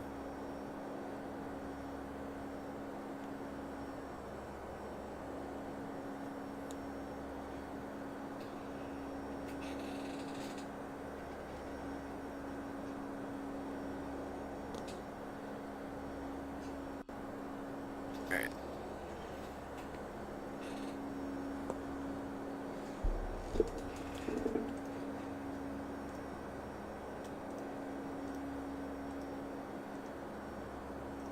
Alright, I'm about to call it because this taking too long.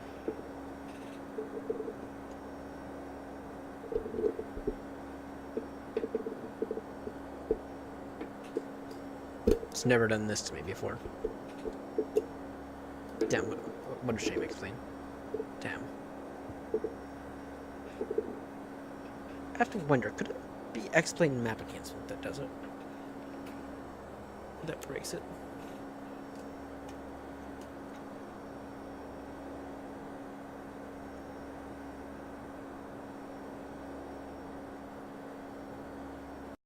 Alright, I'm pulling the plug. Alright, that's annoying. Sim crash.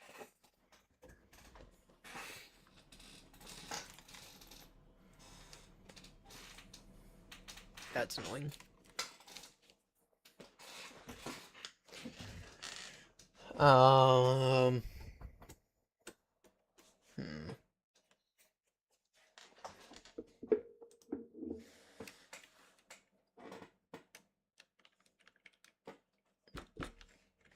Yeah, I'm gonna relaunch X-Plane and see if there's maybe still a way to recover from it.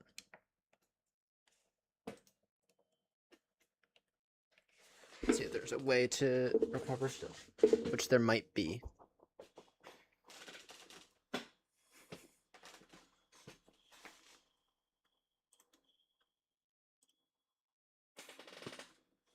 Let's see.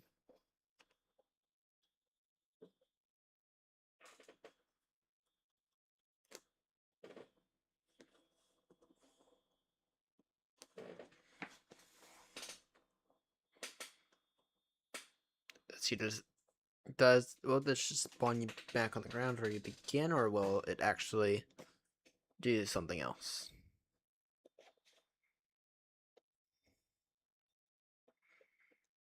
That's the question of the day. Will it put me back in the air, or will it fuck me? Or will it just put me back on the ground? I think I've done this before, and it just puts you back straight back on the ground, which is minorly annoying.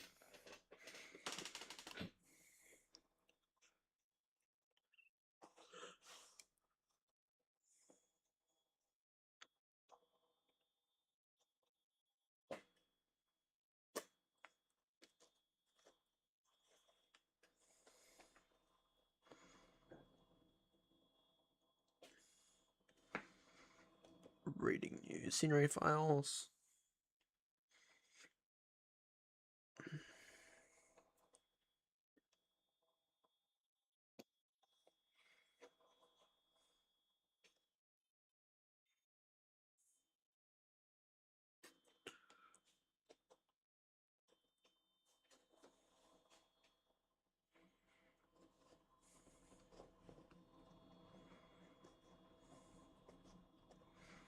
Finishing asynchronous loading.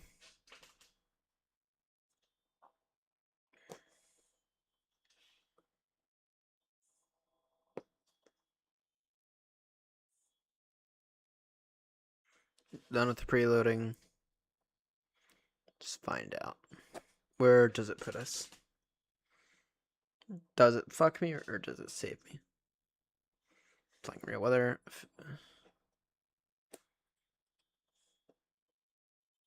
Maybe. We'll see what this thing does. Which probably didn't do it right. But we'll find out. Loading systems. Loading avionics. Let's find out what this does. Yep, no, this did it wrong. Yeah, that works. Cigar to Hamburg. Yep, that works. Damn, I was looking forward to that Cat 3 as well.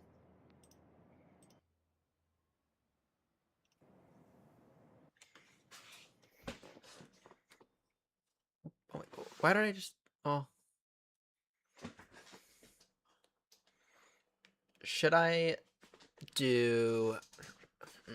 I'm doing that A330, but I'm gonna restart. I'm gonna deal with XPMA first.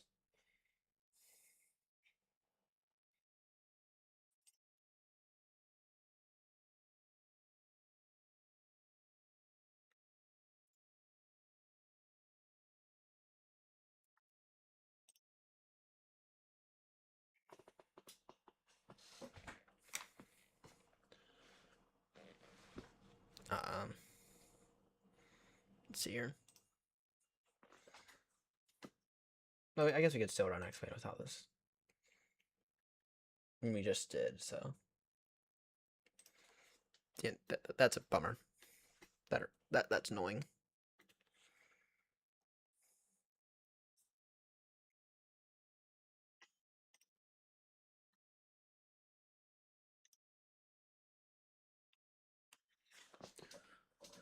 Alright, let's find out.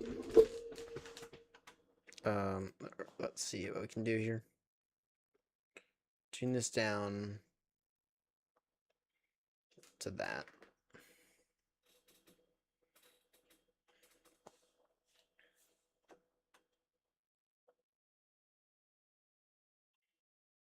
Then maybe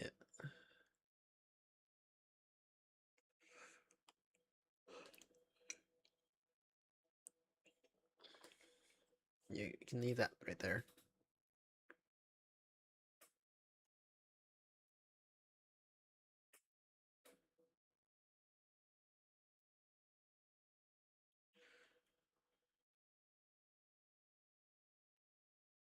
To 8x. Good. So maybe set that at 2x. And then set that at 8x. Maybe rendering distance all day, I think. I'll take a look at Mavis again. I mean, it's gonna be this muggy day again in the UK for a while, for a few more days, or well, through at the very least tomorrow. But I'll look for you. Boss for you to restart X-Plane.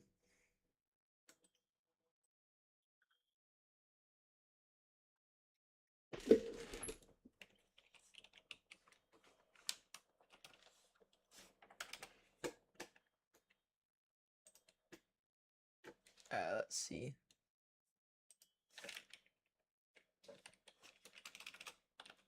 Mavis.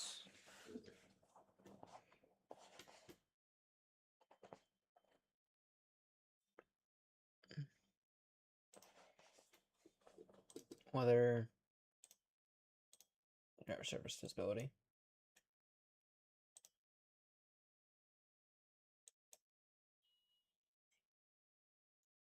Wait, wrong thing.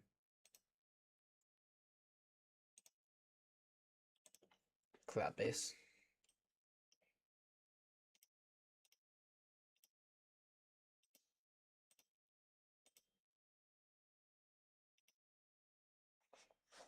I mean, okay, it'll get better throughout the morning. So that's something. It's about 9. Right, so it should be VFR conditions. So here's Stansted. So it should be VFR conditions.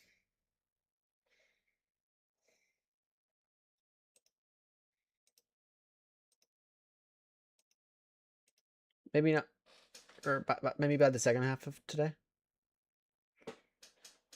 Maybe by the second half of today it'll be VFR conditions. So that's not bad.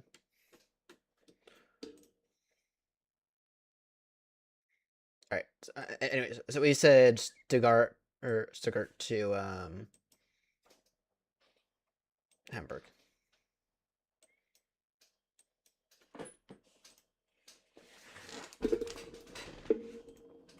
All right.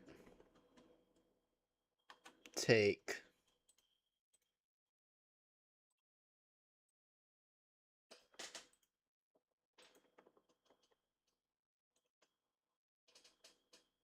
this. Probably in about 25 minutes.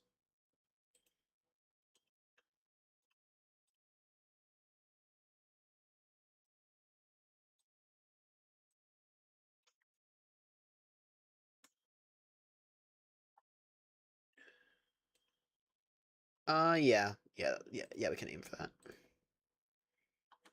No guarantees I'll make it, but we can aim for that though. I mean, it's a bus. It shouldn't take that long to set up.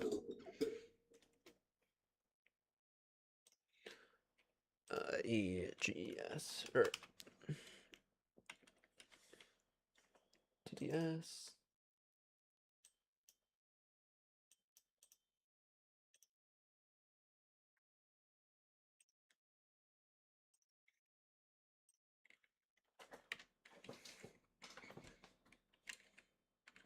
All right. Let's see here. New flight.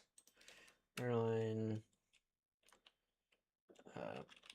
Go Chesapeake. 35 Papa from there to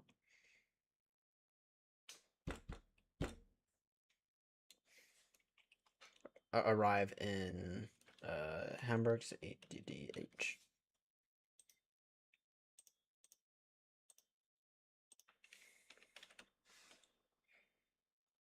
A339.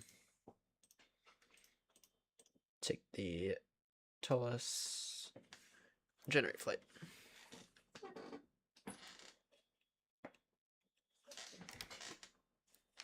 Prefile VATSIM.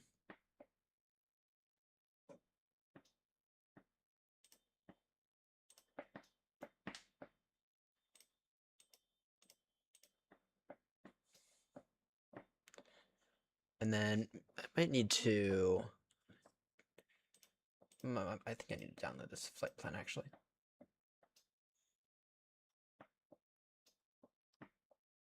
Let's see here. Tullus.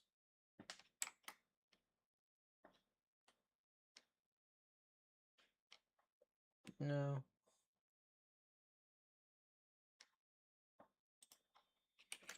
Go ahead and download the FMS file though. And check it in the flight plans folder. See if maybe we can get it.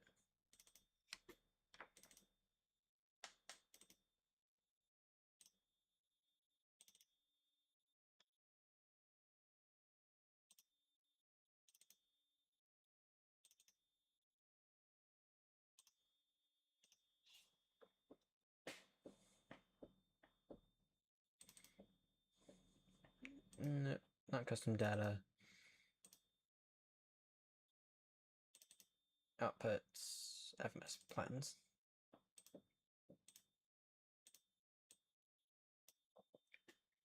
All right, there we go.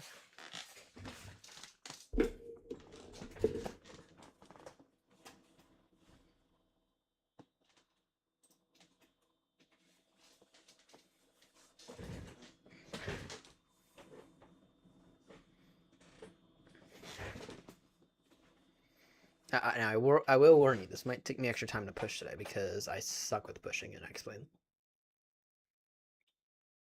Preparing world.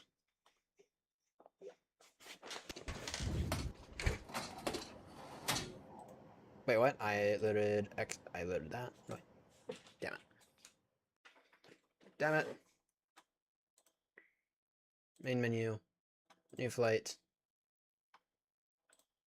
Customize.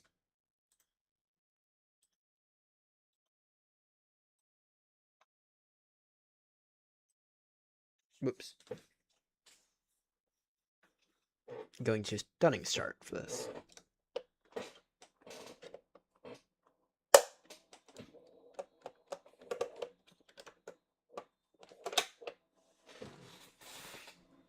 You'll be in the NE A320. Damn it. Well, actually, the NE A320 is not bad. For default aircraft, it's actually really solid. That said, though, it still doesn't compare to the Phoenix.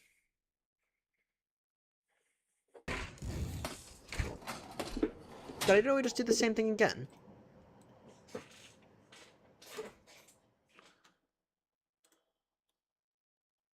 I might have.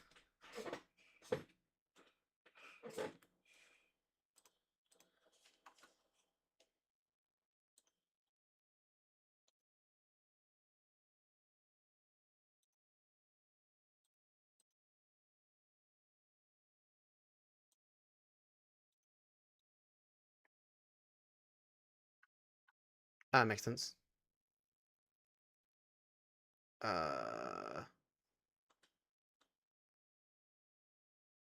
Is it this one? It might be that one.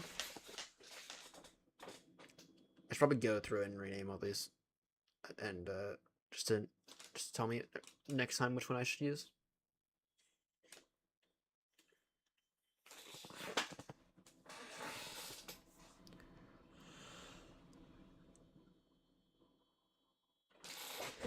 Applying real weather.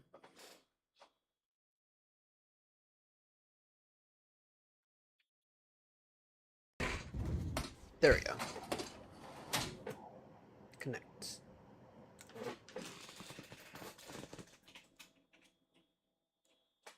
Speak 325. Have a.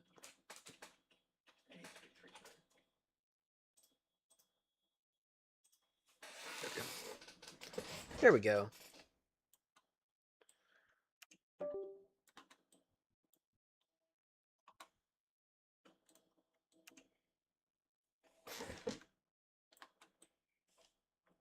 Alright, with these textures, this thing does look a lot better.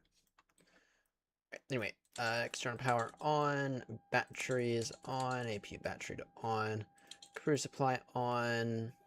1, 2, 3.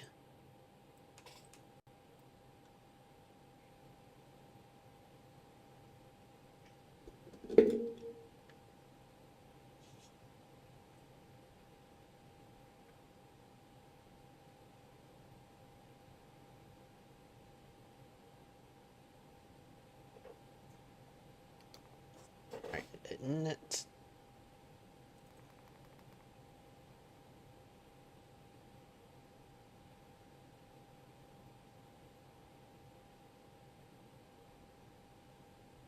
Alright, emergency lights to arm.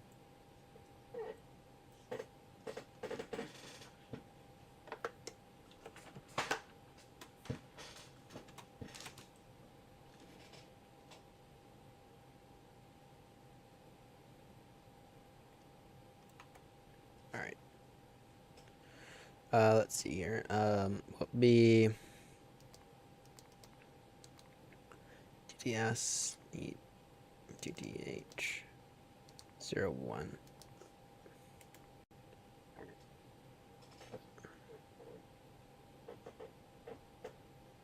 Think that's correct.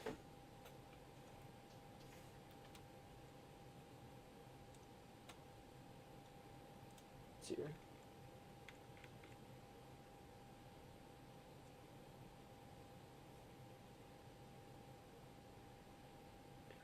Via. Yes, it is. Oh, nice. That was a nice and easy thing. Flight number Charlie Hotel Sierra.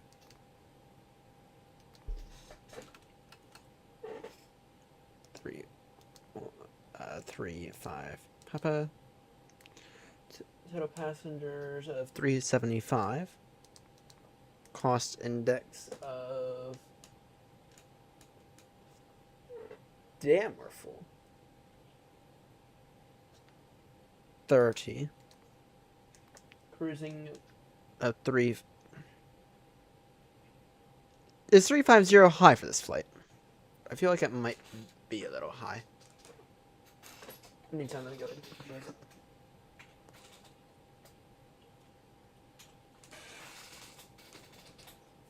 Fry, what are you doing in terms of cruising flight level?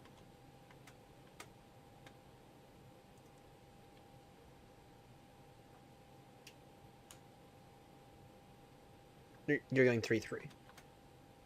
Alright.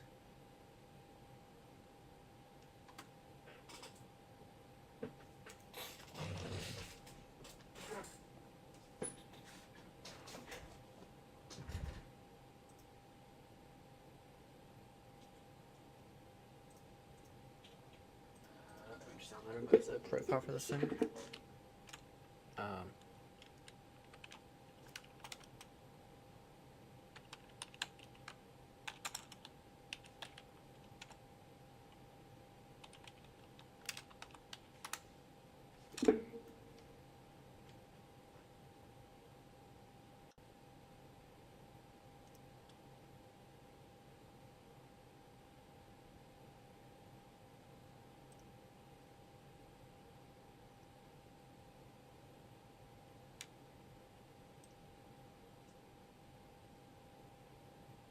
Nah, fuck it.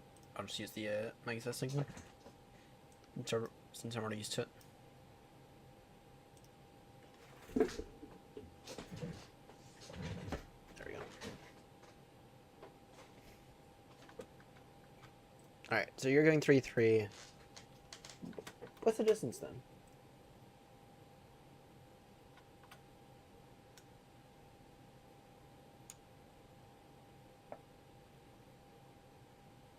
What's the total distance? 3. Okay. 163 miles. Yeah. Okay, I get 3. I'll go with my with what it's telling me. Alright, so get the wins. Off blocks in 15 minutes. And actually, we won't even need a push. Haha. I'm smart. Oh. Fry, did you catch what happened in the last stream? In this thing? Did you catch what happened? Whilst you were trying to push back?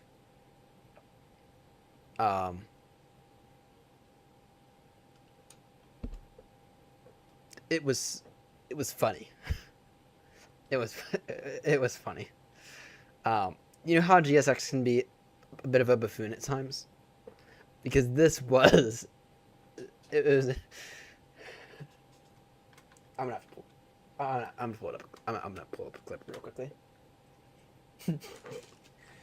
It was funny. I'm gonna pull up a clip real quickly. Because it was funny.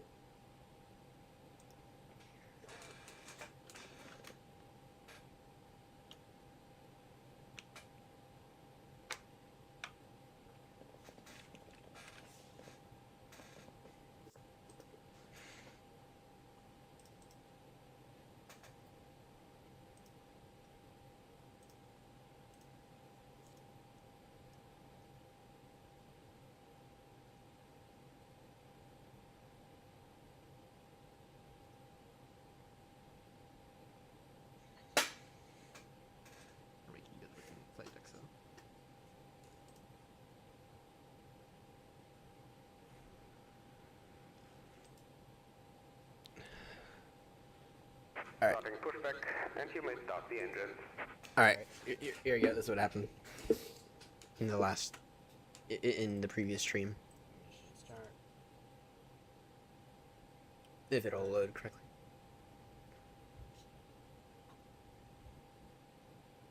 This is during pushback at Düsseldorf.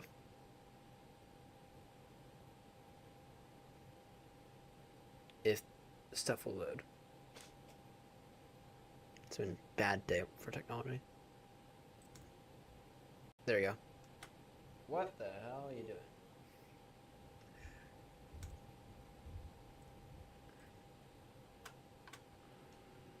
There you go. This is what it did. This is what it did.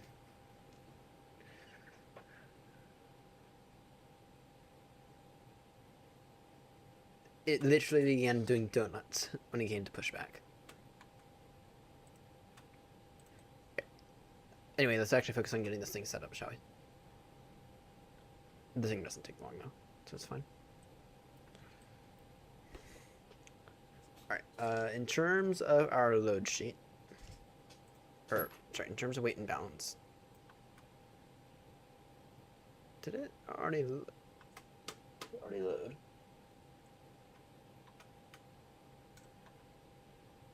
Let me see here.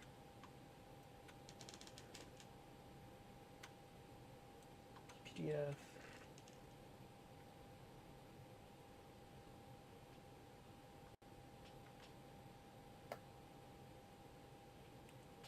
$375 passengers.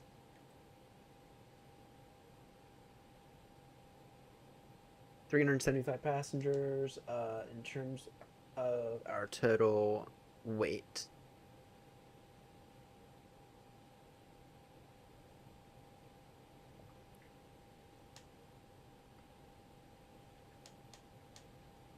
Here,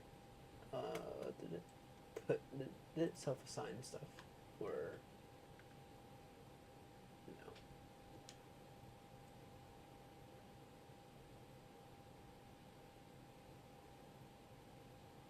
35.7.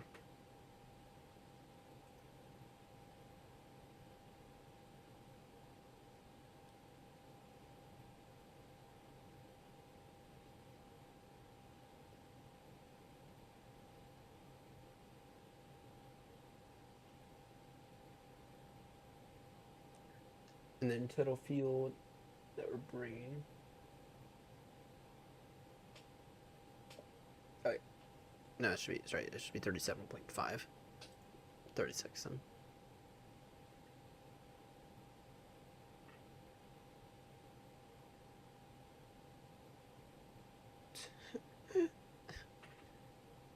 Payload. Like, no, I mucked that up. Oh, okay. So 20 passengers. Alright, that's fine. Total fuel we're bringing is going to be...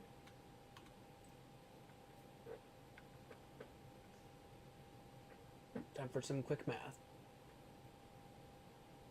Block fuel is...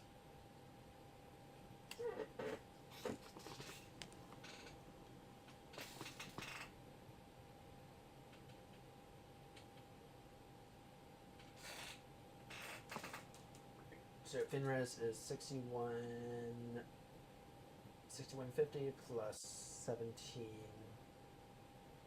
9.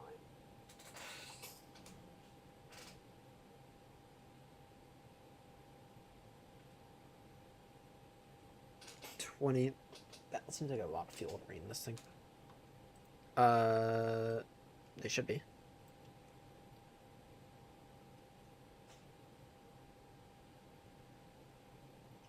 Just big 3-5 Papa, radio check, please. 5 have me. 5. I got you 5-5. Thank you. Thank you. All right, 30. That's 23.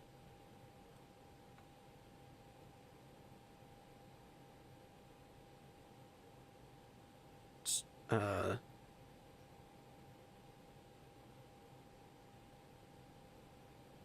23 250.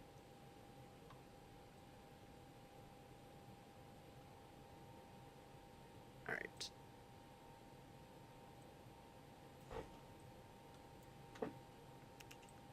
That on. So in terms of our zero fuel weight, has it detected extra fuel though? It has not.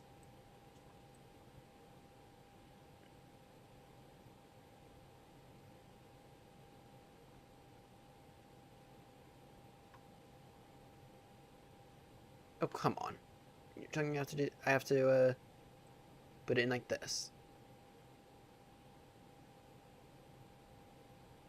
371. 375 for passengers.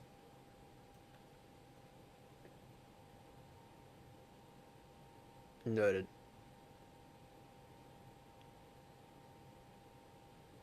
2, 3.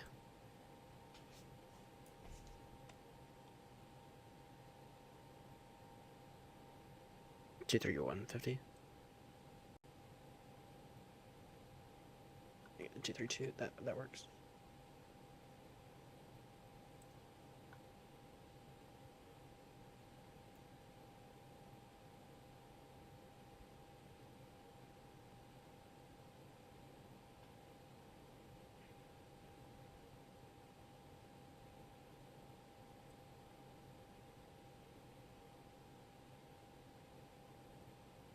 All right, there we go.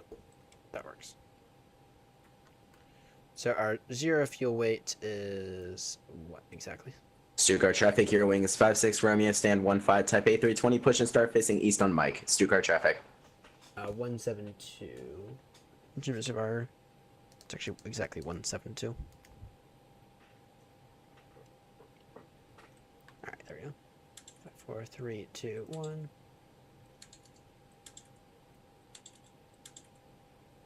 Nav it. Boom, boom.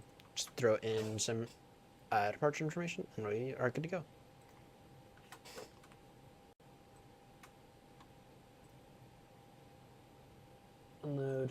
import.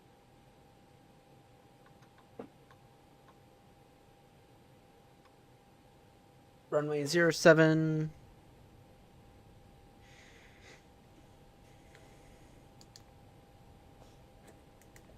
Departure runway 07 on a Nogalo, or sorry, Abika Ford Hotel departure.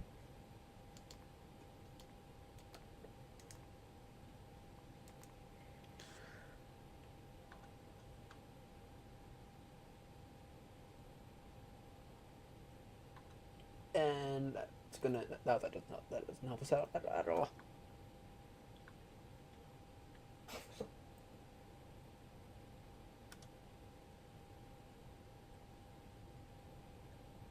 All right, is APU available? Indeed it is. Damn, that was a fast APU start.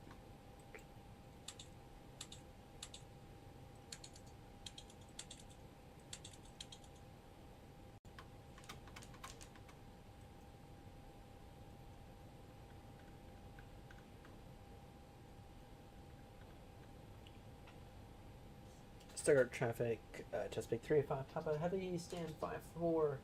I'm gonna start our engines up now. No pushback required. Start traffic. And whilst those engines start, we can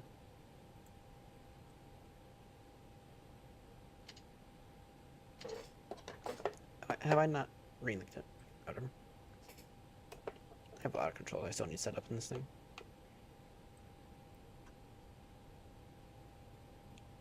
APU bleed. Wait, no.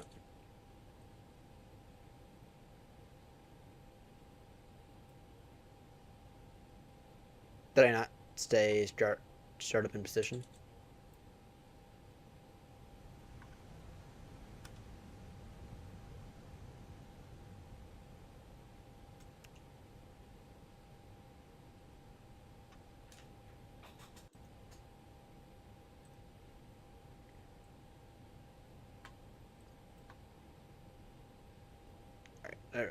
Runway 07. The wind is.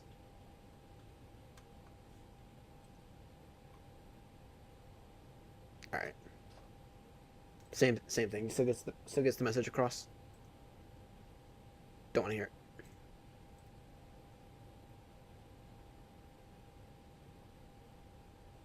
Does it still get the message across? Yes. All right. Temperature 19.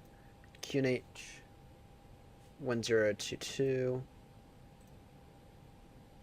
Compute.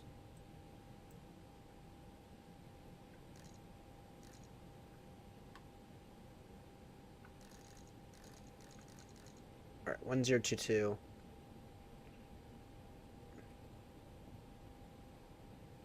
Then units. Does it mean that? Okay.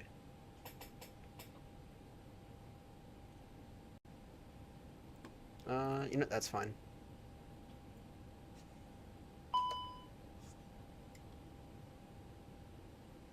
Stuttgart traffic, Air Wings 56 Romeo, taxiing runway 07 at Kilo via Lima 2 and Kilo. Stuttgart traffic. You're fast. Did I get the center of gravity? What? What's it missing here? What is the center of gravity again? 29.3.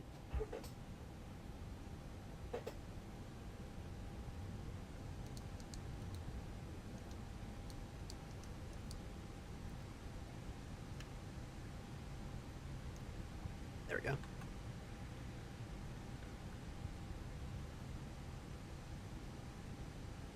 Anyway, so our V1 is going to be 129 142 144. And that's on a flaps 1 takeoff. Trim is up at 2.5. Flex to temp 7.3.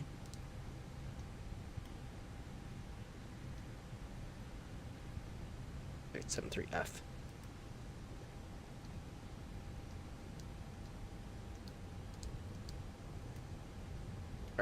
F73. Remember, this thing has the potential for derated takeoffs. And so you have to... Stuttgart traffic, Euro Wings 56 Romeo via Kilo, lining up runway 07, departure via the Okiba for hotel departure, initial climb 5000, Stuttgart traffic.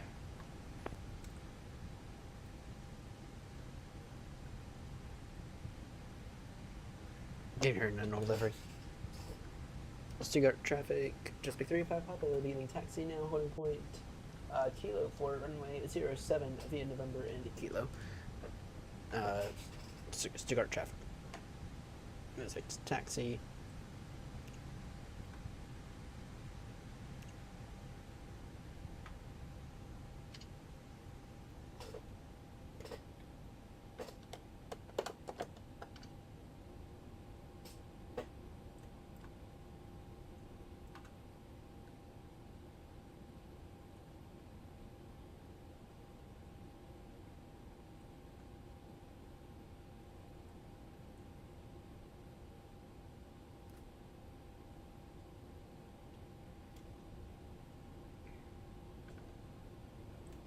There he goes in his very, very old livery.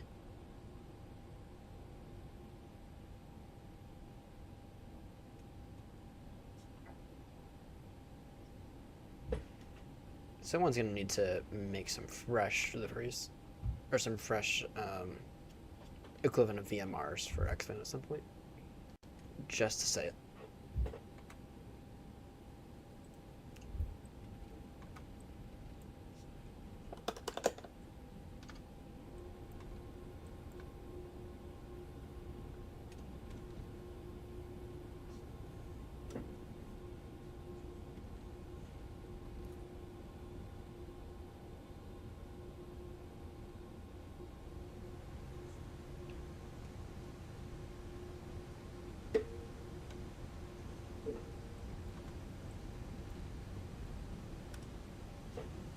Flaps 1 now.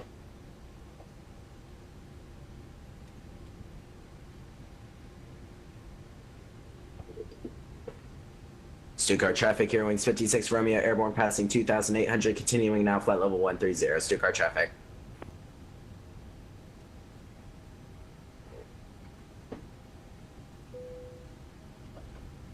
Do a flight controls check. Full up. Full down. Full left. Full right.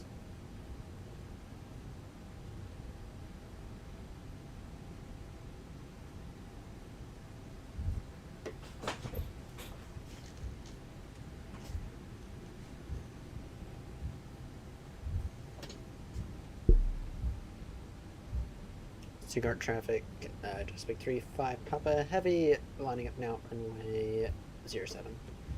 Stuttgart traffic.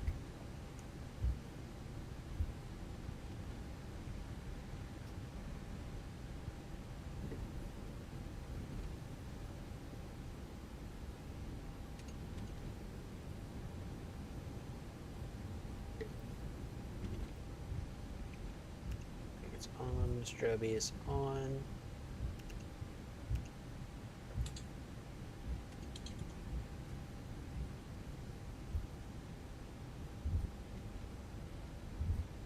I overshot that.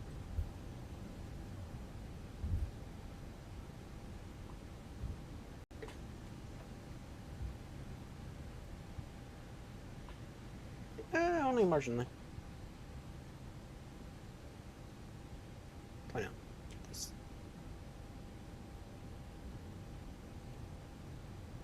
Stupid armrest up.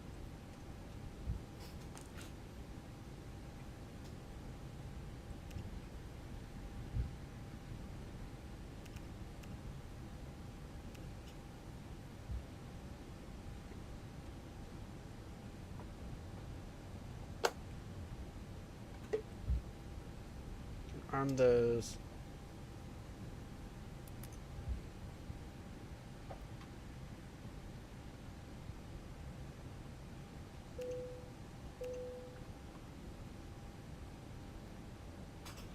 Cigarette traffic, just be 3-5 Papa Heavy, take off now on a 07 on a Akiba for hotel departure.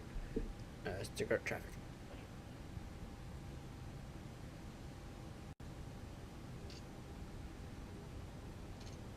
Man, 73 SRS green, auto thrust blue.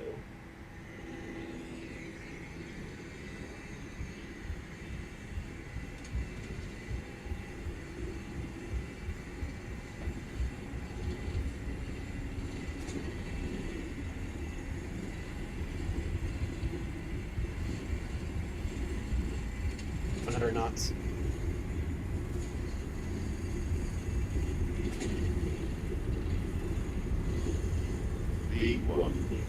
Stuttgart traffic, hearings 56 Romeo, final call, climbing now, flight level 330, final call, Stuttgart traffic.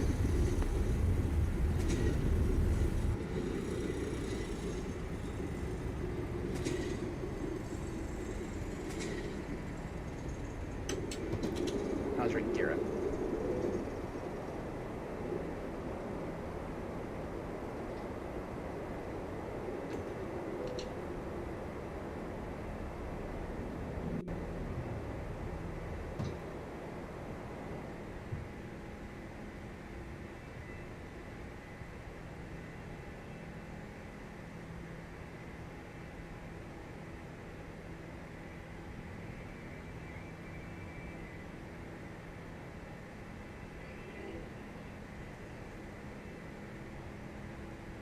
What do you mean? I rotated a bit late? Yeah, I can agree with that. Well, I didn't set my trim correctly, that was the issue. I thought I did, but I didn't. Let's wait until I get some speed. Hey, that still felt more real than any other, anything else, or anything in MSFS. I will say that. Stuttgart traffic, Chesapeake 35, hop out, airborne now passing. Altitude 3,500 feet. Climbing now flight level 350. Stuttgart traffic. That still felt more real than anything that you're going to get out of MSFS. It's because of the G-force. Because MSFS doesn't really have a very good G-force thing.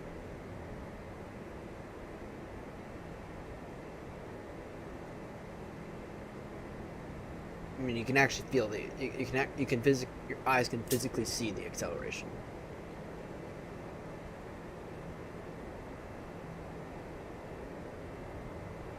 And MSFS just completely lacks that entirely.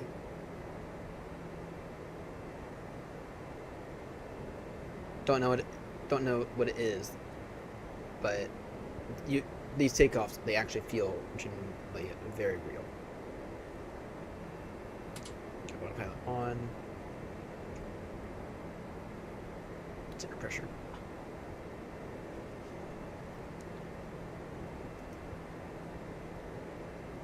And Chesapeake 35 Papa turning at direct Akiba. Stuttgart traffic.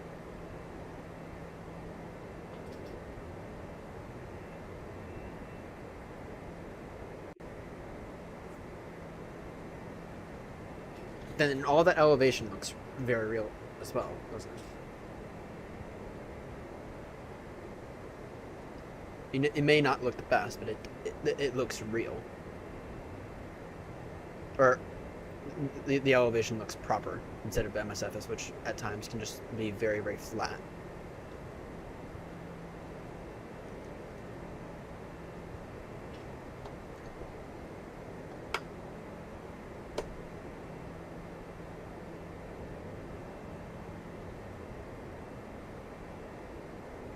James is right. James is right about X-Plane. X-Plane does look good. Or, it doesn't look good. X-Plane is nice.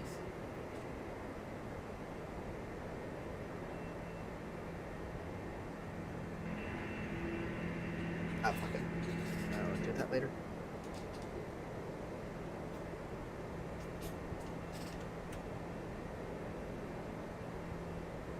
Just wait until you see it in rain. Then it will be exciting.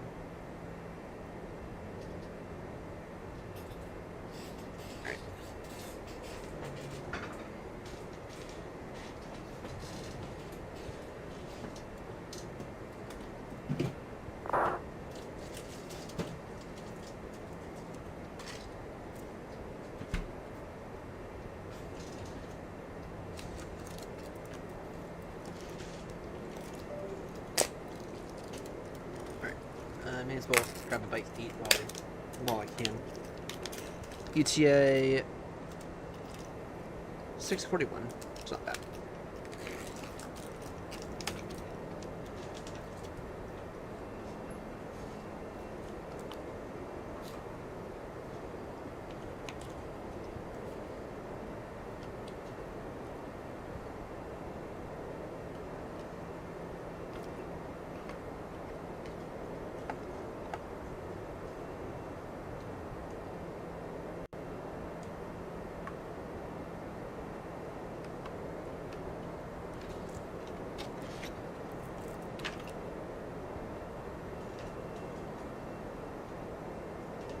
Excuse me.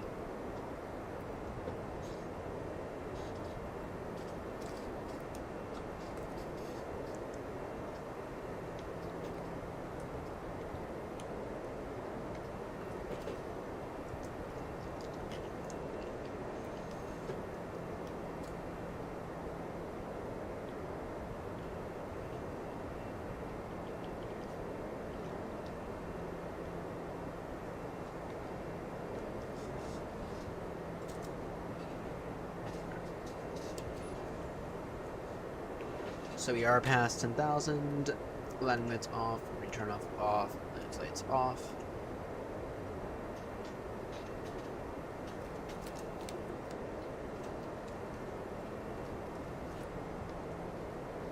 Maybe I should buy the 321 Neo from whatchamacallit, from Tullus. From my understanding, it's from my understanding that those are a lot better than the other stuff.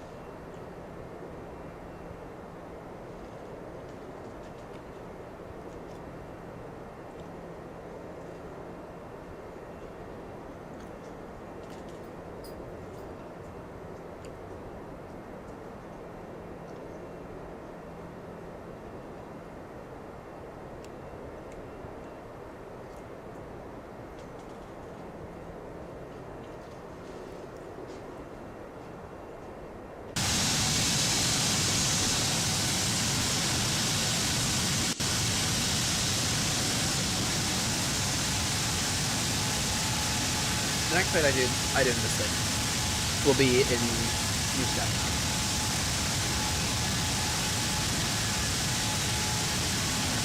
Yeah. The next fight I do in this H340 will be in Houston.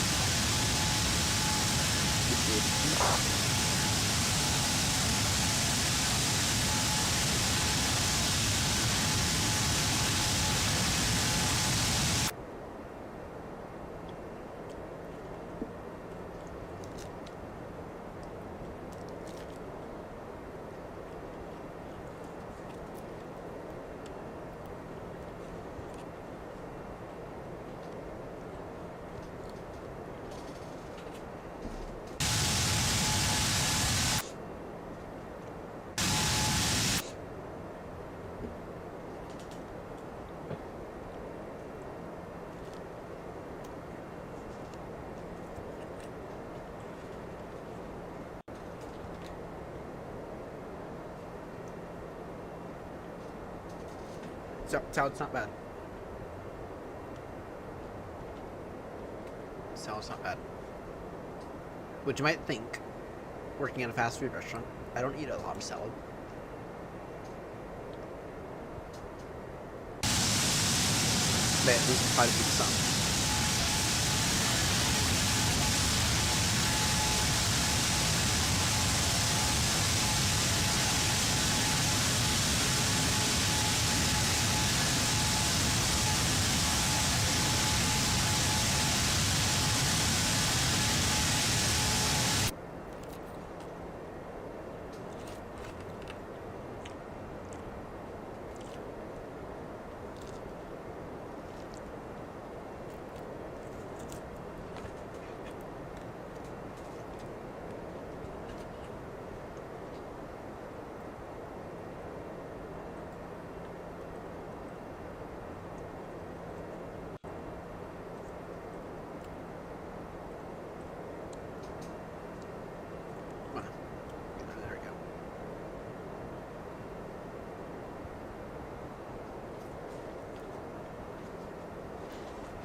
look, there you are on the radar. Now, does this thing do it based on IDs?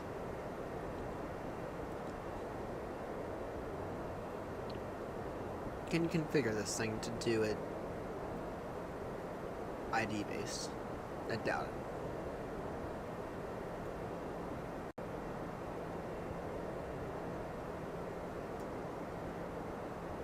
Okay, well, here's the way to get rid of this.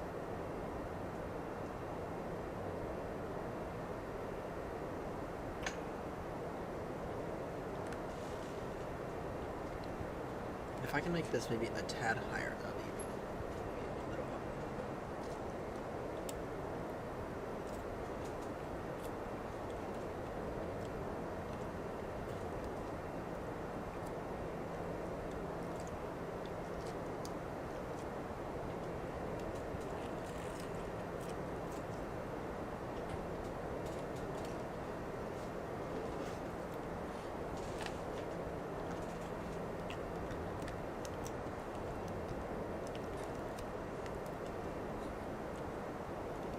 Morning, Max.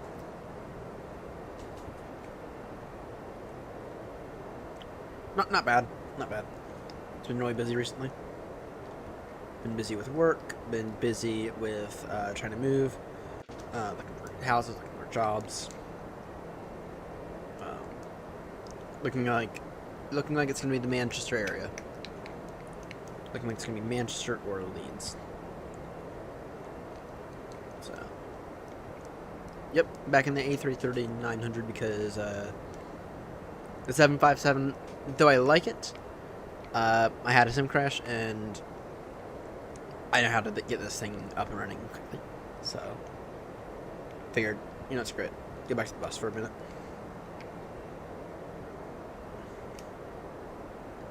That said, that explained 757 is not bad. It's actually pretty damn good. I've been very happy with that explaining 757 so far, or with the flight factor 757.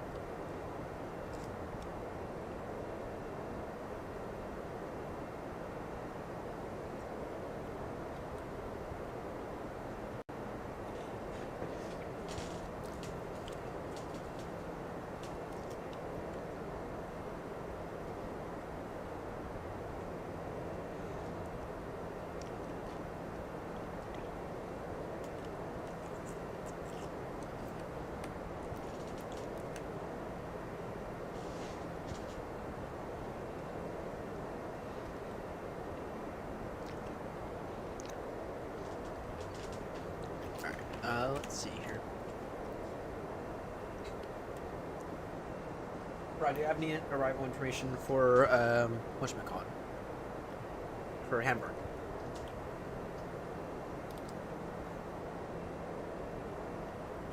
Runway, is it gonna be runway 23 on a no glow 3 pop-up rocket?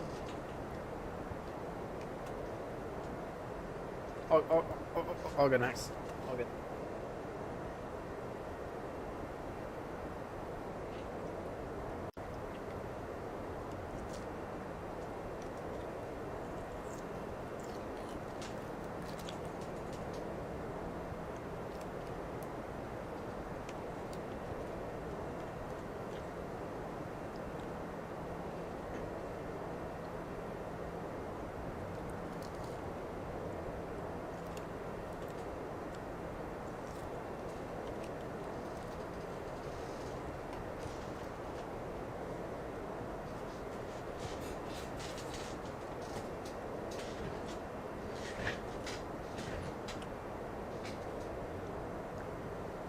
Yeah, Friday had that arrival information.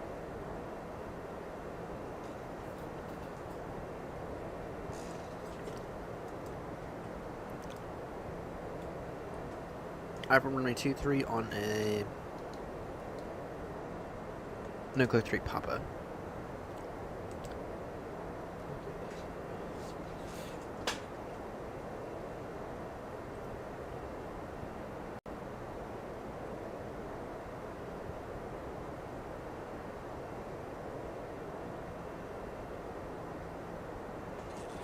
Here, Delta Hotel 757.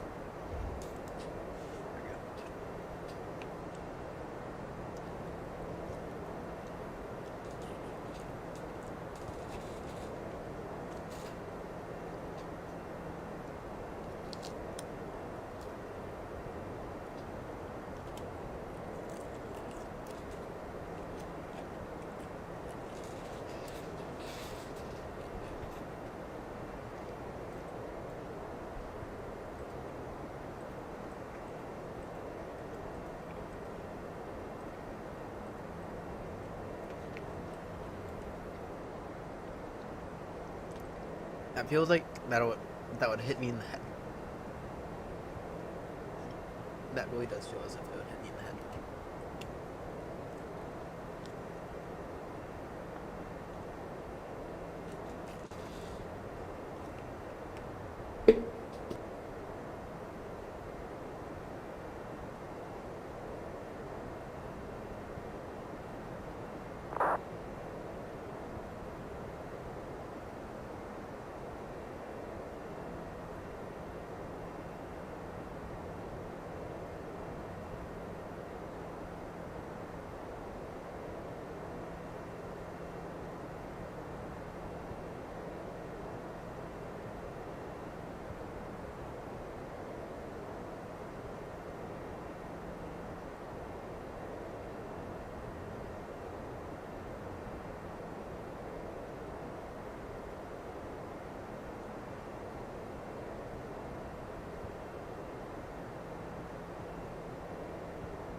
Sorry, don't mind me just eating a salad real quickly.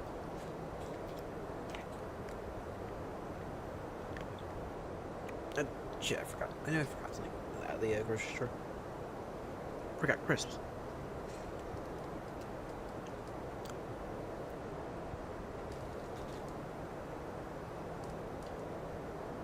Whatever.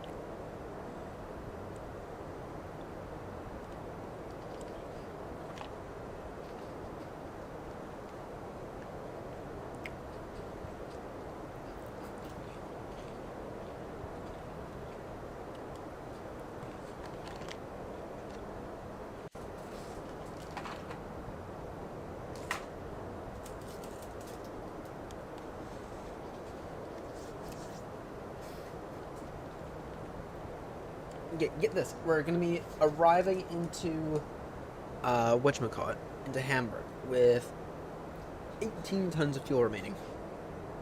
Even for a triple, which is bigger, heavier, less fuel efficient aircraft than this. Even for a triple, that's a lot. Even for an A380, that's actually still.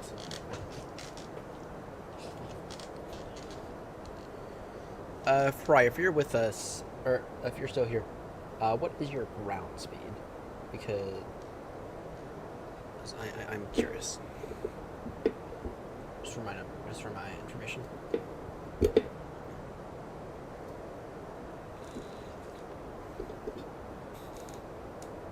About to call you out on Unicom for it.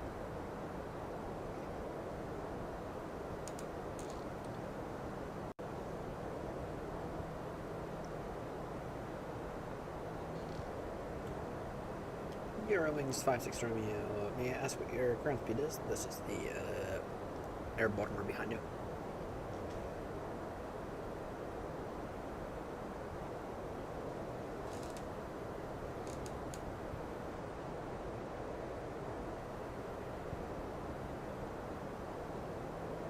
Top descent is in about 7 minutes.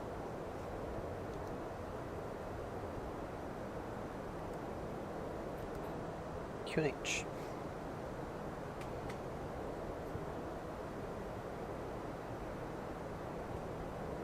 Alright, let's take a look at what the information is for Hamburg.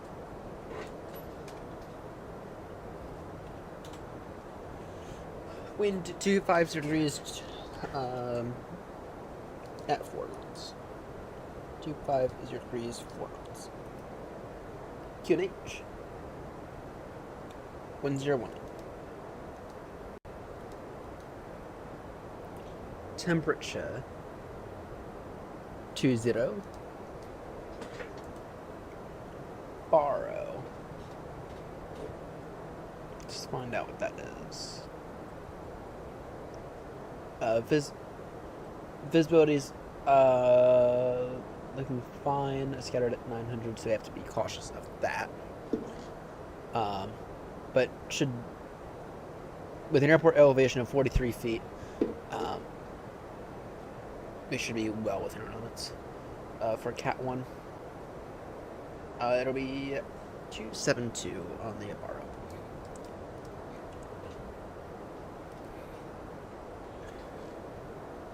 Alright. 272 on the Barrow. Alright. So we'll be intercepting waypoint Pizaz, or Pizaz, at an altitude of 3,000 feet.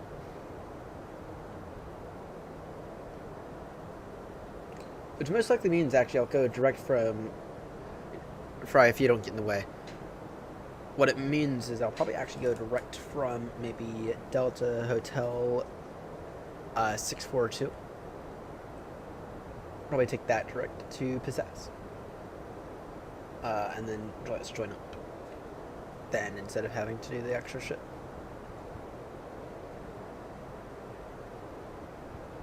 Yeah, just 4,000. At about 4,000. At a below 100 level no glow.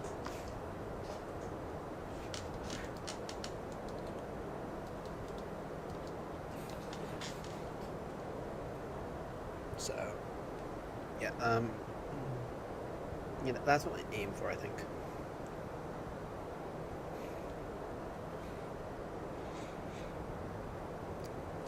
Assuming that Fry hasn't fallen asleep. Speaking of the devil, I was planning to go, if you're alright with it. I was planning to go from either Delta Hotel 612 or Delta Hotel 613 direct to Pizaz. It's because X-Plane crashed on me and I wanted to fly the A330-900. And so it's an A330-900. But we did have one successful flight in the 757.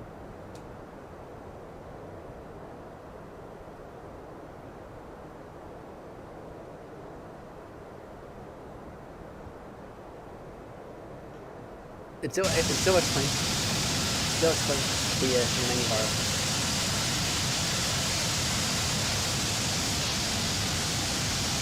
It's the pulse.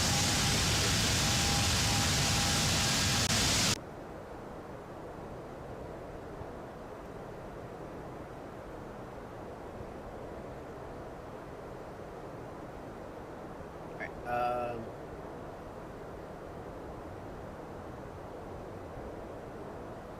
Vector off down. Alright. Alright. Just keep me advised with you. So I'll just follow you in.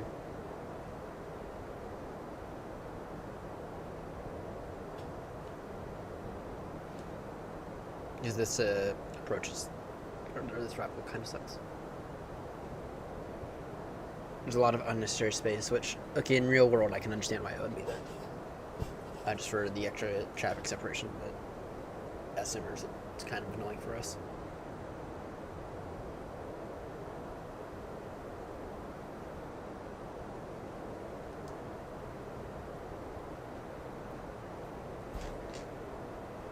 Alright, descend now. Flight level 110.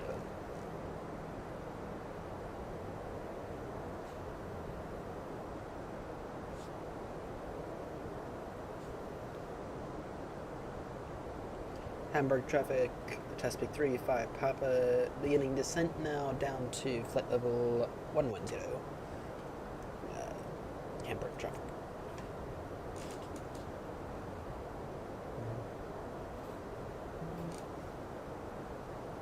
What you doing? Try to maintain. Let's try to keep PNF.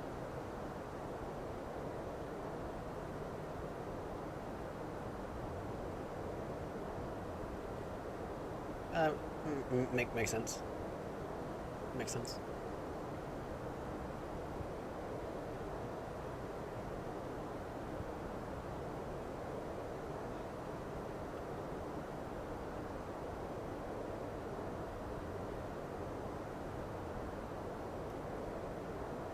How are you guys liking the 330 Neo? Think it should stay in the fleet? Because I'm mixed about it.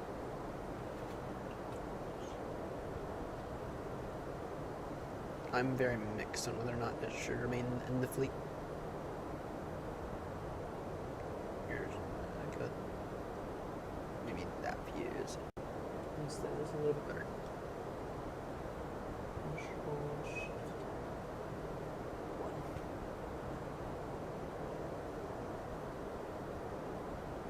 Okay, what?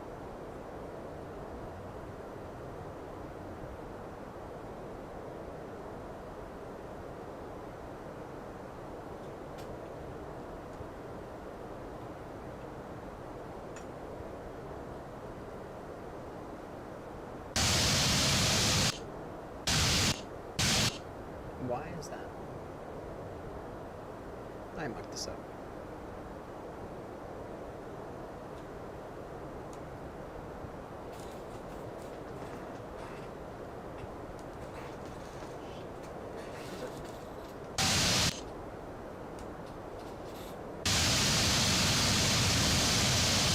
There we go. There we go.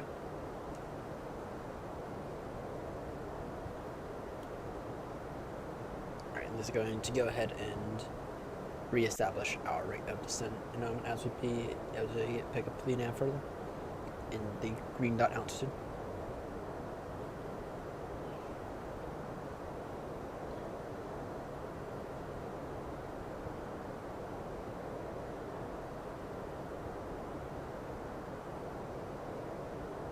I lost you.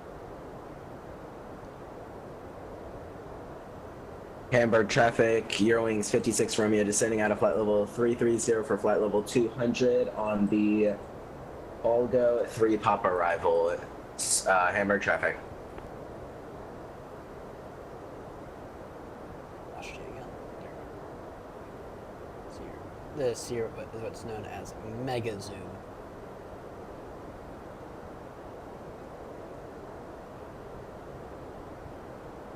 It's so bad. There you go. This here is what is known as mega zoom. Think of a microscope.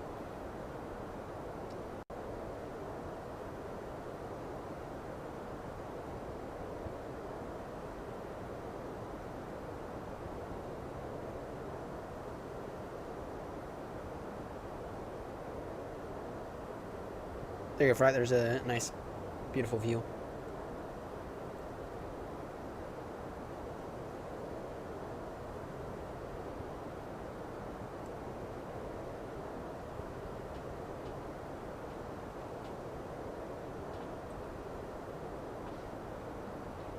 Of your aircraft, that's 20 miles ahead and in quite far in terms of altitude.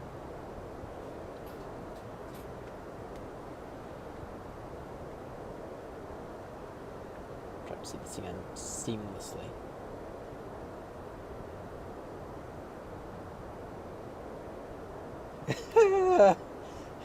Oh, that's funny.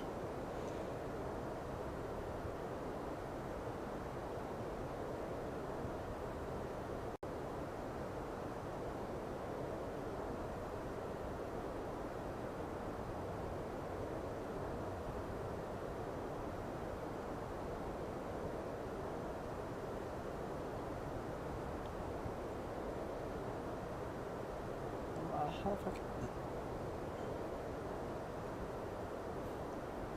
It's kind of difficult to see. Whatever. Stay focused on flying. Stay focused on flying.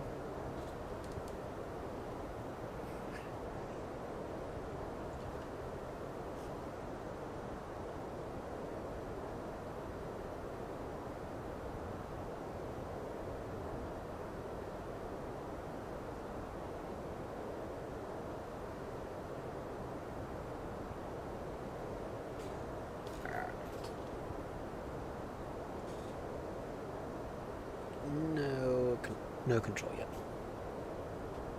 And it's control, not center. Thank you very much.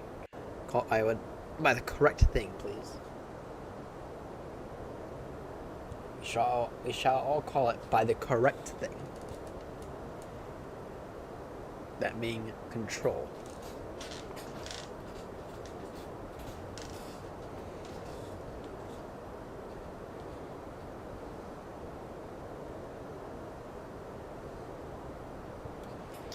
Jeremy Clarkson announced an aggressive cancer diagnosis on his show.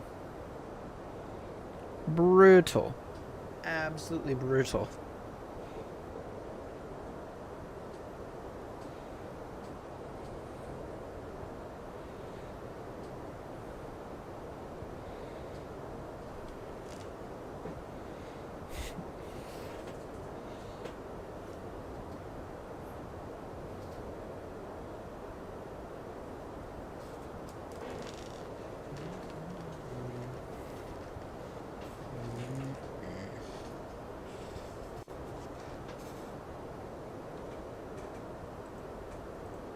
Anyone else at line?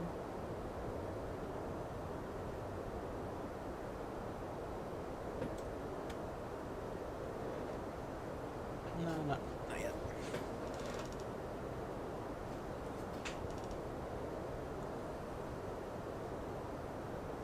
Just us two fat American folks.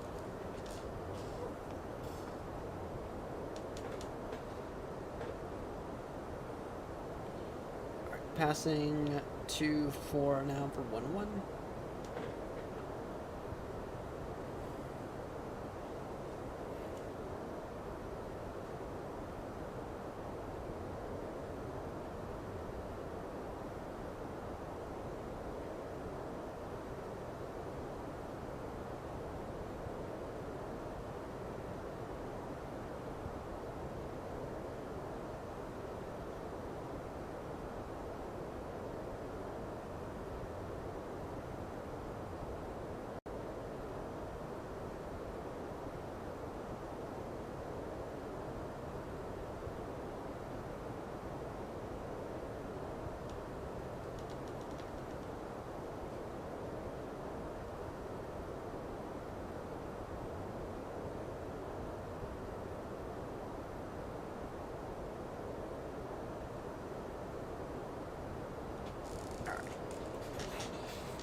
This will be our final flight of the night, by the way. Because I do need to get to bed. I do have a meeting a little later today. Yeah.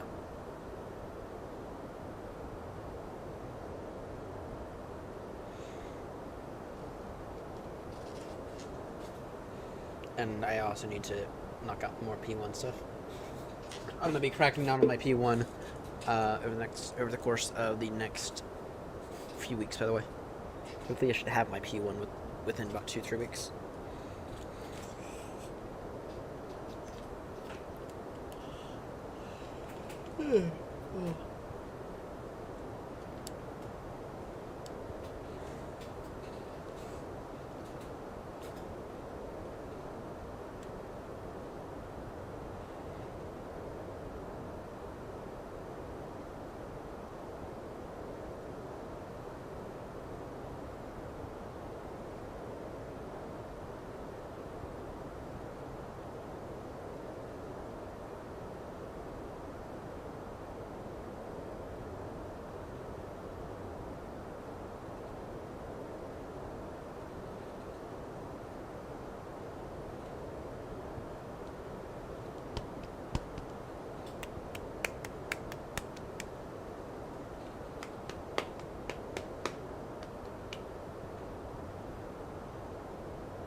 So estimating 17.9 tons of fuel.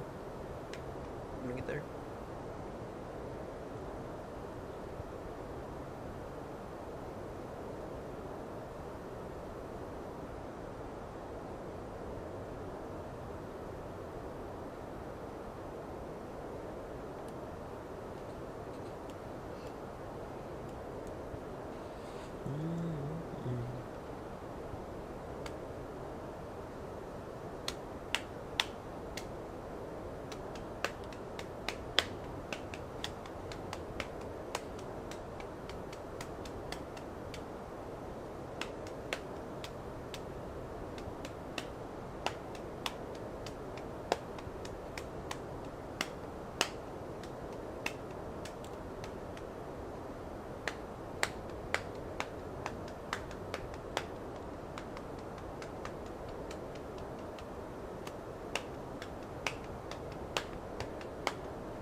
Alright, and then we're gonna expedite our descent, I think.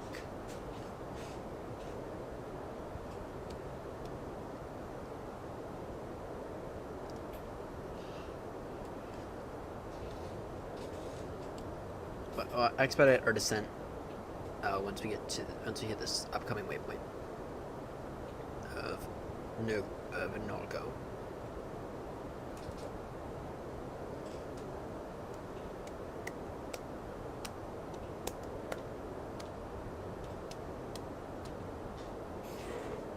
Or is David flying out of sight?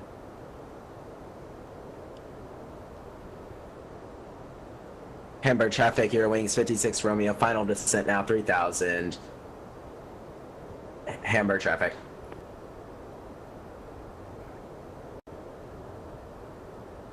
No, it's later. Shit.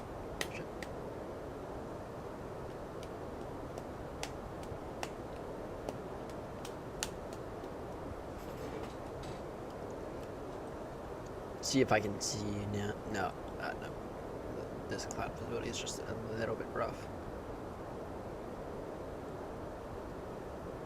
I can kinda.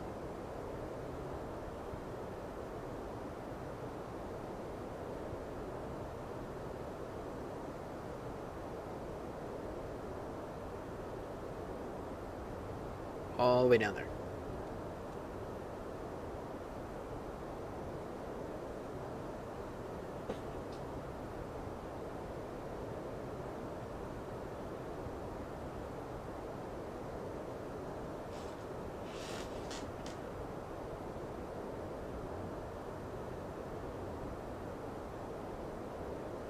For using speed brakes. no. Oh, I guess not. It just kind of looks like it. Just kind of ever so slightly looks like it from a single. Oh, you were. You were. You know what they say about speed brakes now? Speed brakes are apparently the lever of death. Or sorry, not the lever of death. The lever of shame. Because theoretically you are wasting fuel if you have to use your speed brakes. Though I say it's an extra tool you have. If you're not worried about that, then if you're worried about using speed brakes, go to something else because you need them.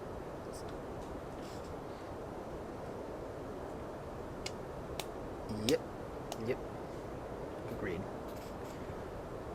Speaking of.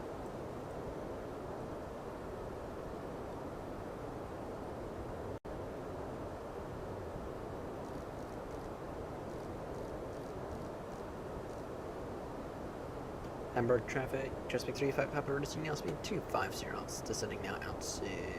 Descending now level 100. Traffic.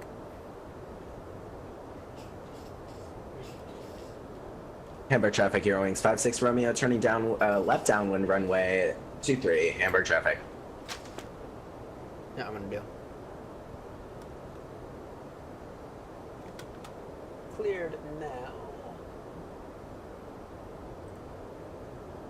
Direct Delta Hotel 611.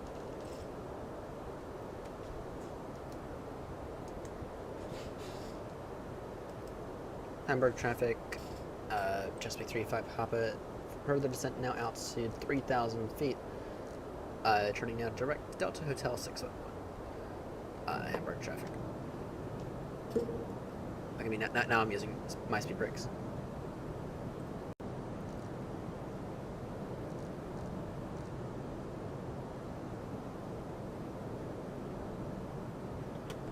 QNH 1018.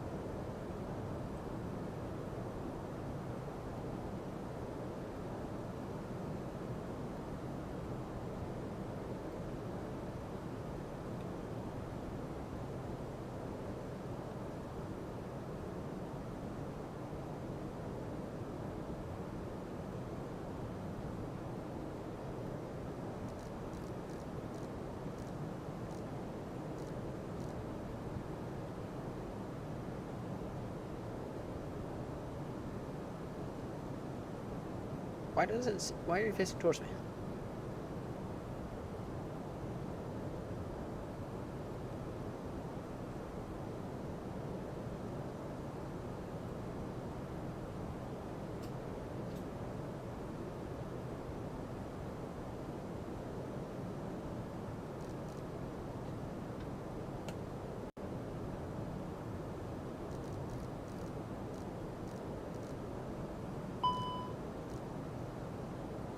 Kind of need. Hamburg traffic, Eurowings 56 Romeo, reducing speed 170 knots, turning left base, runway 23, Hamburg traffic.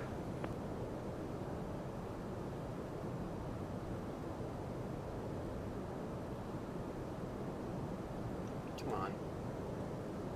Shitty thing.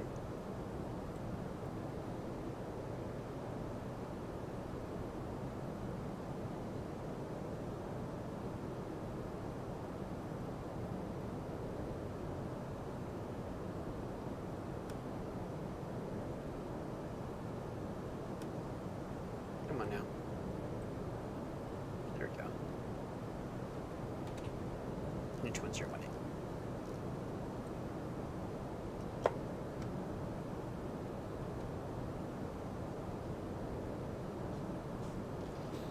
Wait, I might need some slightly I could pull off the rate of descent a tad, not by much, but by enough.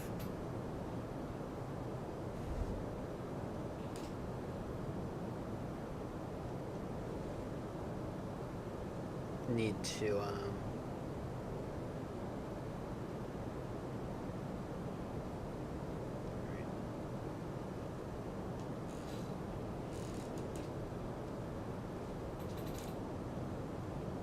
landing lights on now. I need a little bit of drag in a moment.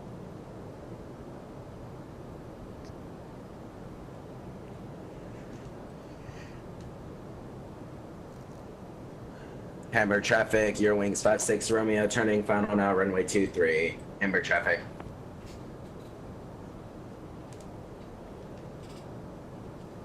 What shit's on my into this?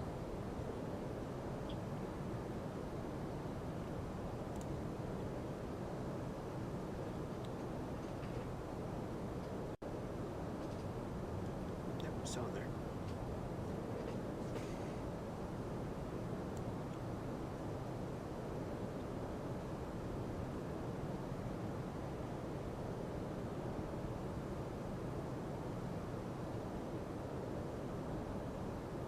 That's so better.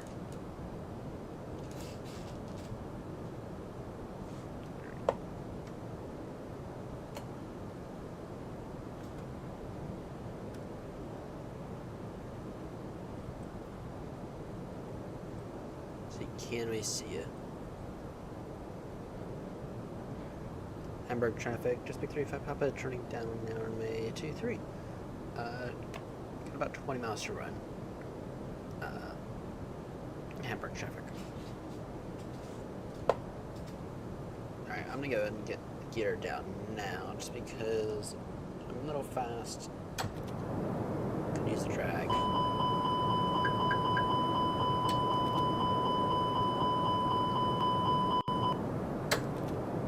Viewer ever since that can be above 250.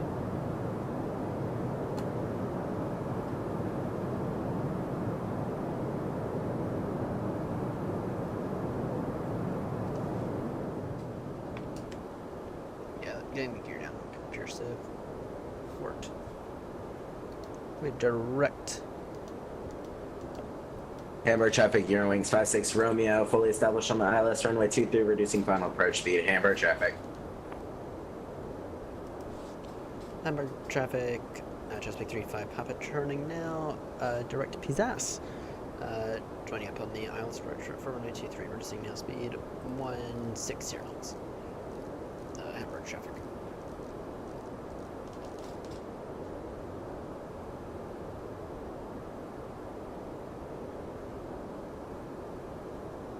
Now that's a good view. That's a real looking view. Go flaps 1 now. Gear's already down. Activate approach mode. Activate approach phase.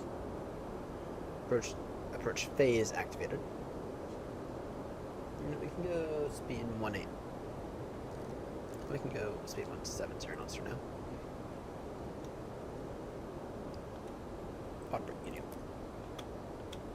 It's not the Hamburg traffic, Eurowings 5-6 Romeo, short final runway 23. Hamburg traffic.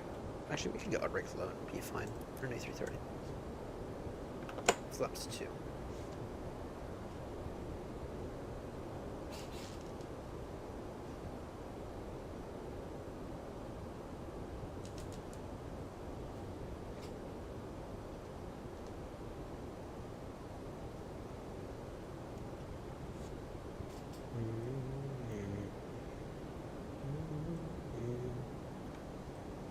Look at all them lovely houses down there. They all do look the same though. Shame.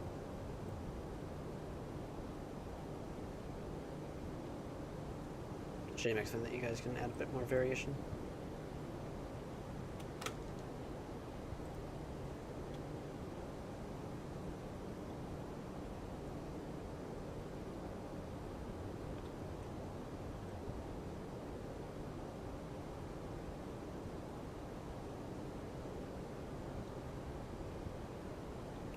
I see nothing yet. I don't see anything yet. That's fine. We knew that the visibility on the approach would be a bit iffy. We did know that at the beginning.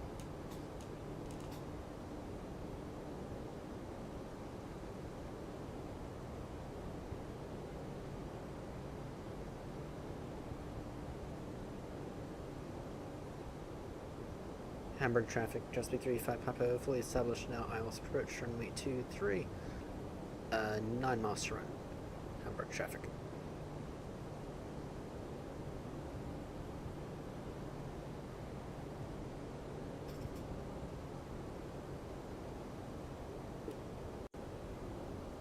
Collapse 3.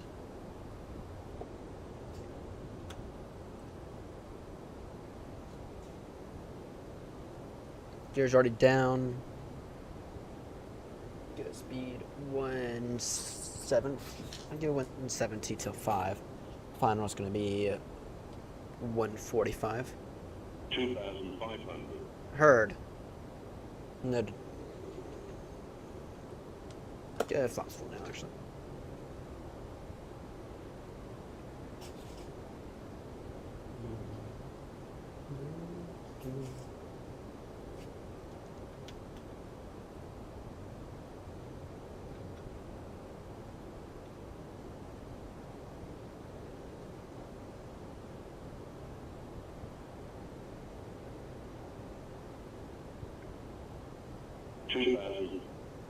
I got the field. Just barely, but I got it.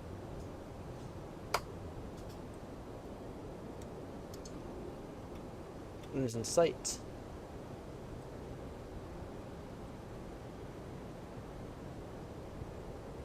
Hamburg traffic, just be 35 Papa, 5 miles an hour in May 23. Hamburg traffic.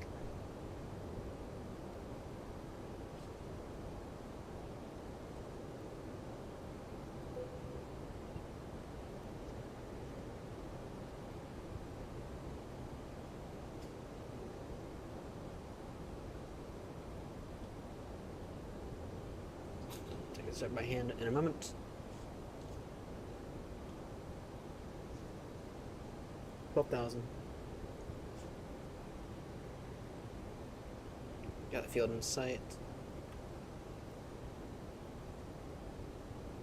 My controls aren't fully mapped. 5. 1,000. Noted. 3, 2. My controls.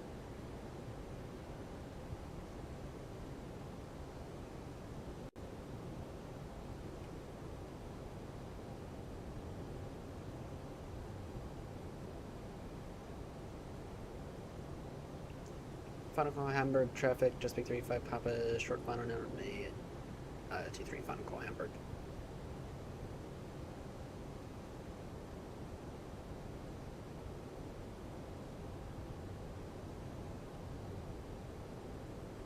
And Mesa profile feels off. 500. Noted.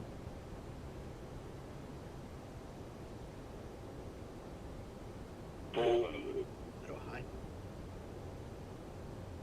Fine though, for the most part. 300. Land. 100 above. Continue. 200. Minimum. Continue. 100. 50. 40. 30. 20. Read on. 10. 5. That wasn't bad at all.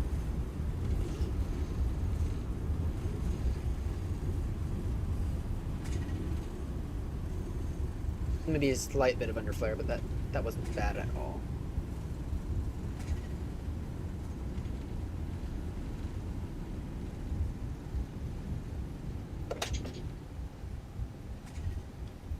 Auto rake off.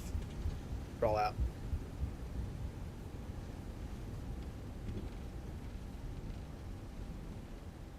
We'll have to take a look at how that landing looked like in a few moments. It was certainly firm.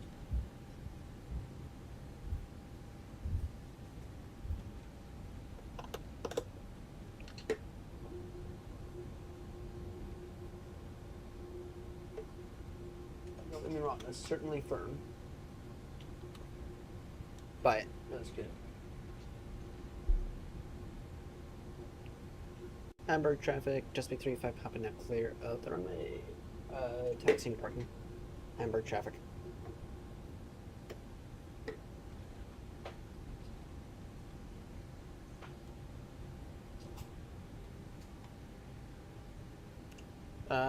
Actually, we're gonna need to cross the runway.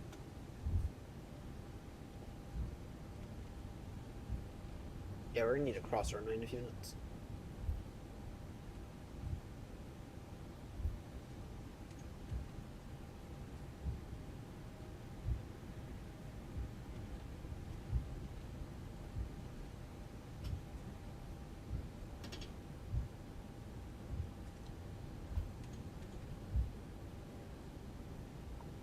Heavy aircrafts rule the world, just to say it. Especially the 772, because that thing is fucking versatile. The 772 is more versatile than your mom. Okay, I'm sorry. I'm sorry. That was mean to me. That was mean to me to say. I'm sorry.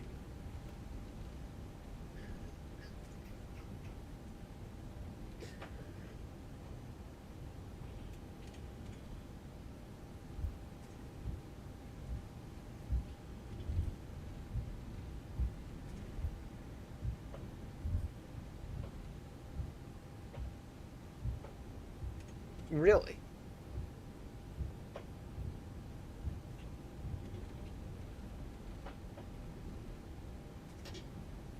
That is interesting.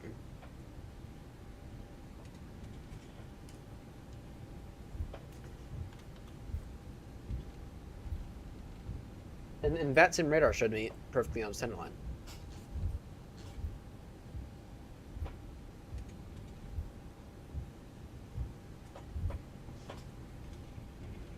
Yeah, VATSIM radar showed me perfectly on center line. So.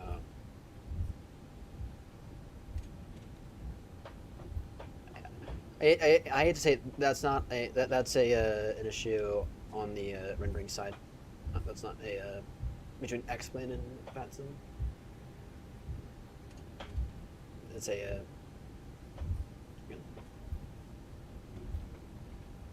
yeah. 1 second. Hamburg traffic, Chesapeake 35 Papa crossing now on the 23. Hamburg traffic. Yeah, that's an issue between VATSIM and MSFS. Because if it's getting the data correctly. So. Yeah, I'm on 22.8.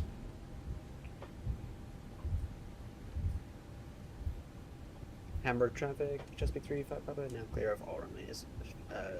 Finishing taxiing part. Hamburg traffic.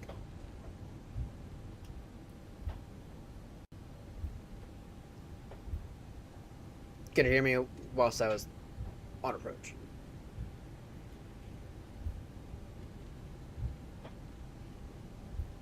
Mistake, stand, Alpha 2. Interesting. Chesapeake 35 Papa ready check, please.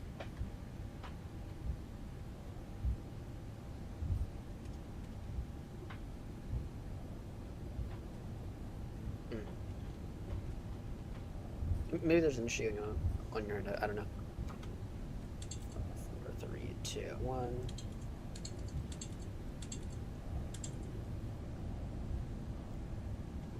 All right, we'll take a look at that landing in a few moments.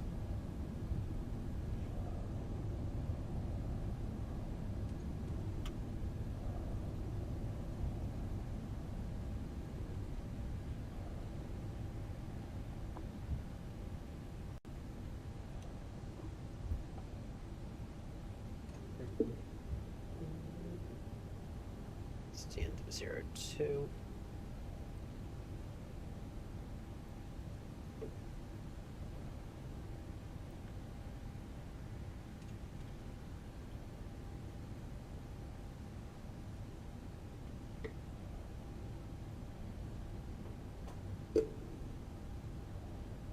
I don't have that auto VG or VGG whatever mod installed. I know why I don't have it installed. It's because it relies off Luna, and that's a bit too complicated for me. And so for right now, this gets to work.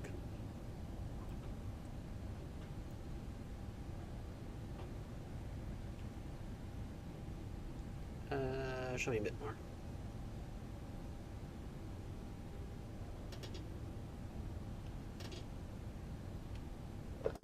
Alright, parking brake set.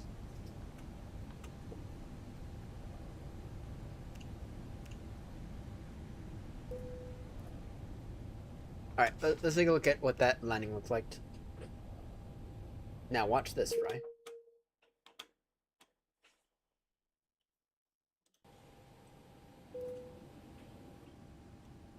Watch this. I'm gonna go ahead and wind it back just a few minutes.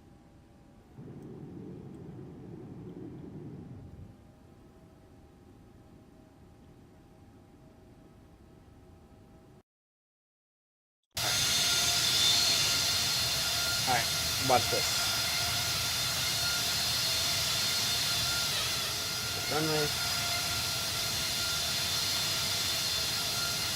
This tool here is amazing.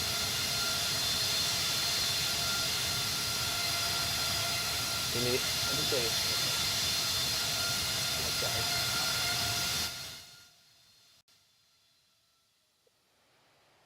How about now?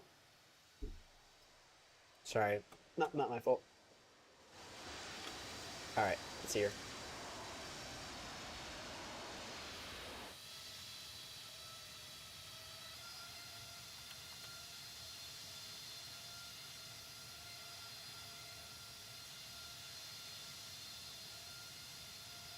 Okay, certainly did get a little shallow. That was a really good landing, though. At least in terms of the touchdown. It was a little early. But, you know, actually, it was still technically within the touchdown zone.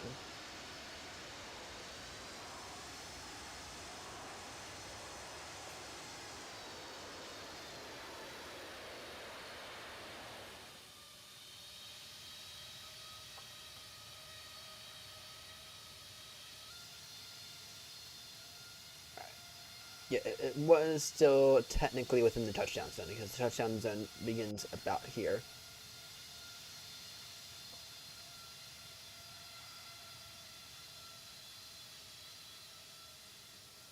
Oh, fuck Brussels. I love Belgium, not Brussels.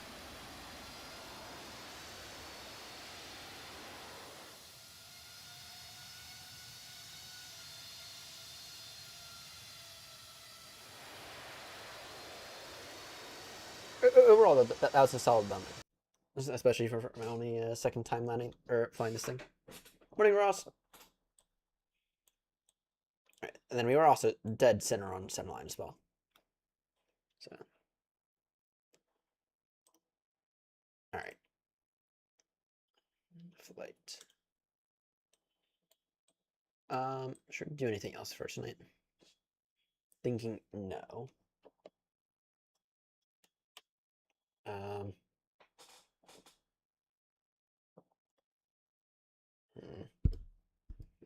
Should we do anything else tonight? I'm thinking I'm not gonna do anything else for tonight just because I do have a meeting later. So, alright. Anyway, thank you all so much for tuning in. Sorry, Ross, for tuning in and ending the stream early, but it's how things have been recently, especially at work. So, anyway, thank you all so much for tuning in. It's been an absolute blast. Flying with the 767 and with the 757 and the A330. Kind of bummed out on that stance, like still. Anyway, thank you all so much for tuning in, and I will see you all tonight, which I believe we are back on the Euro tour, though I may change that up. Anyway, see everyone later. So long.